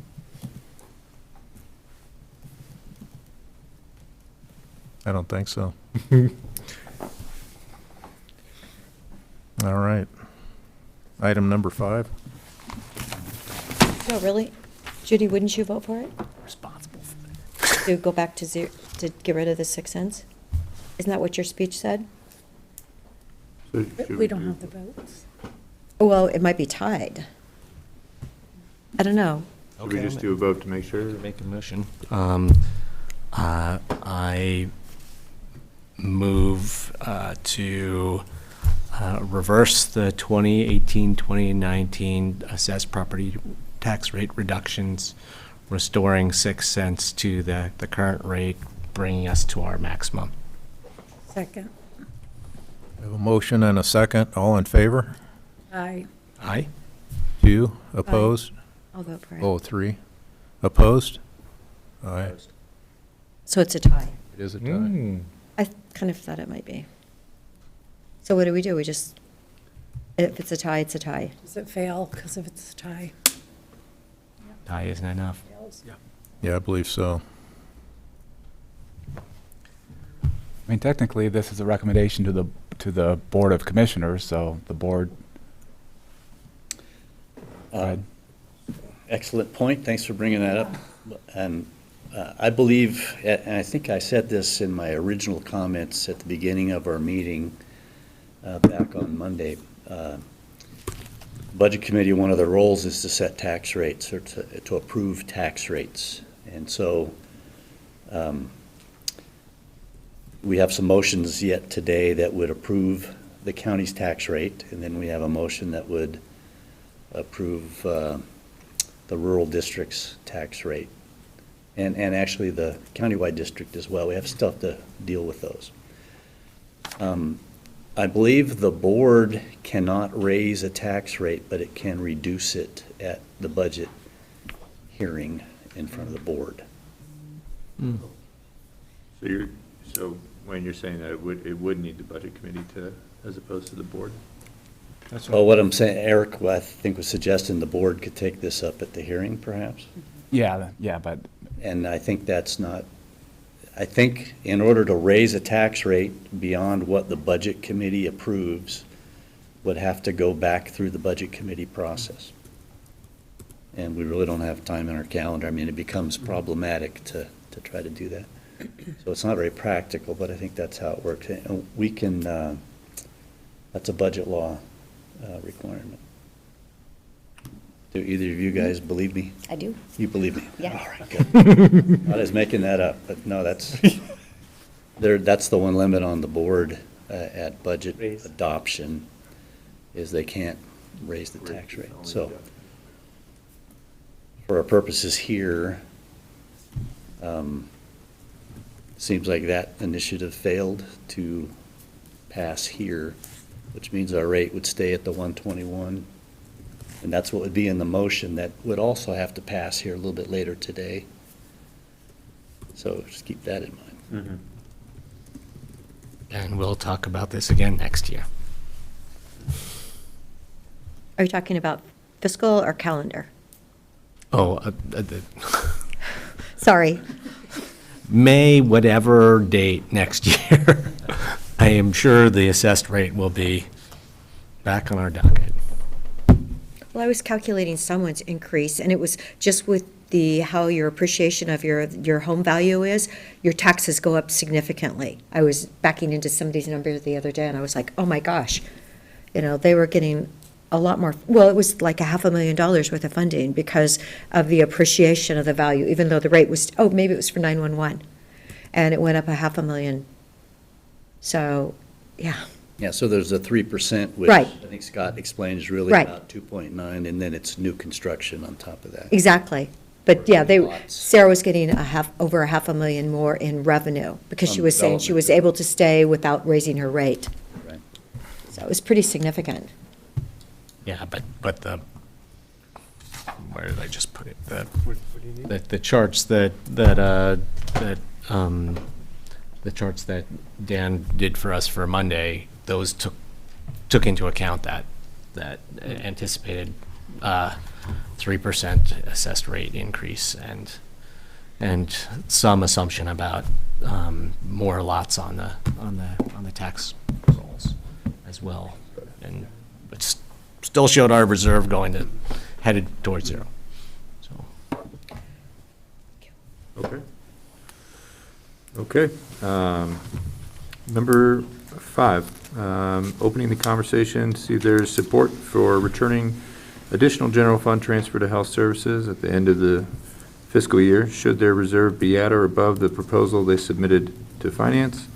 And that would be the health services reserve ending reserve level greater than $12,271,454.00, and the behavioral health, which is org 2743152, beginning working capital is greater than $6,000,000.00.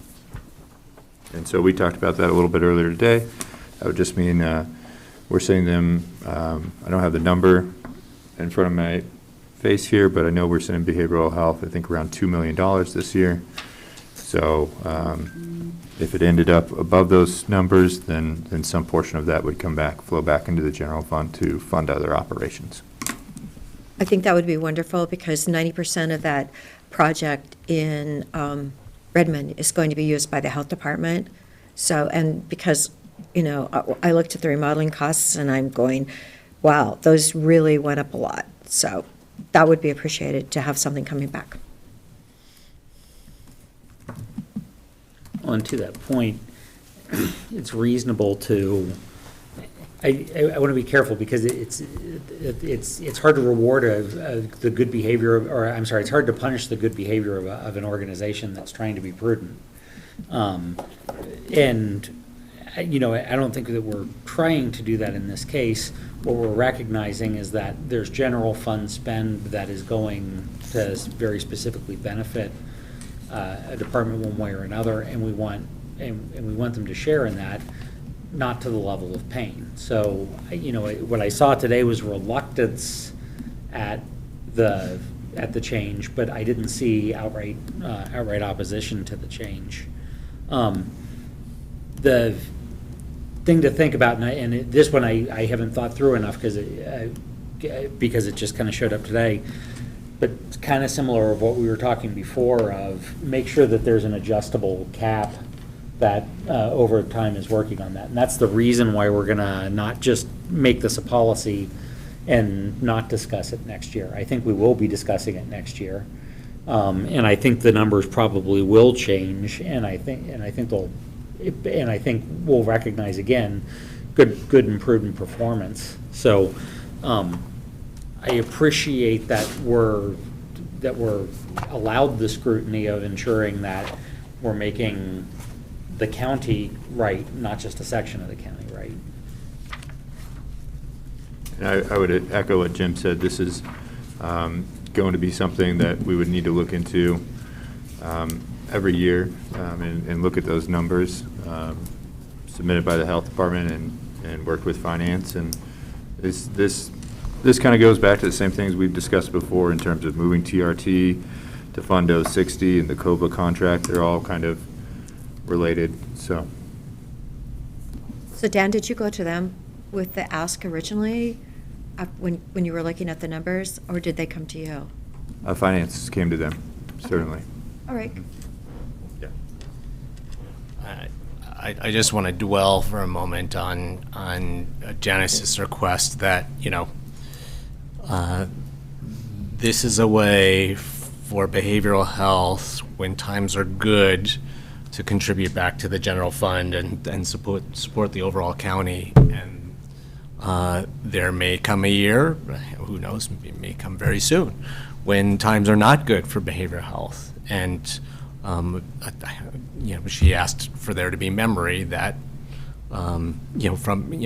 memory in the other direction, that the county general fund would be there to support behavioral health in the future, because,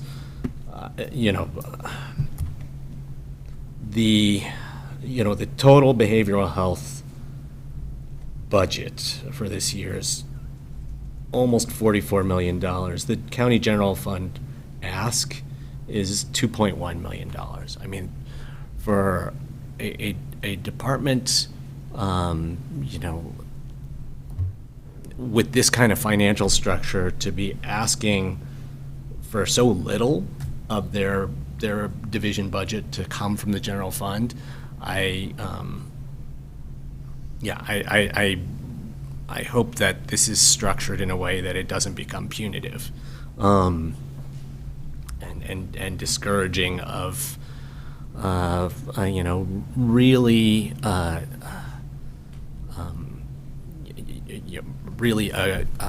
rigorous fundraising efforts every year, and efforts to ensure that the revenue is going to be there to build the kind of reserves that they have. I mean, that should be rewarded, and we don't want I want to make sure that this is implemented in a way that it's not punitive. So remember, there's a bigger picture here about managing behavioral health, mental health issues in our community at the lower local level. State hospital and federal choices have been to put programs like this in place. We're implementing it. We're leading in the lead cohort around the country, I'm sure. So my point is it going to be the philosophy of local government to take on behavioral health, the most complicated behavioral health issues with local resources, or is there going to be a reimbursement policy long-term from the state and the Fed? So we're just kind of in a very big time of change. As I say, the state's not doing state hospital capacity. We know we need a residential treatment facility. I mean, there's huge costs associated with some of the things we want to do in that area. So I support, closing the loop on this, and, if the reserves are at the right level, returning them to the general fund, knowing that we're going to invest in facilities with any money we have left anyways. And always before, with Dr. Barry leaving, and he's such a critical part of their team, I just so appreciate him. But actually, I was asking for another psychiatrist to be hired by the county, and you see, this is my 4th year, and that hasn't happened. But truly, if we can find some more medical people out there that would be willing to come to Deschutes County, we could really use another psychiatrist. I mean, we need one. We're going to need one for sure, but I just feel like, oh my gosh, if we could be so lucky. So it's, I know it's not, I think, isn't it always like out there that they wanted to add another one, or is it not? That I thought it was like always an ask out there, but we were never able to fill that position. I don't recall if it was always an ask, but I do recall that it is an extremely difficult position to fill, the psychiatrist and any kind of medical doctor position, and even the nurse practitioners and the psychiatric nurse practitioners as well, health services. Anyway, but you look at our homeless population and that's something definitely we could use. And that's why we invested in the homeless outreach team, and I don't want us to downplay the importance of a peer support specialist in helping someone who's homeless get back on track, get the services that they need, and get on their feet. So health services has definitely asked for a lot of positions in the last year, and I wouldn't second guess that and say they should have asked for a psychologist instead, or a psychiatrist instead. Can you make a motion? So how about I'll move returning additional general fund transfer to the health, returning general fund transfers from health services at the end of fiscal year, should their reserve be at or above the proposed amount they started with. Yes. I will second that. We have a motion, a second. Does it sound? I already made my choice and I had my sweets. Yeah, specifically, it would be the reserve level greater than $12,271,454.00, and the behavioral health org 274-3152 beginning working capital is greater than $6 million and 0 cents. Does that work for you? So moved. All right, all in favor? Aye. Aye. Opposed? Motion is approved. Dan, how soon will we have those numbers? In terms of their Well- reserve levels for next year? Yeah. Yeah, it would probably be around, we could make some estimates around maybe April of next year, but we really won't know until year-end closing, which is end Right. of July for accounting. The only, the only caution we I got one right here. The only caution I'd give is let's not make this so punitive that it's an incentive for departments to spend money without reason. Yeah, and I really hope Or this. to not try to, to tin cup less aggressively. Let's not have the U.S. Army ammo shoot at the end of the quarter. Unless you invite me. If I could say, I really hope this isn't considered to be punitive. This is something we've done with other funds as well here at the county, and we'll likely need to do for more funds, especially as we continue to look at our general fund. And I can just say that I really appreciate the collaboration and just having the conversation with Health Services this year and their willingness to, really put themselves out there to help the county at this time right now. So I'm sure they're watching, so thank you.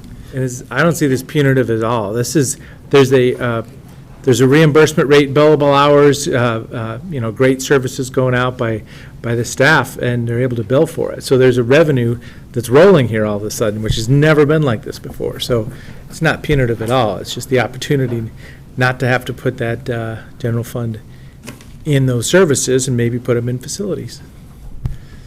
And I've shared that with Janice as well in particular, is that administration, I can't speak on behalf of the board, but administration, we fully support their department, absolutely. But as the general fund declines and we only have so many dollars, we just don't want for that to sit in one department's reserve if we can allocate that as necessary, just so it gives us the maximum flexibility. But the commitment is fully there for our health services department and behavioral health in particular. I shouldn't say in particular, but that's the part of the fund we're discussing. So, yeah, I'd just like to say that, I understand the structure and intent of this policy, and I can see, in a totally neutral context, how it's appropriate. But I really do think that the historical attitude of county decision makers about the funding for the health services department, with that backdrop, I feel like there's a risk of this being a punitive approach. I will, to drag us through the mud. I'll just say that the stabilization center, the amount of county general fund contribution to make the stabilization center happen was quite modest. And it's hidden behind all this smoke and mirrors of oh, well, we were paying for all these crisis services people before we ever had the stabilization center. So now that we have the stabilization center, we're just going to count that as what we're contributing to the stabilization center, when what we really added to make the stabilization center possible is actually a pretty small increment on top of that. And that story, I think, is illustrative of the way that the county deals with health services. And basically there's this attitude of, hey, you can go do that innovative, cool thing that you want to do, get somebody else to pay for it. That is the backdrop for my concerns about this being a potentially punitive policy. I don't know, I think I saw some costs into the stabilization center, and I thought it was like about 23 million or something, you know, when you take the value of the building. I don't know, did you guys see that schedule? Does anybody remember it? The remodel cost for that building was Oh, I know, we actually. quite small. Oh, I know, we saved some money, but there was actually the value of the building and everything. So it wasn't a surprising number that I saw that the county had contributed over a period of time. But, and for, regarding the stabilization center, I did ask Mayor Endicott, and he said 25,000, and I said, oh, maybe 50,000 would be nice. So I haven't heard back from him yet on that. But of course, I doubled it, so we'll see if we can get that or not. But I know we have the funding for this next year. And not to, drag us through the mud even further, but the stabilization center was, basically the configuration of stabilization center that we have was approved 2017, 2018, a long time ago, and then a substantial amount of the board's attention to capital projects over the years that followed that was spent on micromanaging the stabilization center when we could have been working on things like North County campus, adult parole and probation, the courthouse expansion. So Commissioner Chang, I don't know why it wasn't approved before I got in office, but when I got in office, I actually visited 5 centers, came up with some really good ideas like the waterfalls and things, and there were 2 doors and treatment rooms and things. So I actually came up with some ideas, and then we approved it. Honestly, I don't know why it hadn't been approved before I got in office, but made my trips around the state as quickly as I could, and I feel like there were some really good things that we did come up with. So anyway, but it's definitely seen a lot of people, and law enforcement is using it, so that's the good news. And I'm happy that Bend City's picked up their contribution, so I think we should just go forward.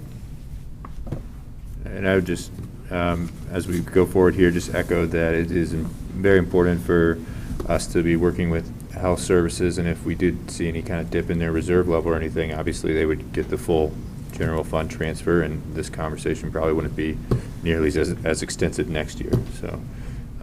We can hope. Yeah. All right, item number 6. Item number 6. I'm going to let Eric take this one. Yes, thank you, Dan. Just for some background, the county was receiving marijuana revenue starting in like 2017, 2018. The revenue was used to partially fund Sheriff's Office detective, community development, both code enforcement and current planning, as well as some services out of health services like substance abuse and a prevention specialist. Once the county opted out of additional marijuana production and sales, the marijuana revenue went away. Those ongoing costs continued, and most of those costs were then borne by the county's general fund.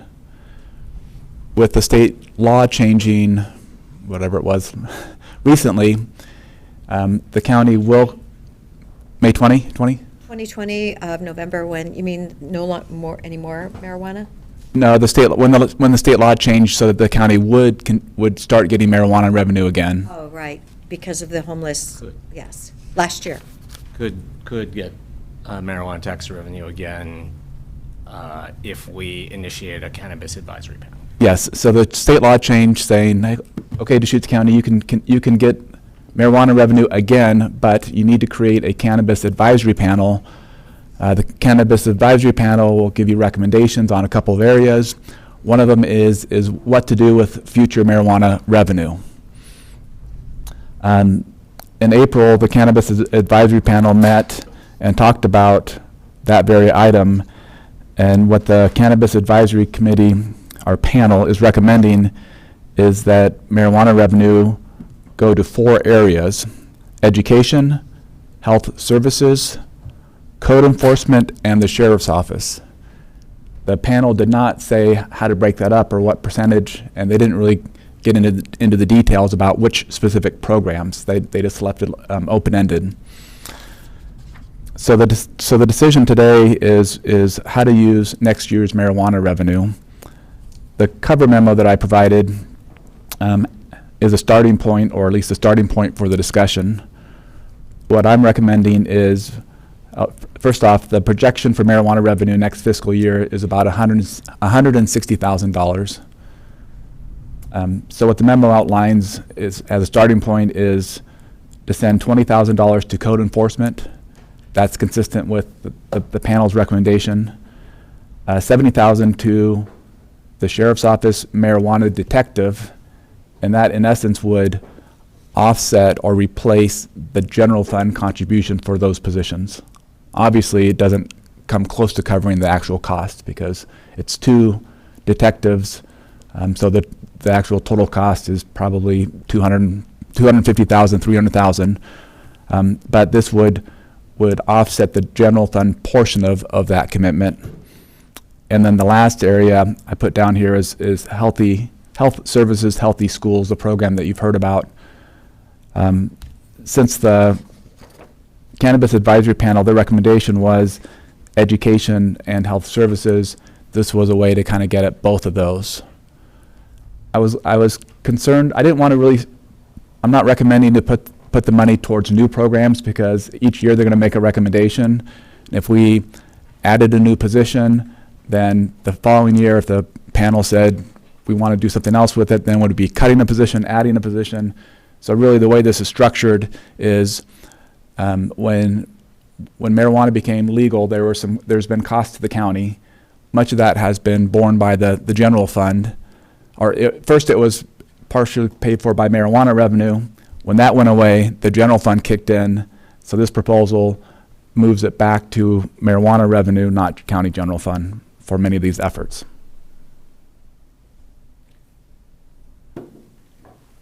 I just want to say, I'm not sure, I am not aware that the county was putting general fund into marijuana or other drug prevention efforts to replace marijuana tax revenue that went away.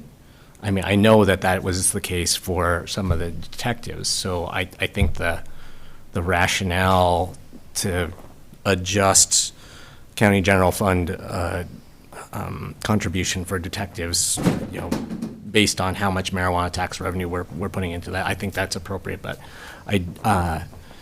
the Cannabis Advisory Panel, I don't think specifically said that they wanted to put money into the Healthy Schools initiative. They expressed a real interest in expanding education and prevention efforts, not kind of replacing dollars for something that's already happening. The Healthy Schools Partnership only covers the Ben Lapine School District. It doesn't address Redmond and sister school districts. So that would be another concern I would have about routing the funds that way. I think to meet the intent of the Cannabis Advisory Panel, if we want to follow their recommendations, we would want these $70,000 to be additive and used in some way. Eric and I were talking about how you don't want to necessarily create a new position because this is, who knows what the Cannabis Advisory Panel is going to recommend next year, who knows what the revenue is going to be next year. But, for example, if you're concerned about, drug prevention work, drug use prevention work, you could spend $70,000 very easily on various kinds of marketing efforts without hiring new people, contracting various kinds of services. And that's what I believe would meet the intent of the Cannabis Advisory Panel's recommendations. Two comments. Another option is there is a prevention specialist position in public health that the $70,000 could be used to support that position. The other thing I wanted to mention, I forgot to, is the marijuana revenue. The amount has gone down because the state Oregon Health Authority moved some of the marijuana revenue directly to the county's agreement to fund substance abuse. So early on, we got into the marijuana revenue is going down because of that diversion. So we are getting marijuana revenue to the agreement for substance abuse. So Eric, how much have we For gotten so OHA? far? Yeah. What's the amount we've received For, in the quarterly payments? Have we gotten any? no, it's roughly, we're estimating 40,000 a quarter. And if for some reason that. But we haven't seen any yet? We will get it in quarter 4 of this year, and then it'll be starting next year as well. So is that connected to We Measure started 110, advisory or is committee that last separate quarter. from Measure 110? Separate. And if for some reason the revenue isn't realized, that would be an obligation of the general fund? Not necessarily. You could just pull it back without, pull the revenue back without. I mean, we'd have to look at each area. Probably the sheriff's office detectives, if there was less marijuana revenue, then general fund would cover it. You know, code enforcement, probably not so, because there's other funds to cover that. And the other piece of this, which I can't remember the details of, but literally sometime in the last 2 months, the sheriff's office brought us additional FTE requests for marijuana detectives and you know, people within that, the illegal marijuana shop. And we approved those, and I looked in the special requests, so they weren't in the special requests, so we approved those within the current fiscal year, and so they're not special requests for this coming fiscal year. So the sheriff's office did expand capacity, and they also, when I asked them about it at the time, they said that they intended to pay for those positions in part with grants that we approved their application for, and in part by through the increase in the rural assessed rate that we've been discussing today. And wasn't part of that changing the marijuana detectives from limited duration to regular, or was that a separate? That was part of it, but there was more. I mean, we added positions as well, which I think is critically important, because literally up to this point they've just been triaging, dealing with the largest, most egregious, potentially cartel, involved, most most enforceable, or the cases that they had the best evidence to prosecute, and there are tons of reports from neighbors, reports from code compliance, and others that are basically just not being dealt with right now. So this addition of capacity is going to help with that, and that's a great thing. But just What would be your recommendation? so I think that this is an okay allocation. I would just say that I don't think that the health services allocation should be tied to a reduction in general fund support for health services. But were you suggesting the 140 go to the sheriff in various capacities, or? No, because when they brought those new positions and those conversions of limited duration positions, the explanation was, we will pay for this with this grant that we're applying for, plus the, part of the rural patrol, increase, assessed rate increase, or the rural district assessed rate increase would make up the remainder. So they had a plan to pay for those positions already without this revenue. So I'm not saying, I mean, we could not do a proportionate reduction in general fund for them either. We just give them those I like the 70,000. other idea, though, of the marketing. The health prevention. Yeah. That would be my recommendation. To give that, to go with this 70,000 for those education efforts, but not yeah. tied to a position. Right. Yeah. Yeah.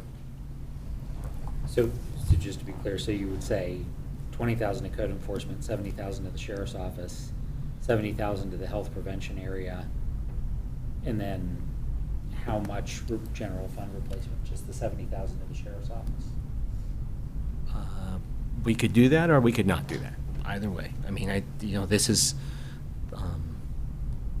I guess, well, the question would be, how much general fund are we sending over to the sheriff's office at this point for those positions? For the marijuana detectives? Mhm. I'm not sure. I thought they had been absorbing that costs. I think they did at least last year, and then the year before, I don't recall if it was 2 years ago or just last year that they've absorbed the full cost. But before that, they had been getting some from marijuana. They absorbed it last year. So there's not a Yes, need. For another 100,000. They did So absorb if we're not currently allocating general fund to the marijuana detectives, then there's no need to offset this then either. So it's just to send the payment and not make any comment on general fund? 70K to the sheriff's office, 70K to health services, 20K to CDD for code compliance. And I have some, Cheryl's luckily watching. She wrote to me that any funds that go to health services, non-FTE, could be used to enhance campaigns in the prevention program, likely through contracted services. That's what I would like that. It's great to have people in the Healthy Schools program in the schools, but they need to be able to put stuff on TikTok to get the kids right. So thank you, Cheryl, for watching and helping me out. You want to make a motion on that, Commissioner? Can I just offer one quick thought? I just am trying to coordinate a little bit with CDD on this, on the 20,000. One of the things they presented is the huge increase that they have in code and compliance fees as a result of the added building valuation. So, I mean, they almost have a surplus in the code compliance. And I'm not suggesting we go to zero, because that's what the Cannabis Advisory Panel recommended. It's just, they could either put it into another fund, we could allocate 20, or you could reduce it by 10,000 and allocate ballpark 10,000 to one of the other in your final motion, just before you make it. Just a thought, because there's not a lot of revenue, and CDD has significant, and I want to honor the Cannabis Advisory Panel's recommendation. So, Eric, I don't know if you have any thoughts on that, but. I spoke to Sherry a little bit yesterday. She wanted to give us some more thought, but she talked about the code abatement fund, or there might be a use for that, because that's often, that was just what she mentioned. Okay, I just wanted to. That would be to clean up nasty. Yeah. Okay. Marijuana production sites. I don't know if she was specific to that, or that this revenue could help offset. I'm not sure. I mean, we could just leave it up to them. Yeah. Because there's a lot of cleanup. Yeah. After busting these operations. And now they know not to rip up the plastic because it blows everywhere, since I had to call them like 3 times on one of the marijuana grows that were illegal. Okay. Yeah, and that's got to be really time-consuming, whomever's doing it. Okay, creative commission. Okay. I'd like to honor the Cannabis Advisory Panel's recommendation. So I would move the allocation of $160,000 of marijuana tax revenue to 3 purposes in fiscal year '23, $20,000 to code enforcement, $70,000 to the sheriff's office for marijuana detective work, and $70,000 to health services for prevention and education activities. All right, we have a motion. Is there a second? Second. Motion and a second. All in favor? Aye. Aye. Opposed? Motion is approved. So was there a expectation that general fund is not being replaced by those, or not? Well, it sounds like the marijuana detectives, it started out with general fund, and then Yeah, it so then it was changed. just for the health services. And then for the, We haven't been sending, we didn't send marijuana tax revenue to health services last year. Sorry, we didn't send. So just the last note says, items 2 and 3 to replace general fund dollars with the marijuana revenue. so that's changed based on the based on the Striking that. motion. Yeah. Part of that was not correct. Sorry, I also kind of missed, was there did we do it as written in number 6, or did we do it with, as a reduction of 70K in general fund to health, or we're just adding this on? I didn't include that reduction language in my. I think it's A. Okay, got it. Right. I mean, a budget note, we talked about it not being for personnel, Mm-hmm.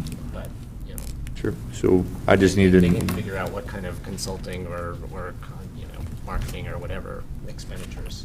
Right, because essentially this marijuana revenue will probably flow through the general fund and then be a transfer out to health services, so this is an additional 70K then. So I just want to know from budgeting purposes, we're not, taking 70K out and then putting 70K in for marijuana. We're giving them what they've asked for in the proposed plus this 70K. That's correct. Great, Yes. okay, thank you.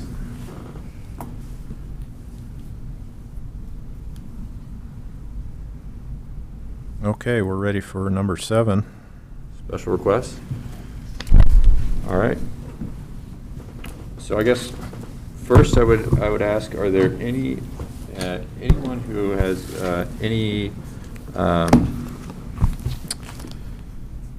if we turn to page 201 in our budget binder, and we're looking at the proposed special request, is there any budget committee member that does not approve of anything that's in the proposed budget right now? That way we can know if we can make one big mass kind of motion, or if we need to stop and evaluate something that's in the proposed.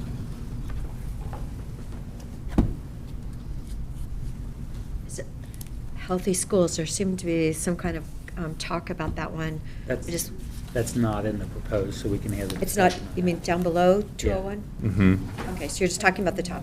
I am just talking about the Okay. first half. All right. So just one question about our administration position, Special Project Manager, Strategic Initiative. What does the org chart look like? I guess I'm not, as I'm looking at it, like who's going to work for who real quick?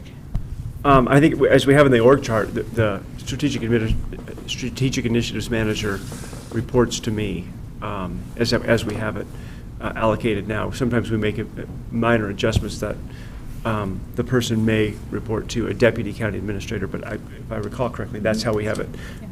Without flipping to the page in here, that's who the And then the Special Projects Manager? Those are both positions that are related to the joint office. So Eric, I don't know if you. Oh, okay.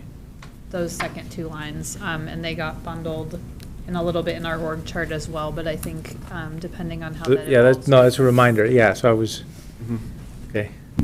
And in a lot of ways, those will be reporting to the governing board for the coordinated office technically they'll be reporting to Nick, but they'll be reporting to the governing board. Mhm. Is that? Yep. is that right? No, that was, I forgot about what that was. I'm supportive of all those budgeted items. So here's the little bit tricky part. For the record, we'll need to have a motion that kind of goes through each one of these for human resources and for the record. And I would just say that if whoever's brave enough to try that, it would just be, motion to add 1.0 tax specialist in the tax department, add 1.0 administrative analyst in the property. And then farther down, when you get to health services, it's not an addition of FTE because you're not seeing the FTE there. It's conversion, right? It's a conversion, right. Limited duration to regular.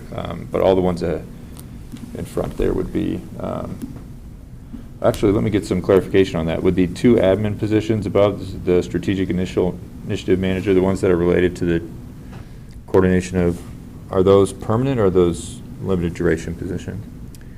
I think they're permanent positions, but they will, in the future, be dependent on funding. Okay, so their funding will change. Okay. Yeah, they'll be regular positions. The state will fund them for 2 years, and then the joint office has to determine how to fund them for an additional 3 years.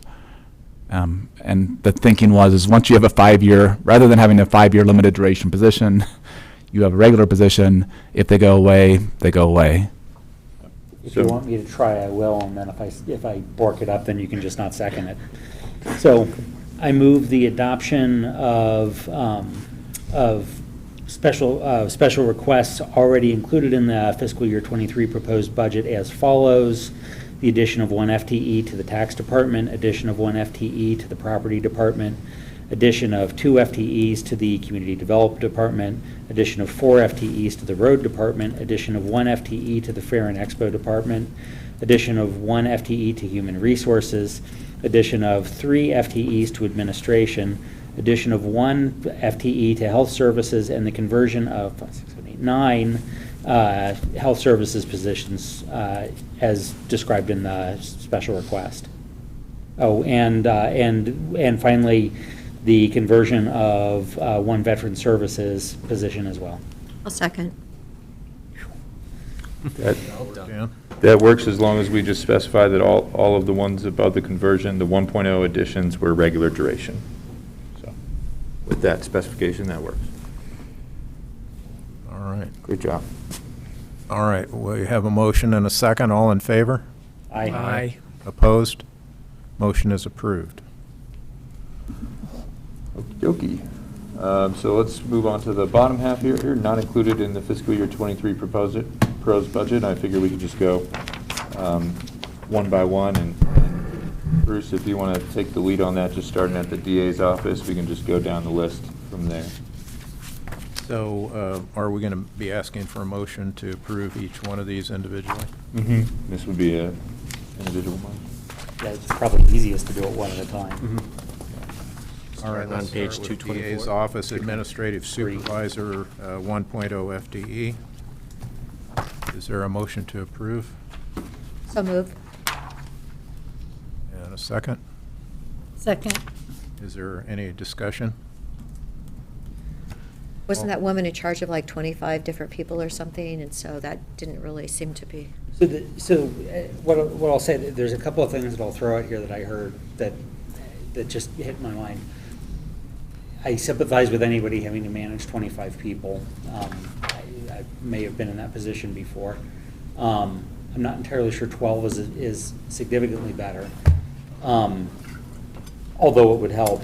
The justification that I thought was interesting was because that's then is a path up for some of the legal analysts or some of the reportees to a potential second administration.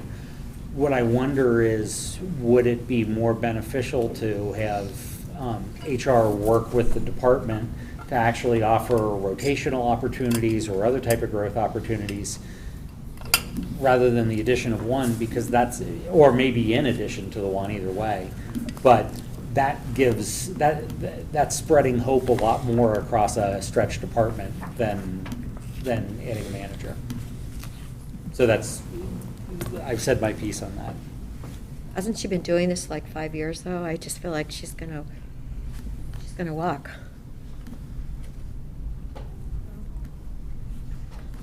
But what Jim is proposing could also give relief, right? If you had that be a kind of rotating opportunity instead of just one person getting hired up and everyone else being left behind, I guess.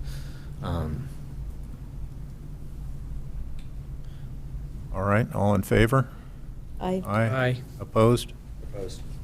1 opposed. Motion is approved.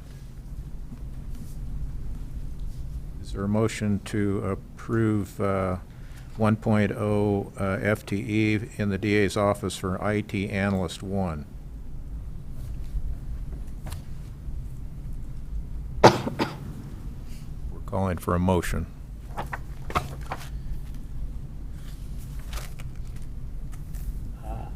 I will move to approve the IT analyst position. Is there a second? Second. We have a motion and a second. All in favor? Aye. Aye. 3 opposed? Me. Aye. Me too. 2 opposed, 3. I didn't get all the counts. I'm an aye. That was an aye. 2, 3, 4. Okay, motion is approved. Thank you. Is there a motion to approve .30 FTE in the victim's assistance for a victim's advocate? This increases FTE to .30. So moved. Motion, is there a second? Second. Second. All in favor? Aye. Opposed? Motion is approved. And then we're asking for a motion for a 1.0 FTE in victims assistance for a victims advocate. So moved. Motion? And a second? Second. All those in favor? Aye. Aye. Opposed? Aye. Aye. 3. 3 and 3, that's a fail. Did we have 3 in favor? Yeah, I think so. 3 in favor, You 3 were in against. favor? I mean, would Okay, it be yes. worthwhile to have some discussion and check again? or- Yeah, do we need the motion first, or I think we voted on it already. it's Yeah. failed? Yeah. Okay, Let's not pull an ODOT. okay. I mean, What's Robert say about that? Jim? You can refloat a motion and have discussion around it.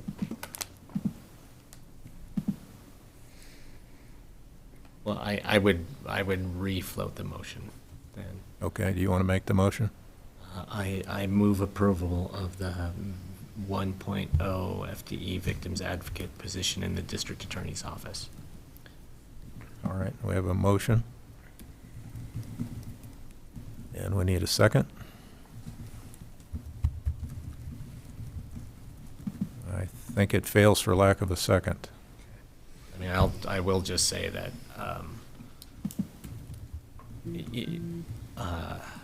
I don't think we're doing the best job of fully serving victims at the DA's office right now, and so I saw this position as pretty important from that perspective. All right, we're looking for a motion for a 1.0 FTE in the sheriff's office for an administrative assistant. So moved. Motion and a, Second. all those in favor? Aye. Aye. Opposed? Motion is approved. We're looking for another 1.0 FTE administrative assistant in the sheriff's office. Motion So So- moved. Yeah, and second. and a second. All in favor? Aye. Aye. Opposed? Motion is approved. We need a motion for a 1.0 FTE IT analyst 2 in the sheriff's office. So moved. Second. Okay, and we have a motion and a second. All in favor? Aye. Opposed? Motion is approved. We need a motion for a 1.0 FTE legal assistant in the sheriff's office. So moved. I will Motion. second. Second, all in favor? Well, hang on, just before brief discussion, I think Yeah. that this was, I'm a lot more comfortable with this after the conversation this morning, so I appreciate the sheriff's office coming down to work on that. Harry was hoping he did a good job of it. So. All right, oh, go I ahead. mean, I'd also say, like, I'm gonna vote in support of this position. I think they justified it well, but kind of the bigger questions that I raised about use of outside legal counsel, I still have concerns about that. There's just not really a leverage point in terms of our budget deliberations this week. So. That's a great policy discussion to have this year. All right, all in favor? Aye. Aye. Opposed? Motion is approved. I think we're on 1.0 FTE legal assistant in the sheriff's, or no, we just did that one. It's, I think It's the, convert the, I think Convert, the next two are the conversions. yes, conversion. let's do those together to convert JRI deputy sheriff and management analyst to regular. So move. Second. All in favor? Aye. Aye. Opposed? Motion is approved. Okay, now we have health services. Also move on the front office administrative support. They're their last priority, which I thought was so important. Second. And we had a second, I think? Yes. All right. All in favor? Aye. Aye. Opposed? Motion is approved. Have a health officer, .50, to regular. So move. Second. A second. All in favor? Aye. Aye. Opposed? No. Okay. So So that motion passes. Oh, was it 4 and 2? 4 to 2. Okay. I know, I was like going, oh my gosh, are we ever going to get somebody? Bruce said aye. Are we moving slow enough for whoever needs to be capturing? Yes, we have multiple people capturing, including HR on Zoom, so. Yeah. And it's on video. Got some brilliant people. And audio. All right, and this Healthy Schools is, this is converting, isn't it, from 2.4 regular? This is an addition of 2.4. Addition of 2.4? Converting to 5 instead of, 48.48. Right, okay. So a motion for that. So moved. Second? Second. All in favor? I'd like to have a little bit of discussion. Oh, let's discuss that. Yeah, just, the comment I'll make on this is, if I was here last year, I probably would have voted no to start it. But from a risk management perspective, it's a bad idea to stop 2 years into a 3-year bet. I understand that we're not going to have a lot of data on this, but I think for the spend, we're going to collect data. It's going to be data that spans beyond the county. This is information for a statewide and the addition to nationwide program. And I think that we've got a decision point ahead of us, a couple years from now on what we want to do, especially given where the prediction on this expands. But I'm going to call it forward and say that I think this is a very necessary thing, probably the most necessary special request in my mind. Well, last year was the second year we actually voted on it. And I had voted on it the first year because I really feel like our kids truly need some more attention. And I know, Bruce, you feel, I would like them to be able to read, write, and do math, though, truly, besides worrying about their health, their mental health. And I'm supportive, but I would caution moving forward that, these requests are coming in, not from health services, for all over the county, different areas, asking the county to partner, to fund programs, and then those partnerships may or may not, move forward in the future. I know the city, as an example, of Ben asked the county to do a partnership with them on a program, and they said, no, let the county fund the whole thing. So I just think of, philosophically, overall, the county needs to be cautious about entering into these without some solid commitments for long-term programs going forward. I would concur, and I really hope that we're talking a lot more about this next year and the year after, in terms of what data that we can really get to start supporting, a positive direction on this. They're supposed to be giving us feedback like August of next year. August of next year? August of next year. No, they actually came in a couple. Well, and there might be months some ago. more things, but the promise from the school district was the data will be back August of next year. So we're The fact that we're blind for a paying couple years. 56% doesn't make me very happy. It was supposed to be a split, so.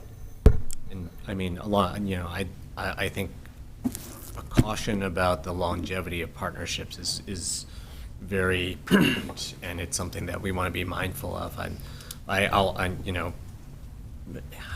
Not on the flip side, but complementary to that, I would also say that partnerships are one of the ways that we address needs that kind of fall through the cracks in between one jurisdiction's authority and the other.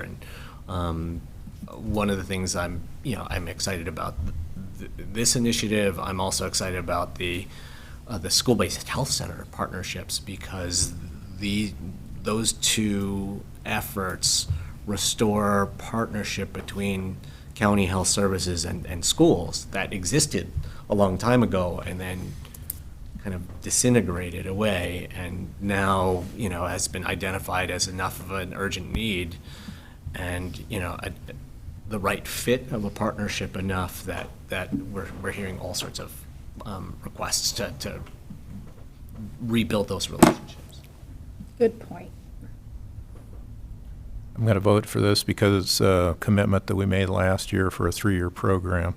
I agree with some of the concerns about follow-up. I felt and still feel it's an overreach of the health department to be in schools. I feel like the taxpayers are already paying for that service, and it should be provided at the level that they need by the people that are already being paid to do this kind of work. But it is a 3-year commitment, and I'll be interested to see how well it goes. I felt like there should have been a strategic plan in place before we launched it so that we would know what the strengths, weaknesses, opportunities, and threats are. And I shared all this with Nahad, that we don't know what what happens if there are weaknesses and threats that we can address, and how effective will we be? Will we be more effective than the health instructors already in the school? That's my concern. Well, and that's where I hope we're way ahead of this before this expands beyond just the Benville High School District. Yeah, that was the other concern I had, is that the school embedded health programs, we started that, I don't know, maybe 8-10 years ago, and it was approved at some level, and by the time we got feedback after 3 years, it had expanded, and we were actually doing outreach into individual students' homes and providing service to people in the home. So it had gone way beyond what we had authorized it to be, and the funding was way beyond what we expected that was being funneled into that. So we had to actually pull this program back. So I'm cautious about that and concerned about it. Mr. Chair, on the school-based health centers, part of it was the cost to the county, and so the county and the department restructured it so that the costs went down, because they got sponsors. They got St. Charles to sponsor one, Mosaic Medical. Exactly. Okay. So with that kind of pullback of the county, it's not like that the program shrank. It's just that more partners stepped in to keep those school-based health centers functioning. Correct. Rather than the county being the sponsor for each one, the county and the health services department worked with those other providers to become the sponsors. And at this point, well, like our niche is we provide the behavioral health services at the school-based health centers. Any other discussion? All in favor? Aye. Opposed? No. One opposed. Motion is approved.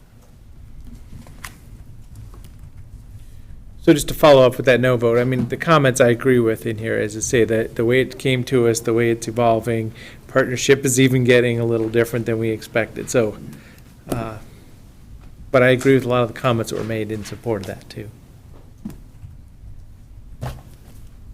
Okay, motion to approve the 3.50 intellectual development disabilities in health services to regular. So moved.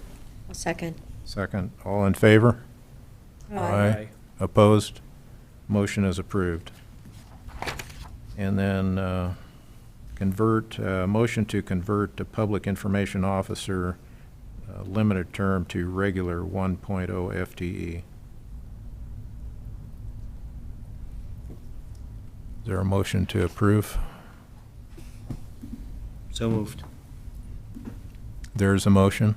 Second. We have a second. All in favor? Aye. Opposed? No. No. So that motion is approved. I really do hope there's an organizational discussion that goes around this and a few other things that have been approved in the special requests. We're already scheduling it. So how many votes were no for the conversion? 2.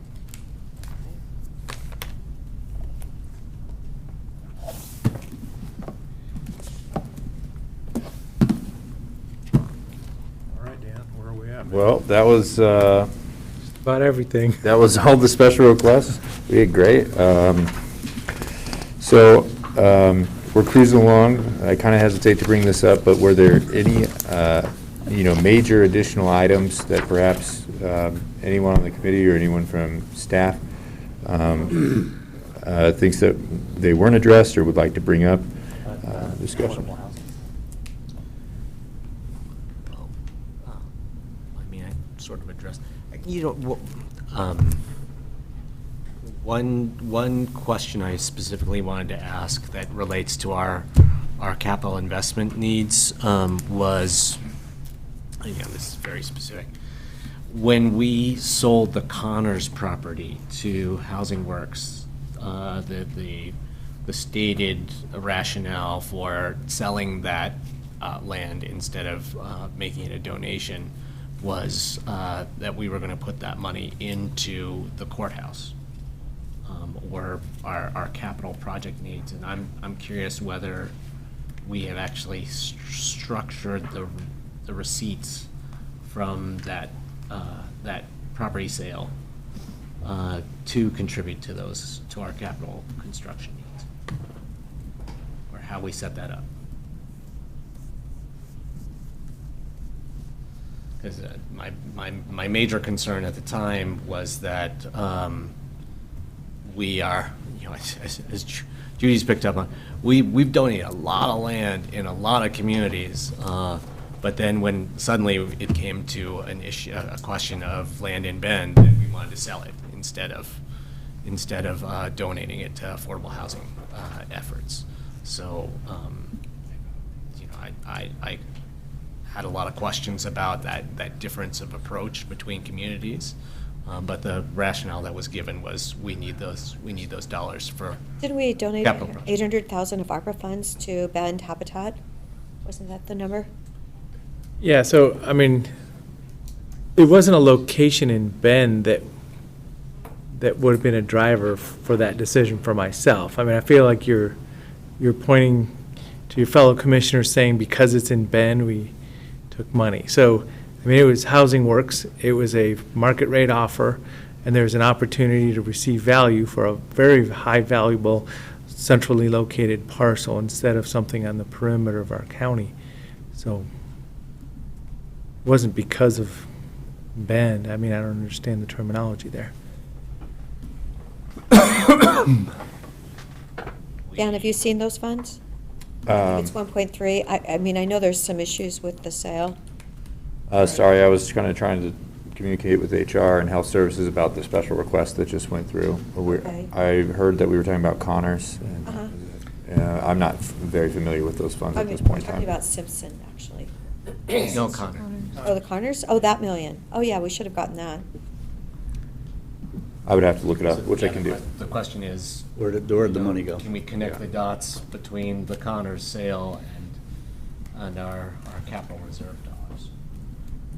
As if that was the intention behind the sale of that property. Do you know when that closed? Was that in the last few months? Yeah. Okay. I think so. Yep. So this fiscal year then? We can patch in Christie, or would she know, or would it be? Yeah, Christie should It would probably be Christie, and I was going to look up her account actuals, but we can also I just- get that information to you as well at a later date if that's okay as also. Yeah, I mean, and that flowed through to it wasn't the stated purpose of the receipts, but it also flowed through to when we looked at the Simpson property, we charged money for that as well.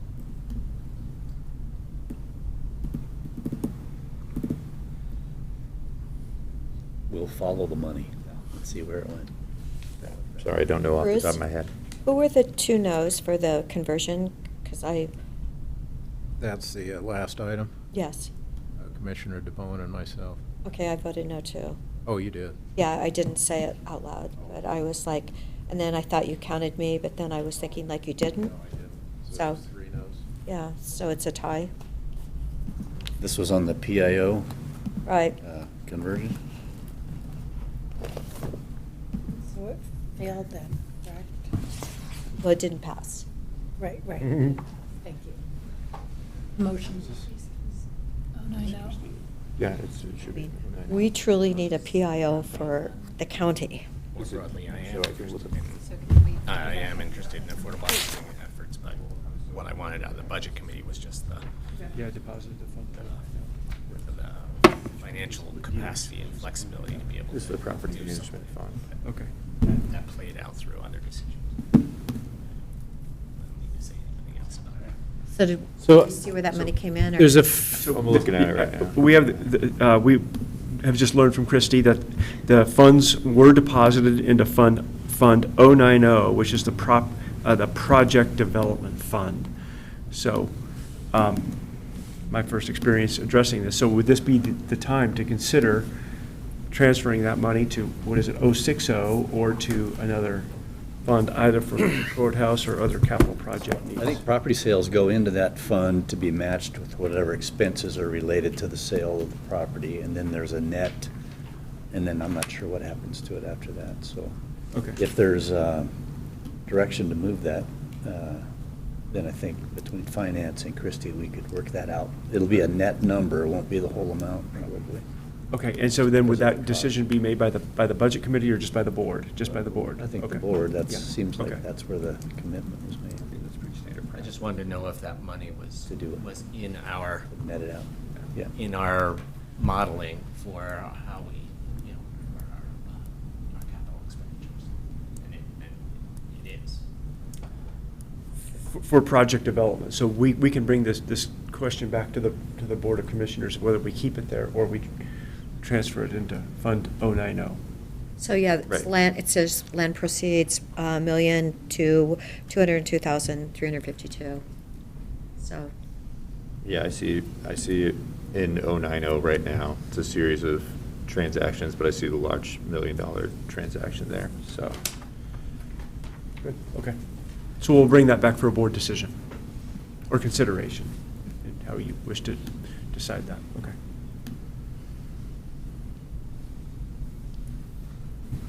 So Any other Well, discussion about? So we determined the PIO did not pass? The Yeah, we need to change get to clarification Yes. on that. my vote wasn't counted before. That was a tie vote, I guess. Which was the tie vote? The very last one, apparently that was a tie vote, a 3-3 vote on the conversion I see, of the okay. public information officer, so that would not pass. That would not pass, and then, okay.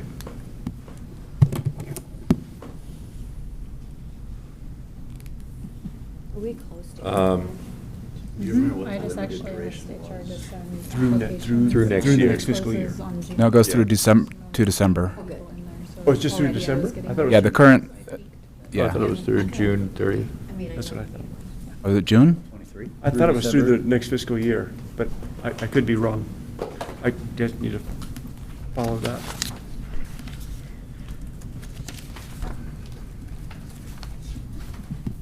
So that means then the core funding hasn't come in If that yet. matters, but if it's 3-3, then, So Nick, that would mean the core, I think it's 1.3 million, that means that it hasn't come in yet, because it would go to 0902. the core, correct. I don't think that has, that That has one, not. we have not seen it yet. I don't believe so. I think there's just ongoing discussions about Right, the some property. issues. Yeah. Okay. Yeah, on the special request for the PIO, under justification, it says in January of 2021, the board approved a one-year extension to the 1.0 limited duration. So that would, the one-year extension goes to December? No? Just through December.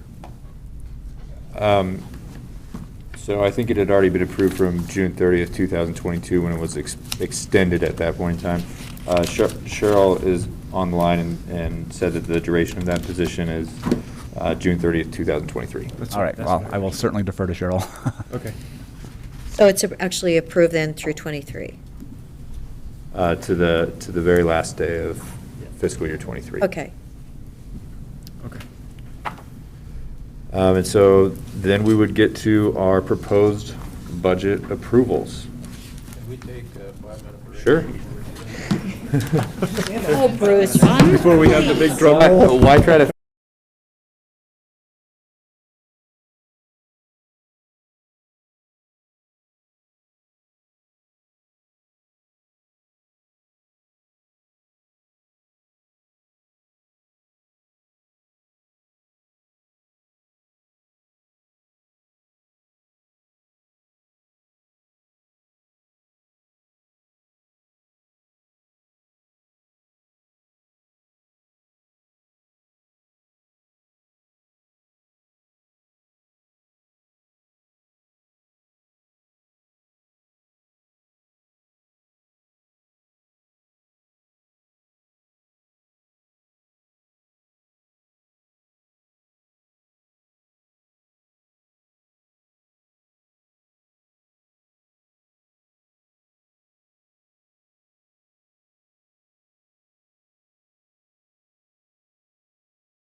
Okay, Dan, now we're ready for you.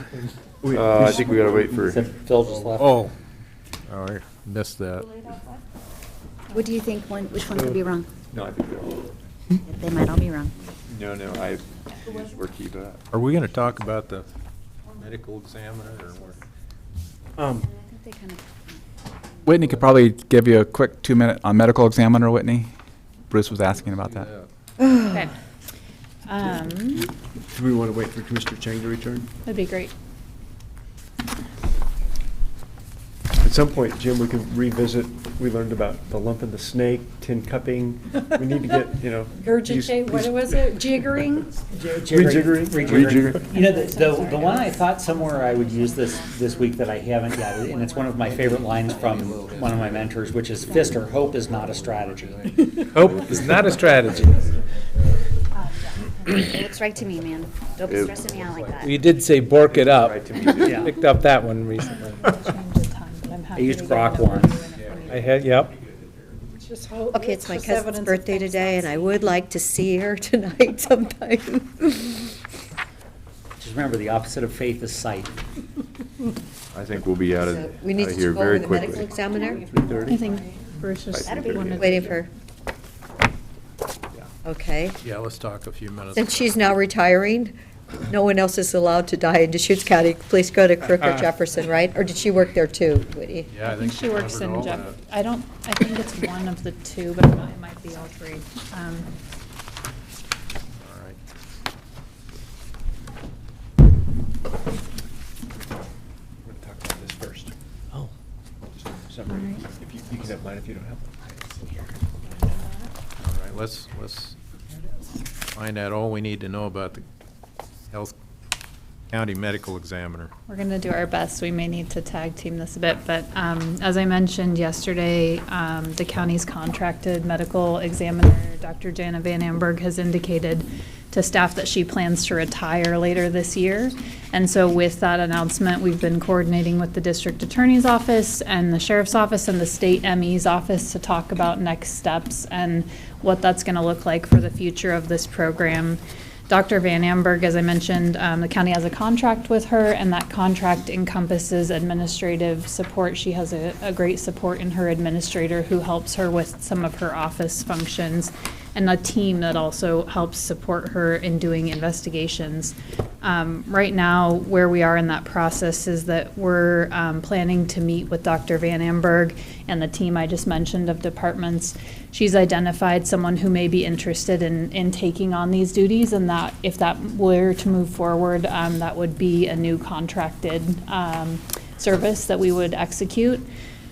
We also are able to, if needed, kind of look broadly and see if there's other interest in the community in someone serving in the ME capacity, which is obviously pretty specialized. And I think given the schedule and all of those factors, just may not be the most traditional body of work. But we are coordinating closely on that. And so with respect to what's in the budget, we've kind of put a placeholder in place, but the budget really will be driven by the contract that we execute with the new medical examiner. And so Dr. Van Amberg put together this proposal, which I think is really helpful in terms of looking at growth of what she and her staff have been dealing with. They've seen an increase in the number of cases they're coming to them.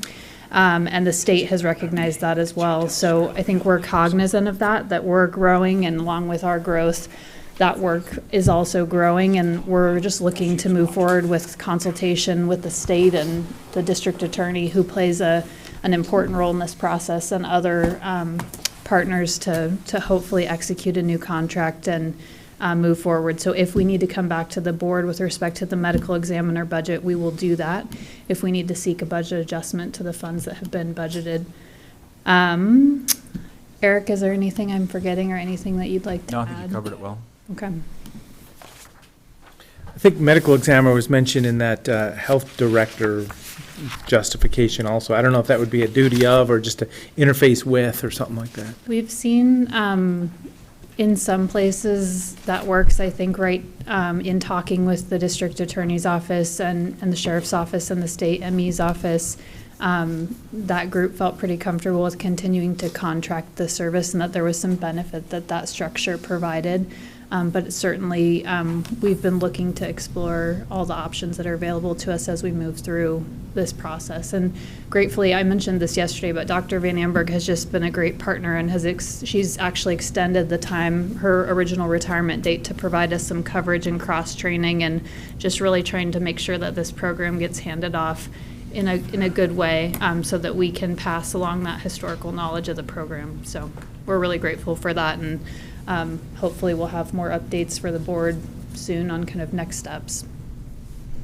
Very fortunate to have her in the program, and the people that she works with are just phenomenal. They've been here before and made presentation, and they just are into what they do, and they don't get much compensation for it. So it's, I'm sure it's going to be a hard program to duplicate, but it'll be a different version of it. All right, Dan. All right. Last thing, or second to last thing here, is the proposed budget approvals, which are, there's 3 of them. There's the motion to approve Deschutes County, the entire Deschutes County budget, less the service districts. And then there's Countywide Law Enforcement District Number 1 and Rural Law Enforcement District Number 2. All right, so let's go ahead with a motion to approve the budget. Is the number different now with the approvals? No, we're just approving what was in the proposed, and then at the adopted, the number will change substantially based off of the.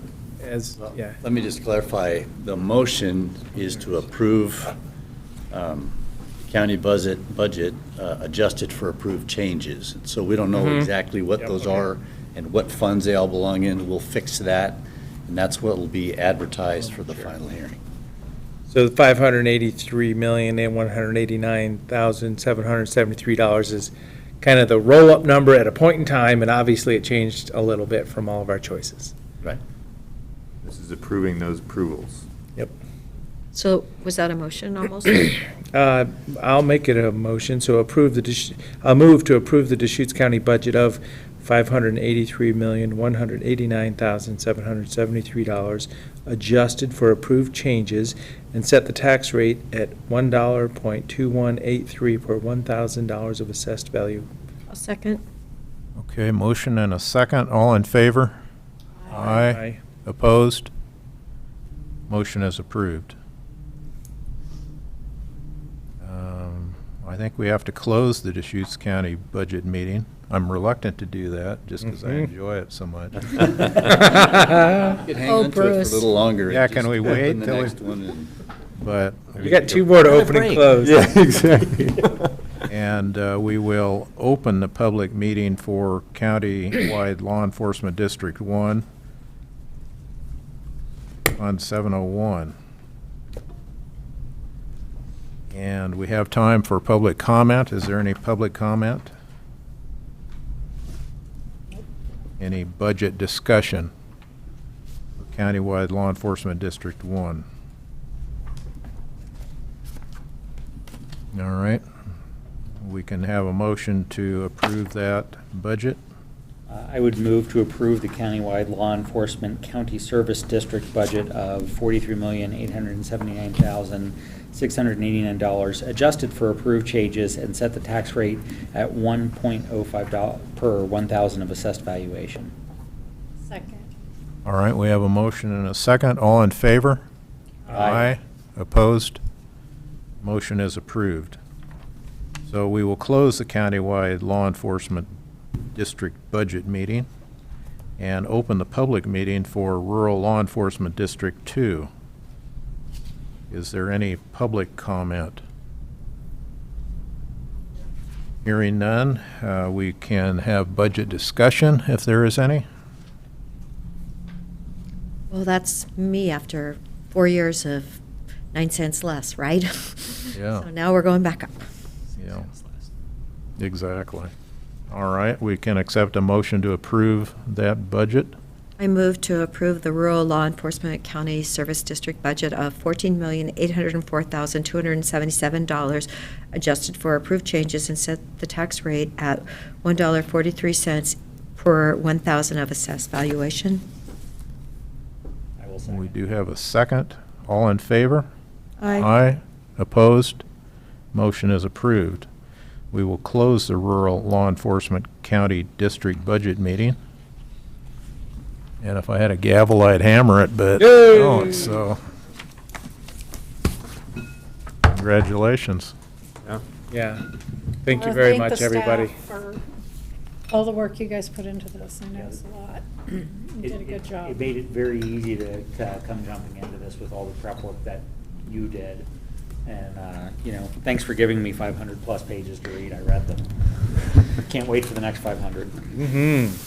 I just want to invite feedback from any or all of you on our process. Betsy's already scheduling a debrief for us at the staff level next week so we can learn from this. And I really welcome your thoughts, perspectives, what we can do better. This is my first experience going through this in my new role, and I know it is for a couple of our budget committee members. It is for Whitney, a new role, and Betsy, Dan, great to have Wayne back, and Kathleen, as always, who's here virtually with us. So, I just thank want you. to, can I say something? I just want to say it's so much nicer to have it the week before the 3-day weekend because you know it's going to rain all weekend, right? Anyway, no, truly, it does feel better. You know, like it seemed like before Friday afternoon, we were like here at 5, 6, whatever, and yeah, it definitely added, you know, because at least we had tomorrow if we needed it. Real So quick, thank you for making that change. I also. Dan, if you did that, thank you so No, much. No, that was Betsy. I just wanted to thank some of the people that aren't in the room too, all the departments that do their departmental budgets and work with finance, and then Sharon Keith, our eye in the sky, and Carol and the staff up there that did are recording this and organized the food and lots of other things, so. There were two things that I heard mentioned, you know, just in terms of mechanical budget items, Tony, and a couple times, and I at least once brought up, it would be nice to see some summaries of the transfers in, transfers out. In the very least, understanding where TRT is going, and there was the general fund one, but understanding where the TRT is going would be useful. And the other thing I would very much like to see predicted actuals for the year, next year, also included as a column item. And that's not to then judge the budget, but that's just to get an understanding of, one, how frugal the county is being in terms of spending judiciously on the budget, but also just to understand that would help me really understand a lot more of where the holes are and how we can address them. Because it's one thing to have a budget, but then not having the opportunity to actually staff that and appropriately move forward on it is something that probably could be helpfully addressed by the finance committee or budget committee long term. So, and a couple thoughts, you know, the times just got dynamic. As to say, there was a 10-year run since I've been in office and, you know, around the country and the world where it was just kind of slow growth out of a great recession, and all of a sudden a worldwide pandemic, and now, you know, transition to electric vehicles, the cost of fuel and inflation is happening, world population, conflict overseas. I mean, it's all happening at the same time. So having good conversations at this table is going to be very important for the people of Deschutes County. But it's Deschutes County, 105, 6 years of just moving forward and growing the whole time, you know. Tourist place, great place to work, live, and play, you might say. But we're going to get through it together. But, I mean, it just got dynamic. You know, we're talking about the balance in the general fund, and if we don't have any capital to, you know, dive into the next big building project in the next couple of years, that is a huge difference. It wasn't like that for a long time. We've been very fortunate to have the tax base that we've had and a good bunch of decisions over the years. Dave looked it up. I think my first appointment was letter 2006.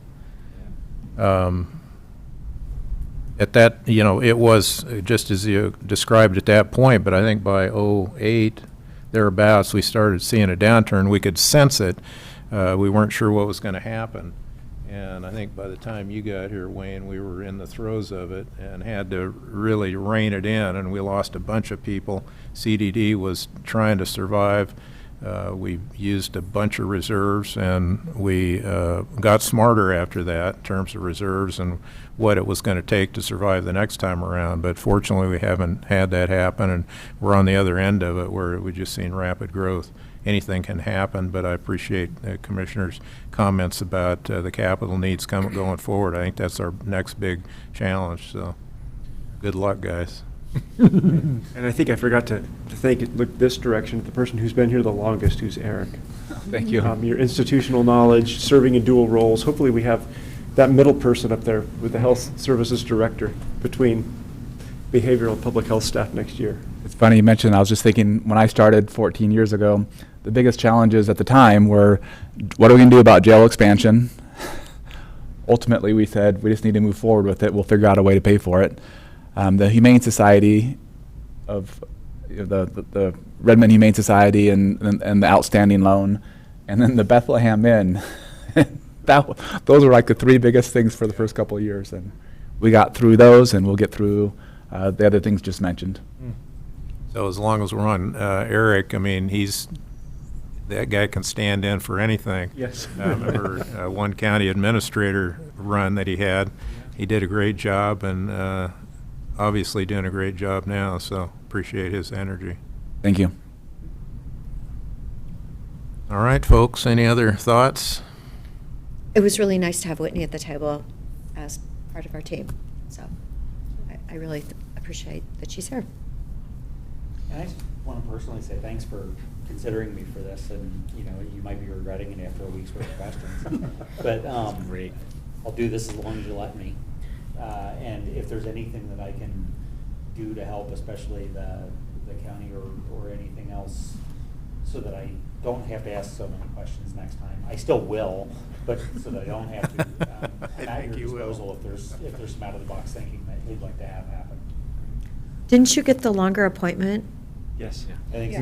If I'm not in the state legislature next year, I'm happy to help. I was Well- just reflecting that last year I sat next to Mike Meyer. Oh, yeah. And Wait, is this better or worse? well, the volume of comments and questions was about the same. Yeah. But Okay, good job. I'm glad I can be a spiritual successor.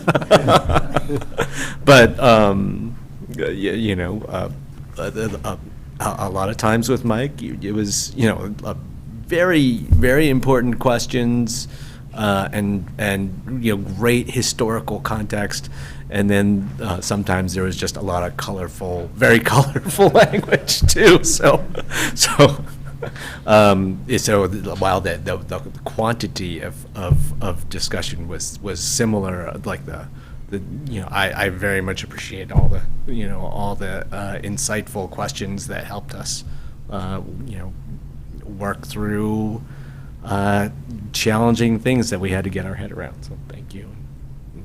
Well, in memory of Mike, also remember that he told me he would be around as long as you would have him, and then he bailed, so. So much for that. Well, he's still here, though. Is he? I mean, he's in Arizona, so we said in memory of Mike. Oh, yeah. Well, he's still Oh, part of, I have fond memories of Mike. We did meet with Mike for. He did inform some of my questions. Oh, nice.